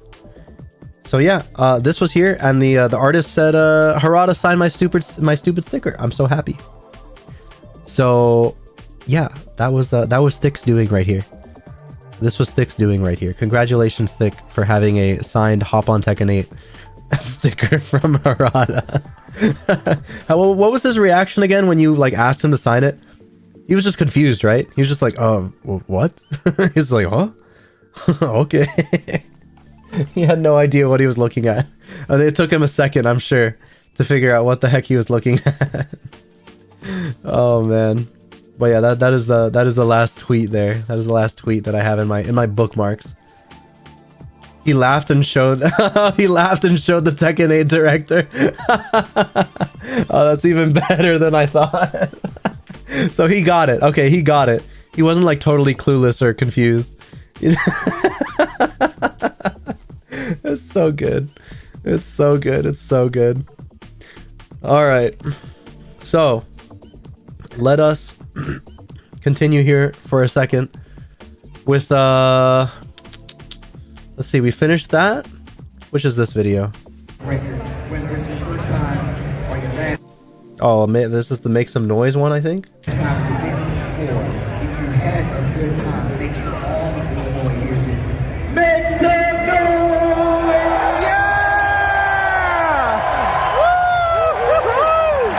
Hell yeah. Make some noise.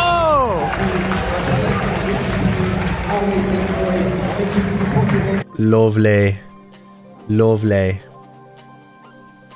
All right. From here on, it's Chicago imagery. You're gonna go to do some team combos. Okay, okay. From here on, yeah, it is like mostly Chicago imagery. Oh well, here's like the final photos of the event here as everyone's piling out. As you see, they changed the yeah, everyone's like walking out, having a good time, being like, damn, that was a crazy top 8. Woo, yeah. As you can see, they changed the thing up here. It says Combo Breaker Champion AK with his oops. Sorry, I have the filter on still. I'm a monkey. They changed the screen here at the end to show the champion while everyone is filtering out. I'll show the old photos since they were kind of like blurry. But yeah. That's like everyone's, on their way out. Boom. Great top 8. Having a good time. As soon as the top 8 finishes, there is no more 24-hourness to this convention. Like, it's over. Like, you get out. Get out. Go home. Enjoy the remainder, I guess, of your Sunday. This is what the B side looked like at the end of everything. Look at how, like, everything is stacked. It looks so depressing. Doesn't it? It looks so sad. There's no... Everything is folded away. Everything is stacked. Why did it have to end? All good things must come to an end. And this was on the way out of the convention center. And look who's on the right. Look, I'm telling you guys. These people are just around, okay? Murray, Ikeda-san, and behind him is Harada. You don't see it in this photo, but Harada's like right in the back there. They're just walking out. They're just walking out with us. Look at them. There they are. Again. They're just walking out like normal people. Good night. They go to their hotel room, I guess. But yeah, they're just among the people. Again, I'm telling you, I saw Harada and Murray, like the Tekken people, saw them throughout the entire thing. I don't know if I just don't know the people that are in charge of other fighting games, but I'm just astonished that where are the Street Fighter heads? Well, okay, this isn't actually a Capcom Pro Tour stop. Combo Breaker is a Tekken World Tour stop, but it's not a Capcom Pro Tour stop. I'm curious, like, where were all the directors for these other games? You know what I mean? Like the famous people for these other titles. They weren't here. I don't think. None of them. Among Us? Among Us. He's among us. They are among us. All right. Oh, yeah. And then we celebrated at B-Dubs after the fact. We went to a Buffalo Wild Wings in the area. It was late, like near midnight. Buffalo Wild Wings closes at midnight. So it was kind of they were understaffed, overworked. But our waiter was very nice, just kind of, scatterbrained, unfortunately, because of the whole, how everything worked out. Hey, look, these are my boneless wings, my mac and cheese on the left, and my strawberry lemonade. The wing sauces were 5 Blazing Hots, 5 Asian Zings, and 5 Mango Habaneros. And I was stuck on the toilet the next morning, understandably. Yes. It was delicious, though. And the next day, we wake up early because we don't have flights until, this is a Monday, by the way. We wake up early. We don't have flights until about 5 or 6 o'clock. and we pretty much have a whole day. So we're like, let's wake up early, let's take an Uber into Chicago and just experience the city for a day. Yeah. That shit messed up your stomach. Yeah, you too, Thick.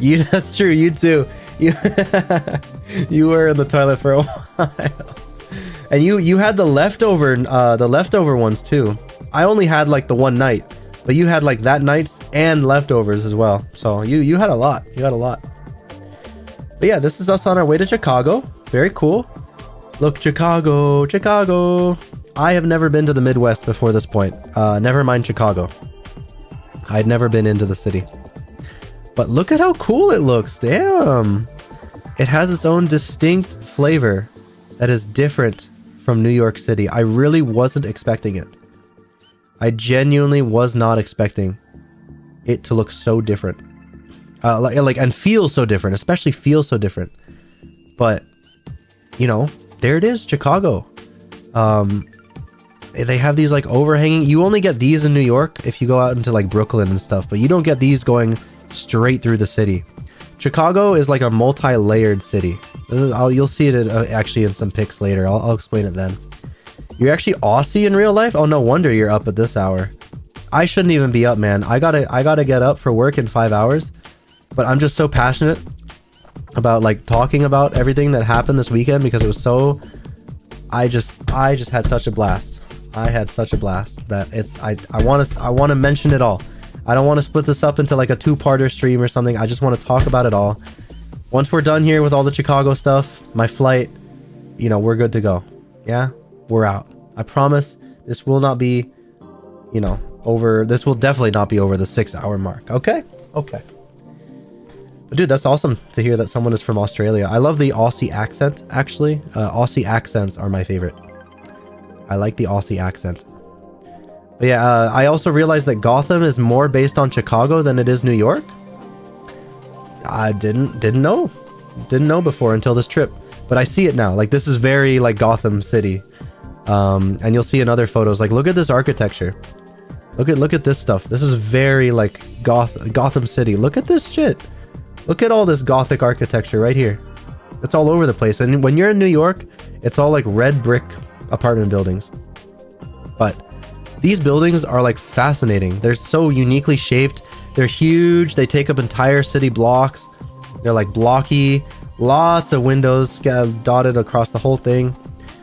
It's just a different flavor from New York. It's like a true metropolis. It feels in a way bigger than New York, I want to say. I don't know if that's actually true, but it feels bigger than New York. Not in terms of the skyscraper height, but just in terms of the amount of like really massive tall skyscrapers that you're looking up at. And they're also uniquely shaped as well. So that's the Bean. Unfortunately, the Bean was closed to us in real life. We couldn't get access to it. It was under construction or renovation or whatever, but that's the Chicago Bean right there. Boom. We're in Millennium Park right now. That's like a bunch of towers, you know, cool towers. This is a amphitheater, I guess, in Millennium Park. I forget the actual name of it, but they host like concerts here and things like that. Down here by the front. Yeah, welcome to Millennium Park. What is this called? The Great Lawn, the J. Pritzker Pavilion. That's it, the J. Pritzker Pavilion. So this is where we're at right now. You are here. We're in this circle. We were dropped off like down here, up here, and so we just kind of walked around the park for a little bit, explored it, kept taking some cool photos of the pavilion here. It was an overcast day. Walking through the garden, you know, taking pictures of flowers and stuff. Oh, who's that? Who's that handsome fella? Who's that handsome fella? And why is he kind of going hard in Chicago? I don't know. All right, I'll give you guys a little treat here. All right. How about boom? All right, boom. The real photo, just slightly edited. Why is he going so hard in Chicago? Why is he going so hard in Chicago? I don't know. Who is this guy? So here's more like the fascinating architecture. I'm telling you guys, This architecture is crazy. I did have to do it to him. He did have to do it to him. But this architecture is fascinating. Just more photos. I'm just kind of gonna skim through them at this point. Look, like, what the fuck? Okay, so this one is already unique enough, but then like, look at this shit next to the side of it. What is this? What is this shape? How do they do this? That is wild. Oh my god. I'm telling you, Chicago like pops off with the building designs. It's kind of crazy.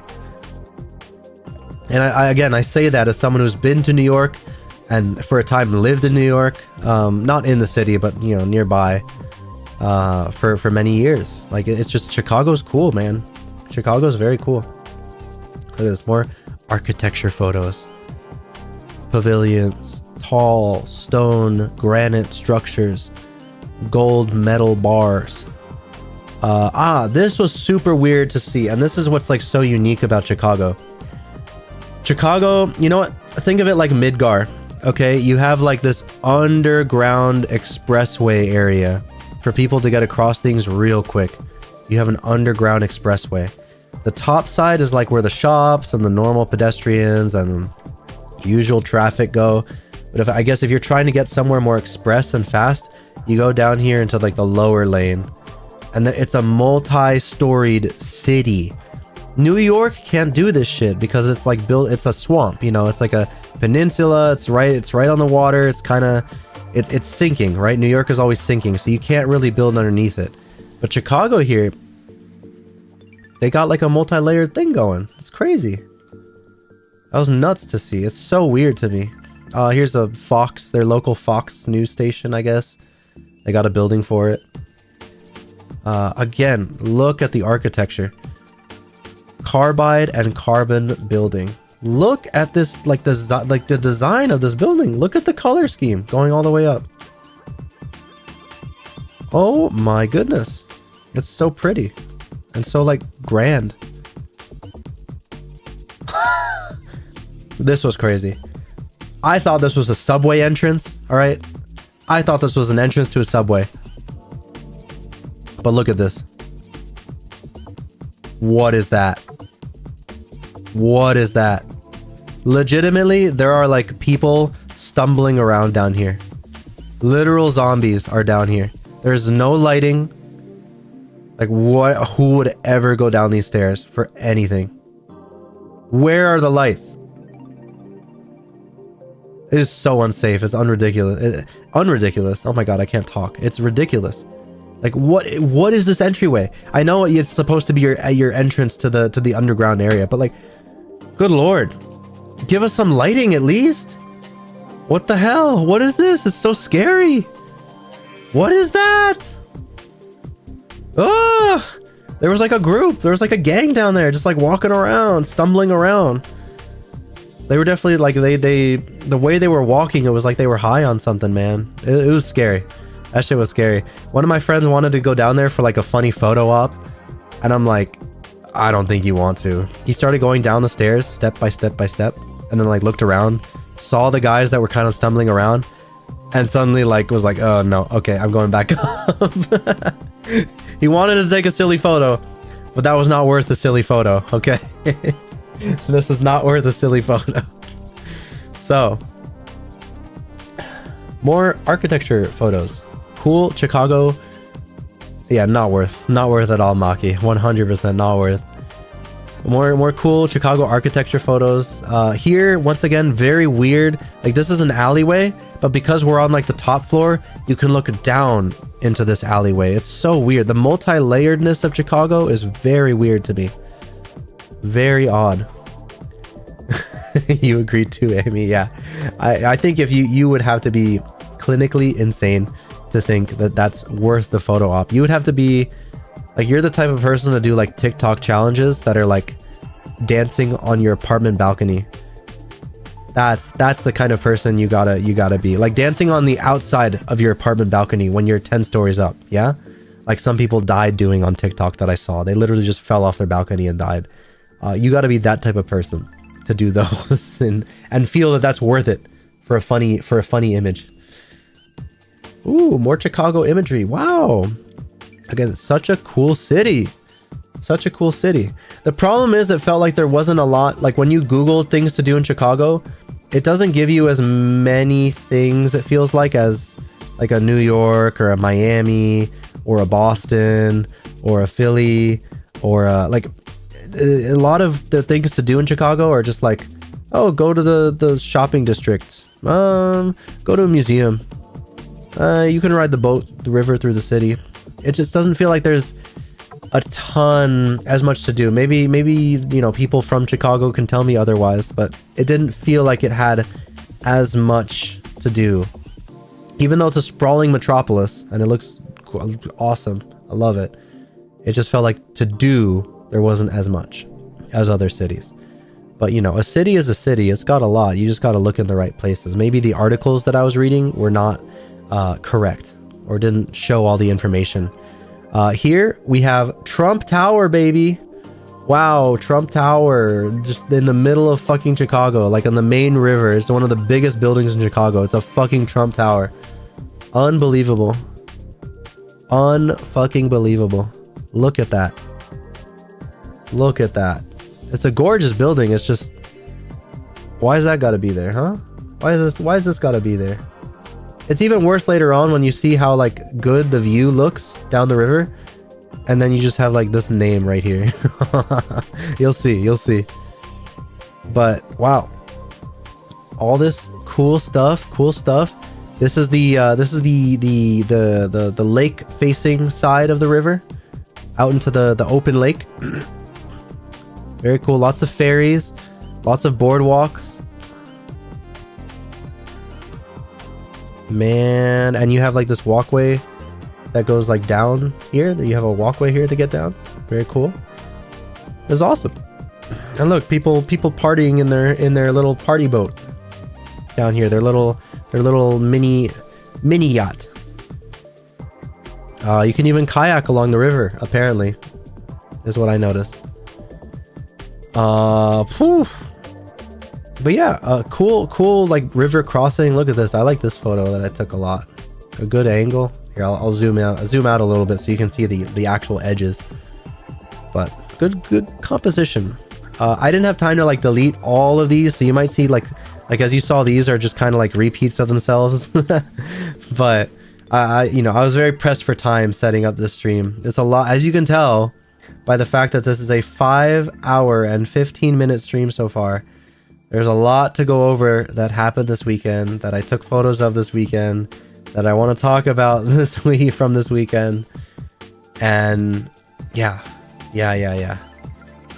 You'll start seeing more repeats here in the Chicago section. But here, look, like New York doesn't have this shit. What is this? It's like two buildings connected by like Sky Bridge. Look at that. There's like it's like it just got cut. It's like the building just got sliced with a big knife right down the middle. What the hell? It's so weird. That's so cool. Like the architecture in the Midwest is actually different from that of New York. This is a Hall of Fame broadcaster for NBC. Or at least I think he's NBC. Because behind him is an NBC building right here. As well as like, I guess, is this NBC headquarters right here? That might be NBC headquarters. I don't know, but they got a whole ass skyscraper dedicated to NBC. I guess in New York City they do too, but you know, they also have one in Chicago, so that's cool. Again, showing off the multi-layeredness of the city here. You got the underground area and the above ground area.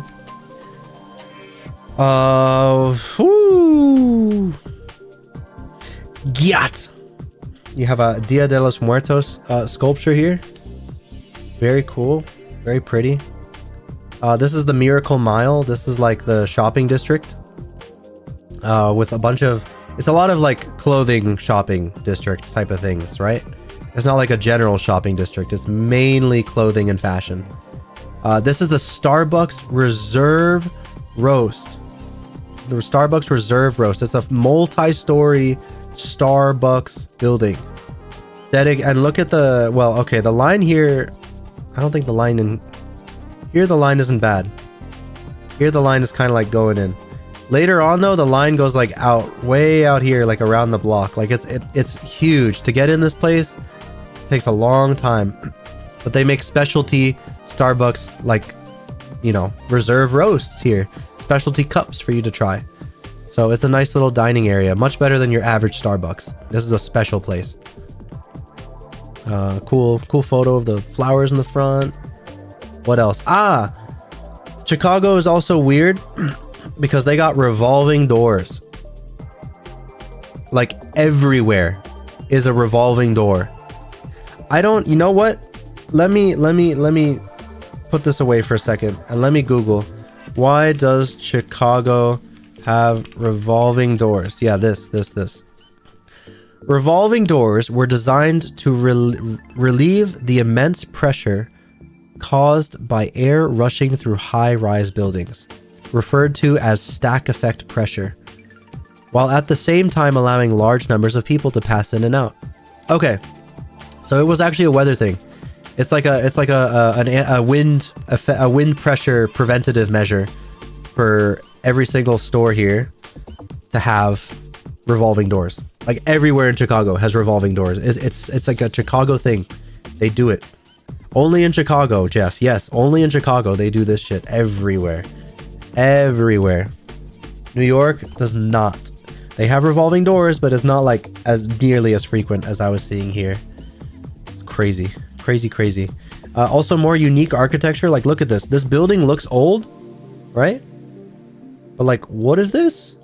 What is this cool ass like lookout area? And why does the building like curve upward? Like, what is this? The building looks old, but it has like modern design aesthetic. It's so weird. Like Chicago, like just architecture blew my mind as I'm walking around. And then you just have like cool Gothic buildings like this. The Midwest, I guess, just like loves millions of windows dotted along its walls. Like very blocky, generally blocky structures with millions of windows. That's the Midwest way. Galvanized steel extension. Oh my god.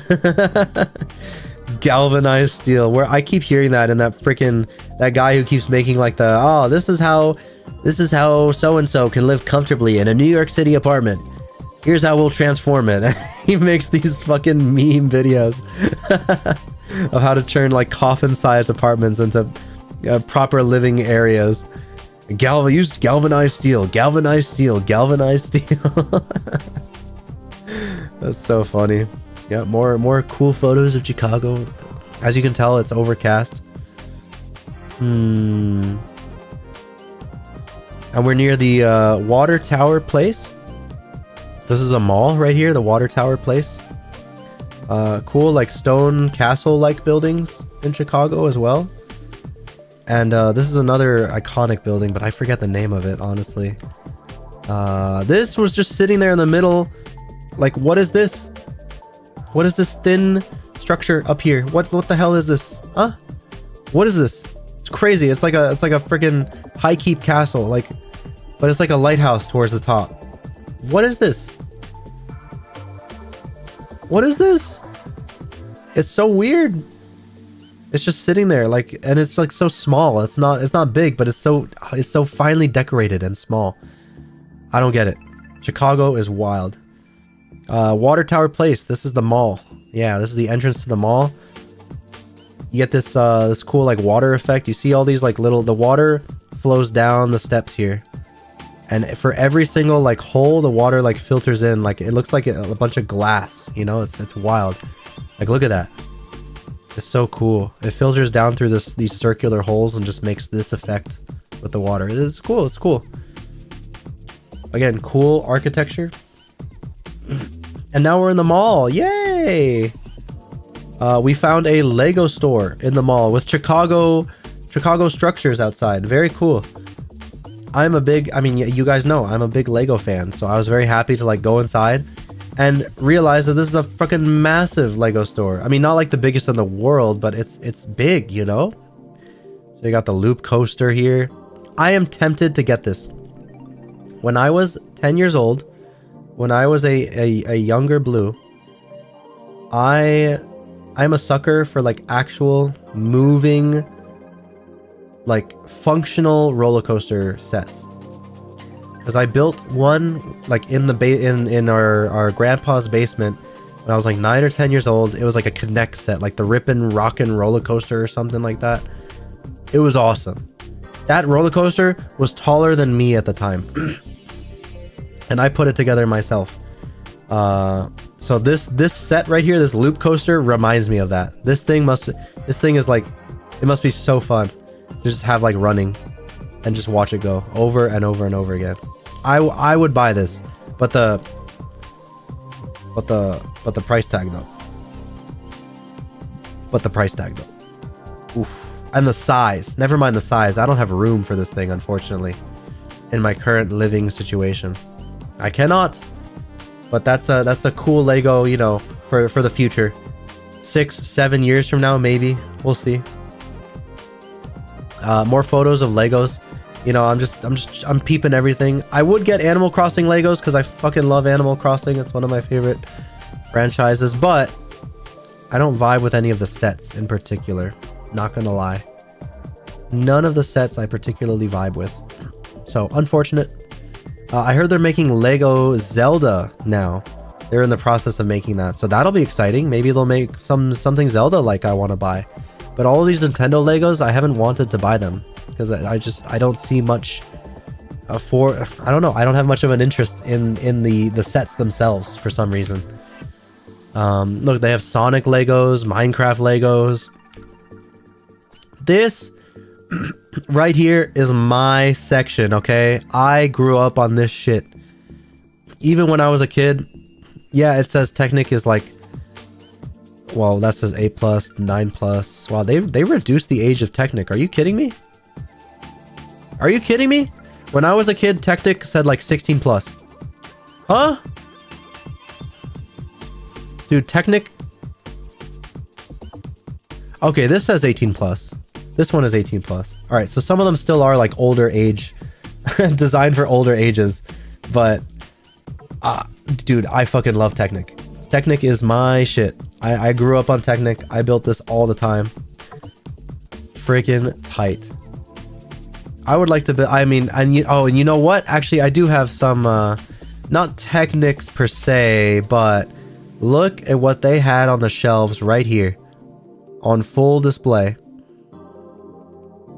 On full display, the exact 2 cars that I bought from Walmart at $10 each discount like a month ago. They got the Audi S1 e-tron Quattro and the 2023 McLaren Formula 1 race car. Both of these I got for $17 a pop, and here in the store they're $27 a pop. They're just both on display. It's crazy. They were on like clearance discount at the Walmart I went to, and here they're like, you know, sold at like full price. That's crazy. That was like so eye-opening to me. Oh, Amy's still grinding. Good job. 95 hits with double. Congratulations. Bro played with mature 18+ Legos as a kid. You're telling Lego, no, don't tell Lego, no.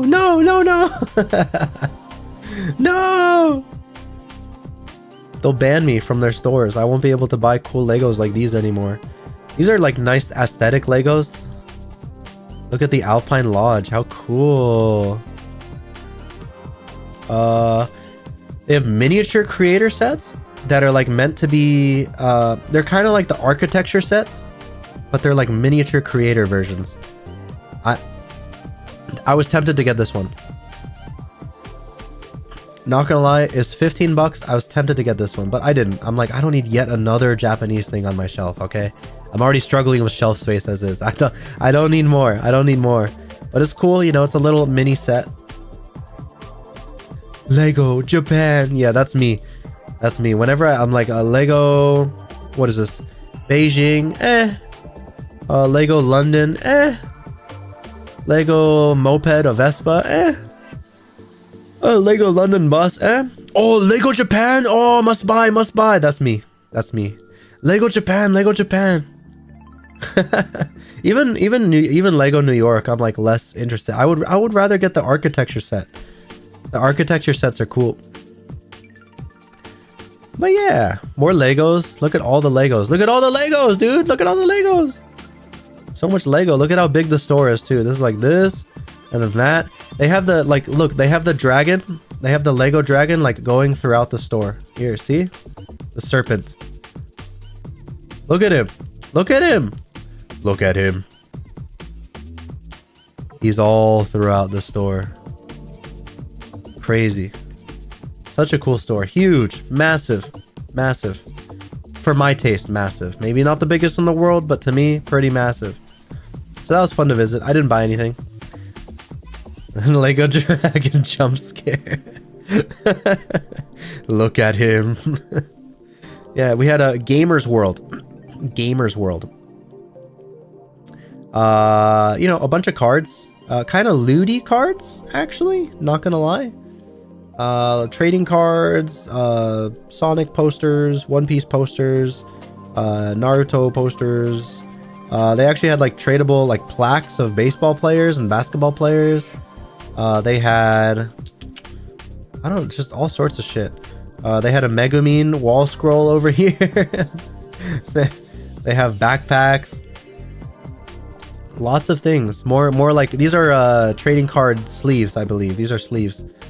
But you have all these characters and stuff you can get them for. Pew. I think I already took a photo of this, but this is what I mean. There's like loops and repeats. Are some of these like, is that Azure Lane? I think that's Azure Lane. I'm not sure. Oh, but cool. Cool. What is this? Sonic mini acrylic stands. $15 each. Oh, neat. Cool. It's like classic Sonic too. Okay. Oh yeah, and they had like a playing card table, I guess, if you wanted. Like a massive mat. Look at this. I guess this is the 8-foot mat. $150 for this mat right here. Ridiculous. Ridiculous. Look at this. Monopoly. All this, I don't know. This is again all inside of the Water Tower Mall, the Water Place Tower Mall. League of Legends Jinx Nerf gun up here. They had a lot. I love board games. I would love board games if I just had more people in real life to play with. I think that's the reason I don't usually care for them by default. That's it. That's it. That's it. But if I had more like real life friends all the time, I would be, yeah, I'd be all over all sorts of board games. But yeah, lots of like, you know, they have a whole wall dedicated to puzzles. Low-key a small selection. Yeah, it kind of is a small, I mean, it's a mall store, you know? It was a mall store. Katana's nice. Yes! Yes, Jury! A Catan fan. Yes! Yes! I was gonna like gloss over it, but yes! Catan! Oh, see ya, Amy. Bye. Thank you for joining and thank you for watching. Much appreciated. Dude, yes, I love Catan. Catan is awesome. Me and my friends play it a lot in, Tabletop Simulator. They have like a scripted version of Catan. Yeah, no cities and nights. No cities and nights, just seafarers. I think that's the first expansion. That's all. To actually physically own Catan is like huge, man. It's like a whole bunch of gajillion boxes. It's too much. I don't think I could own all of it in real life, but it's fun to play online. It's fun to play digitally. What is this? You and Barry had a phase where you like played board games every time you hung out. I mean, yeah, I thought you guys still do that. Honestly, I kind of thought you guys still do that. Look, Yu-Gi-Oh, trading cards. They had figurines on the back here that you could buy. Oh my gosh, so much stuff. So much stuff. They had like Aqua, I guess a sticker, like swimsuit stickers of the Konosuba girls was cool. Whoa. This picture gives me vertigo. This is what the mall looks like in the center. It's a 7-story mall. Look at this. Oh my goodness. That's like the 3 glass elevators that go down the middle of it. But it's like a vortex. It's so crazy. As it goes up, it gets bigger and bigger and bigger and bigger. I've never seen a mall design like this in my life. I've been to like Asian malls that tend to be like very, like in Japan, that were like very like 7-story, 8-story malls. I get that. But this was like a totally different design for a multi-story mall. Very unique. There's the Discord activity now that's just Catan. Oh, really? There's a Discord activity that emulates Catan? I had no idea.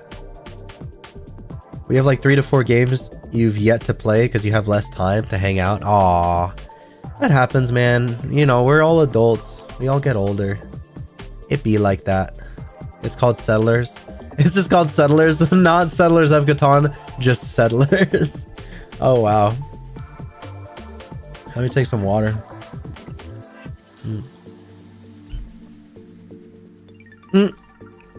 Okay. This shit was wild to me. I saw this in a store. I recognized it immediately. You can't fool my eyes, okay? I am a Valhalla fan to my core. I fucking love that indie game visual novel. Okay? It is amazing. If you have not played Valhalla Cyberpunk Bartending Action, go play it. All right, it is a fantastic game. Excellent soundtrack, excellent characters, excellent writing, yada yada, the whole 9 yards. It's a fantastic game. But I saw this on a jacket in one of the stores with ripped artwork straight from Valhalla. Just ripped artwork. This is like, you can put this on your fucking Steam background. Like, okay, hold on. I'm gonna show you guys for a second. What is this? Get this, pew, and then go here, and then go Valhalla wallpaper. Yeah. This right here. Is this it? I think this is it. Or maybe I should do Valhalla Steam wallpaper. Yeah, this. This right here. Look at this. Boom. Do you see? Look at that. Should I? Let me try and position it. Huh? Or at least it's like traced in some way, but look at that. Look at the artwork. It's so like eerily similar to me that I could not like resist not calling this out. Like, what the fuck? Look at that. It's not one-to-one the same art, but it's I don't know. It to me it felt like it was ripped. It might have been traced or whatever. I don't know. Don't really care either. It's just surprising to me. My Valhalla brain kicked in and I'm like, wait a minute. Wait a minute. Wait a minute. I recognize this. It's amazing what we do and do not recognize. The random things that we actually care about. But anyways, next photo. Yeah, we were in a shop full of these type of jackets all over the place, like these varsity jacket things. You know, cool. All things considered, cool. But not my cup of tea. None of these jackets were like to my particular liking. Another Vertigo photo of the mall. Actually, this horse right here is nurging the fuck out. Nurging the hell out. this horse. I don't know why is it nurging? I don't know, but I loved it. I loved it. And now we exited the mall at that point. We're back outside, going along the Chicago streets once more. They had this crazy looking like overgrown church in the middle here with all this ivy. Like, look at this. My friends were joking this is like an Elden Ring church. I haven't played Elden Ring, but I would believe it because I think I know what they're talking about. I think I've like seen something like it. But there's an Elden Ring church right here in the middle of Chicago. Very cool. This is, I guess, a Chicago taxi. Chicago taxi. They're not yellow like they are in New York. It's a New York thing. Here they're white, I guess. Once again, taking photos of revolving doors because there's so many in Chicago. Also, unfortunately, me and my friends were not allowed on the premises because we could not take our firearms. Our God-given right was taken from us, and we had to keep strolling. Oh well. You can't win them all. This was a cool little shop here with like a digital sakura tree on the top ceiling. Very cool. It's like this was an upscale mall, upscale fashion mall. But wow, this would like walking in and like looking up and seeing this, and it's like animated, like you'll see the branches like moving and stuff. It was very cool. And you know, you guys know me. I'm a sucker. I'm a sucker for oh, whoa, Jeff, like 3 messages came in. What would you consider the board game of all time out of curiosity? Would it be Catan or something quirkier?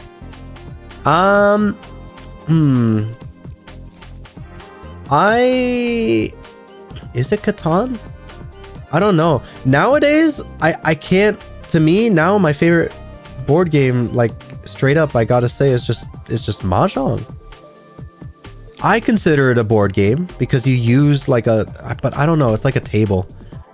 I don't know. I guess maybe it's not a board game.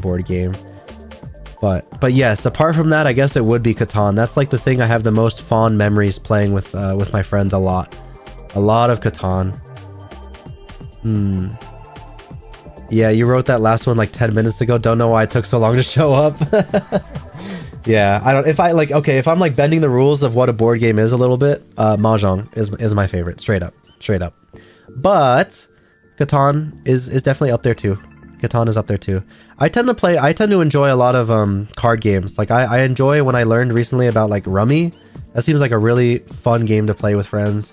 I enjoyed back when I was playing Red Dead Redemption. I loved Liar's Dice. If you guys know that game, it's like a dice guessing game of bluffing and not bluffing. I really like Spades. I really like Go Fish, which is pretty much just Uno with normal playing cards. I like Blackjack. I like poker. I don't know. I tend to be more of like, I guess, a card game person. If I had like a preferred offline game that doesn't use any electronics or nothing, and it's like easy, portable to carry around, transport, boom, playing cards. Any day of the week, playing cards. I love playing card games. Those are my favorite. Just so convenient to have. Yeah, more photos of Chicago. Yay! Here we are roaming for food. This whole we stopped by this Potbelly right here. My friends mentioned they have never been to a Potbelly before, so I had to show them the goodness that is Potbelly, the amazingness that is Potbelly. And so I actually redeemed my free sandwich because Potbelly has a reward system. So I redeemed my free sandwich. I got the Sicilian, which is part of the underground menu, online app order only. Very delicious sandwiches. Anything you order from Potbelly is delicious. Like there's no such thing, as far as I'm aware, as a bad thing from Potbelly. If it sounds good, it is good. All right, excellent stuff. Excellent stuff. Another photo. Another food photo. Nah, now I'm hungry. Yeah, this was their unique their seasonal shake. They always give you a cookie with your milkshake.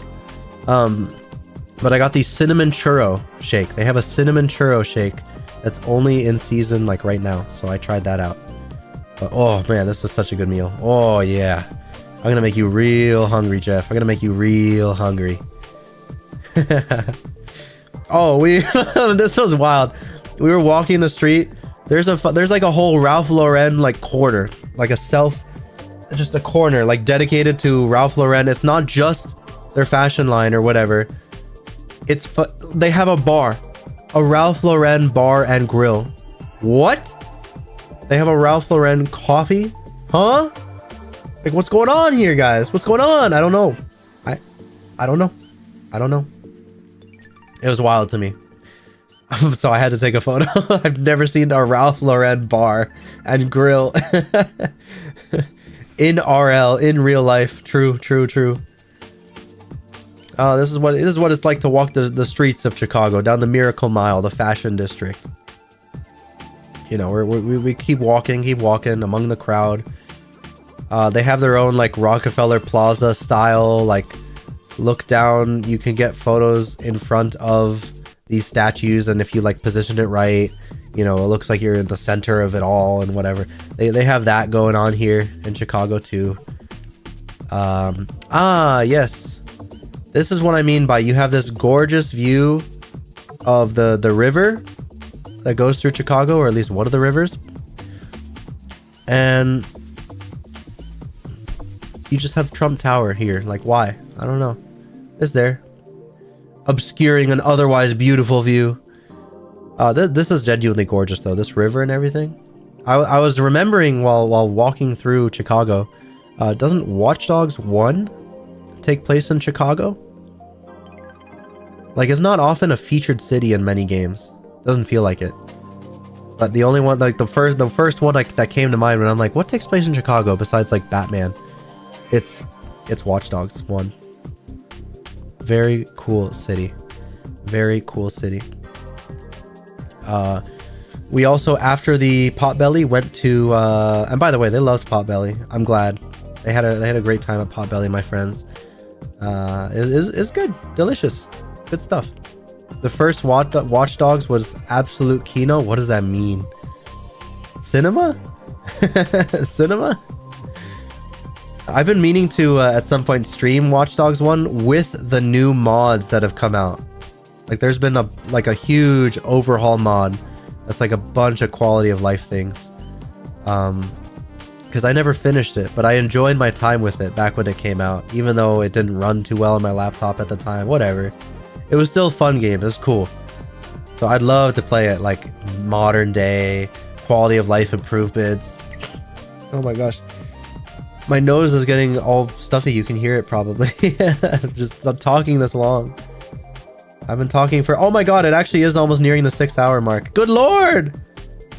Ah! Guys, we gotta finish up. Guys, we gotta finish up. I promise, this is it, the final stretch. We went to Mochi Donut, which was like basically they have panda rings, but they're like fancy panda rings. If you guys don't know what panda rings are, they're like the from Mr. Donut over in Japan. They have these style of donuts. And yeah, it's like gourmet versions of those donuts, but they sell them here in the United States. It was called Mochi Donut. We went for a dessert, and yeah, this is what the store looked like. It was cool inside. Lots of you know, fake sakura trees and a nice pink and white aesthetic going on. Chicago, I love you so, Mochi. Didn't you say you had work? It's so late for you. Yes, it is, Maki.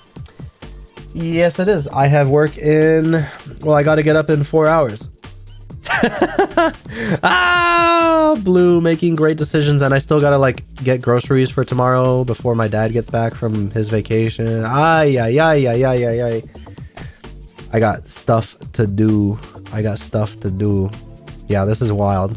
Yeah, don't follow my example, okay? I'm just passionate, okay? I'm just passionate.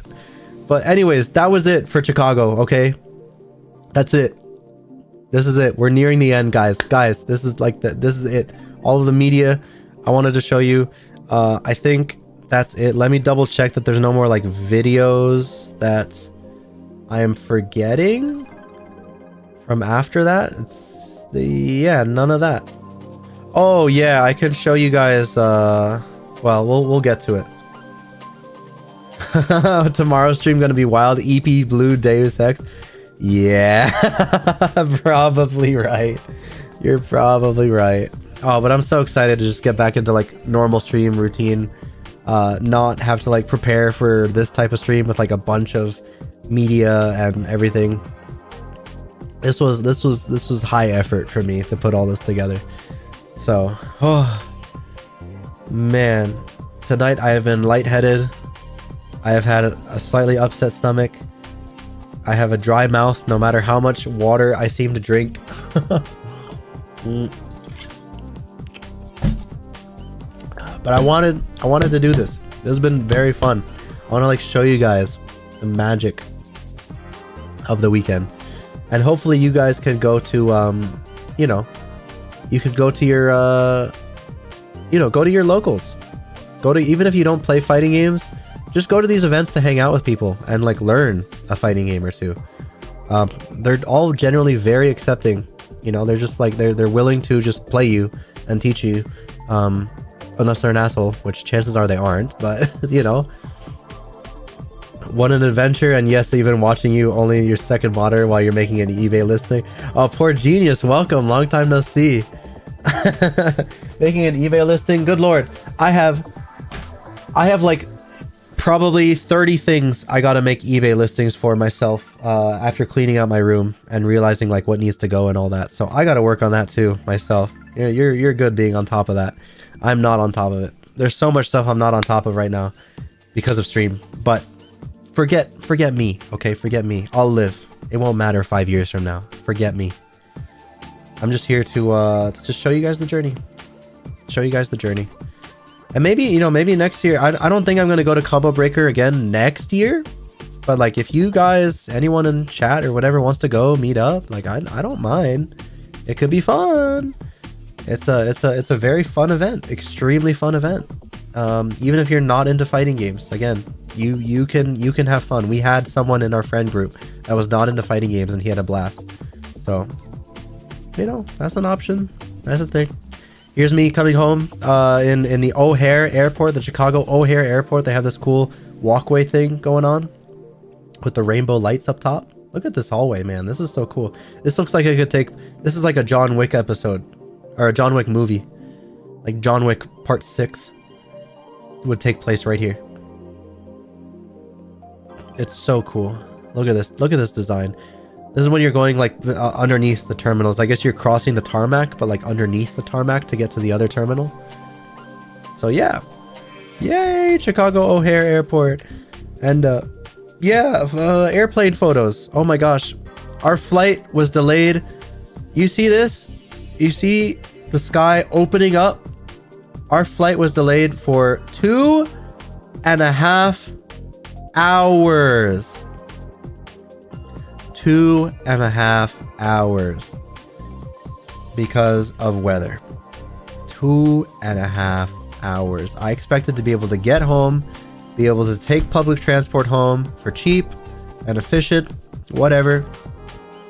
I was not. By the time I was home, it was closed and I had to get an Uber that cost the same as a full-priced fucking video game. I was kind of pissed, but whatever, you know, whatever. The trip was fun. That's what's important. That's what's important. This dude, look at this photo. Oh my god, look at how long we had to. Okay, this was like when we were just taxiing, like just started like waiting on the tarmac, and this is like an hour and a half later or 2 hours later. Look at how pretty. Oh my god, even I have to like pause and just like stare at that a while. Even though I took it, I was there, but I'm just like, wow, this is so pretty. I kind of lucked out getting like the sunset flight. It was very, very fun. The sunset, twilight, nighttime flight. It was awesome. Oh my god, just look at that photo. Oh my goodness. I'm obsessed with the sky. If it's not obvious being Blue Horizon, I'm like obsessed with like pretty looking skies and sunsets and sunrises and stars and clouds and all this stuff. I'm like a daydreamer, like a child in a classroom. I like it. I like it a lot. Even in video games, I stare at the sky all the time. I've never been to Chicago except your dad because his company has opened a new shop on the outskirts. Wish he took the train instead of plane, but his company pays for it. Ah, instead of plane? Yo! Damn. You got it together. Your family has it together. Also, you don't want to go to that restaurant from the Bear. I don't know the restaurant from the Bear. There's a lot of Chicago stuff I just don't know about. I don't know about. We went into Chicago basically blind. We're just gonna walk around and see what we can see. And that was the trip you just saw. Ooh, the other one.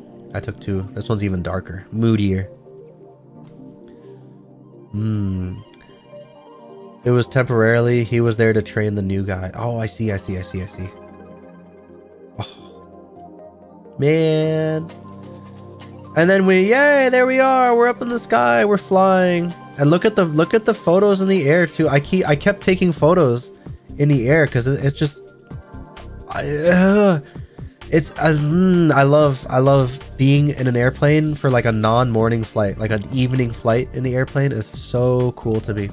I felt the same way when we were flying to Japan a year and a half ago, and it was like a 16-hour flight. You got to see the whole cycle through the window of the plane. It was dope. So here, it's like, wow, look at that, man. It's just like dark on top, dark on the bottom, dark everywhere else, but you have the sunset on that one horizon over there. So cool. So cool, so cool, so cool. And then you have the city, you know, well, not the city, but the town lights beneath us. It's a whole lot of nothing, but you get some towns here and there. Look at that. Oh, airplane photography. Oh my goodness. Woo! Oh yeah, and then I came home. I came home at 1:30 in the morning. I was finally home. I made quesadillas for myself and watched Mahjong anime. Because, you know, I deserve that. I deserve that. So that was, I think, legitimately the end of everything. Oh yeah, this is the haul, guys. This is the haul. This is what I got. Yeah. Are those corn tortilla? No, they're flour tortilla. These are actually habanero lime flour tortilla. Yeah, I just made them in a hurry. You know, just put them in the toaster. Put some cheese inside. Put them in the toaster oven. With a soda, and like I was happy. I just wanted to get back into like my cozy mode again. Now that I was home after that long trip. It was cool. It was cool. But this is the haul from everything. As you can see, we'll go like clockwise, I guess. Yeah. So this is like the $15 Ralph Talia figure I talked about before. I was very happy to have found at a random bookstore. We got Bulldog. We got Bulldog. Normal version and 2x spicy version. We have a salt shaker plushie from Combo Breaker that I bought alongside the Combo Breaker bomber jacket, which you'll see the back design of soon. And included, because I spent a certain minimum amount, I guess, they included this Combo Breaker, like an actual. I have it on my desk right now, like to squeeze. But it's like a stress toy salt shaker with a Combo Breaker logo on it. Very cool. And here's a Combo Breaker poster that came like with the purchase of everything else. Yeah. Here's the Falling Sakura like bookend that I'm gonna build on stream at some point. Here's my badge on the right, as you can see. And here is the program guide on the left. The Pyro, the Pyro sticker and Booba mousepad on the left, and the Thick also gave me some Skullgirl stickers because he knows I like squiggly. So I'll put. I don't know where I'm gonna put these. I have so many stickers that I don't even know where to put them. But they're there. They're there to use whenever. For Joe Bob earlier, this is the Hop on Strive version of the sticker. You have the you have the Hop on Tekken 8. And the Hop on Strive version that I got both versions of. Here's the signed Katsuhiro Harada, Tekken Project producer. Combo Breaker 2024 button box of mine right there. The Bridget acrylic, the Milia Rage gold card that I got from the gacha, except not naturally. I got IRL gacha pitied. As was mentioned before, the guy slid it towards me. He's like, hey, you wanted the Milia one? Here, take it. I have a Minette pin. I have a Milia keychain here, a Lily keychain here, and these two are awesome because they're reversible. So on the other side of the Milia one, it's her blue and brown haired alt color that I use personally, and for Lily on her backside, it's her Tekken 5, her original outfit. But yeah, Captain Falcon acrylic stand here, a Lily acrylic stand here. The two Neko Arc, the sticker version and the keychain version that I mentioned before. The Pilk that the Neko Arc cosplayer gave to me for free because I asked her to take a photo. This came because I was just looking for an extra sticker to get. I couldn't figure it out, so I just got. How do you say the name again? It's not, is it? It's not Gigas. Gigas, yeah, Gigas, that's it, Gigas. Then the Mokujin beanie that I'm excited to wear at some point, even though it's not winter. I'll you know, next year, I'll wear it. And the censored items on the left are either porn that Mr. Thick happened to have given me, or it is gifts. Yes, some of you individuals have gifts here on the left that are mosaicked for you to not see yet. Some gifts are abound. Some gifts are abound. But that's, oh yeah, and here's the jacket. Here's the backside of the jacket. Looks sick, man. Look at this design. I don't know what HWPO means. To be honest with you, I don't know what this means. But the design, like, oh my god, combo limit 24, like it looks like a highway. It's so cool. I love this so much. It's like you're on the road, you know? Such a cool, and the front too, to play exit 67, to play offline combo breaker, worldwide combo breaker. They give it the highway aesthetic. I love the bomber jacket this year. You really like the beanie though? Yeah, man, the Mokujin beanie is so clean. Official Tekken merchandise. I mean, you can buy it. Any one of you can buy this thing too. The official merchandise that I mentioned earlier in the stream, you can definitely do that. You can find it for yourself. Where's the Soul Calibur version? Soul Calibur version of what exactly, Mr. Poor Genius? HWOP, is that Chicago subway lines? I don't know, is it? Maybe it is. That would make a lot of sense all of a sudden. I could see that. I could see that. Oh, hey, look, my stats. You guys want to see my stats? Ah, there we go. Hey, look, for not really like practicing, not going there to like try hard necessarily, just, I don't know, just generally like treating it like a first time experience. I went positive. I got, you know, in the top, what is that? Top 35%, top 30% of players. Very nice. I'm happy with it. For my very first tournament, I'm happy with it. I expect better when I get to Evo. For myself. I do. I expect better. So we'll see. But here, I was very happy. And look at my seed, dude. My seed is so low. 1,501. Oh my god, my seed is so low. They basically put me out of 1,634. They made me the 1,500th seed. I was seated at the bottom. I'm like a nobody. An actual nobody. But yay! 513th place. Woo! Out of 1,634 competitors in Tekken 8. 513th place. Positive. 3 wins, 2 losses. I will take it. It was fun. Thank you, Jeff. Thank you. But, yeah, that's it. Now we're back to the loop around to the beginning. So, yeah. That is that. Oh my goodness. Blue Archive jump scare. Yikes. Look at the time. Just, good heavens, just look at the time. All right, I'm gonna head out now. I'm gonna go to sleep.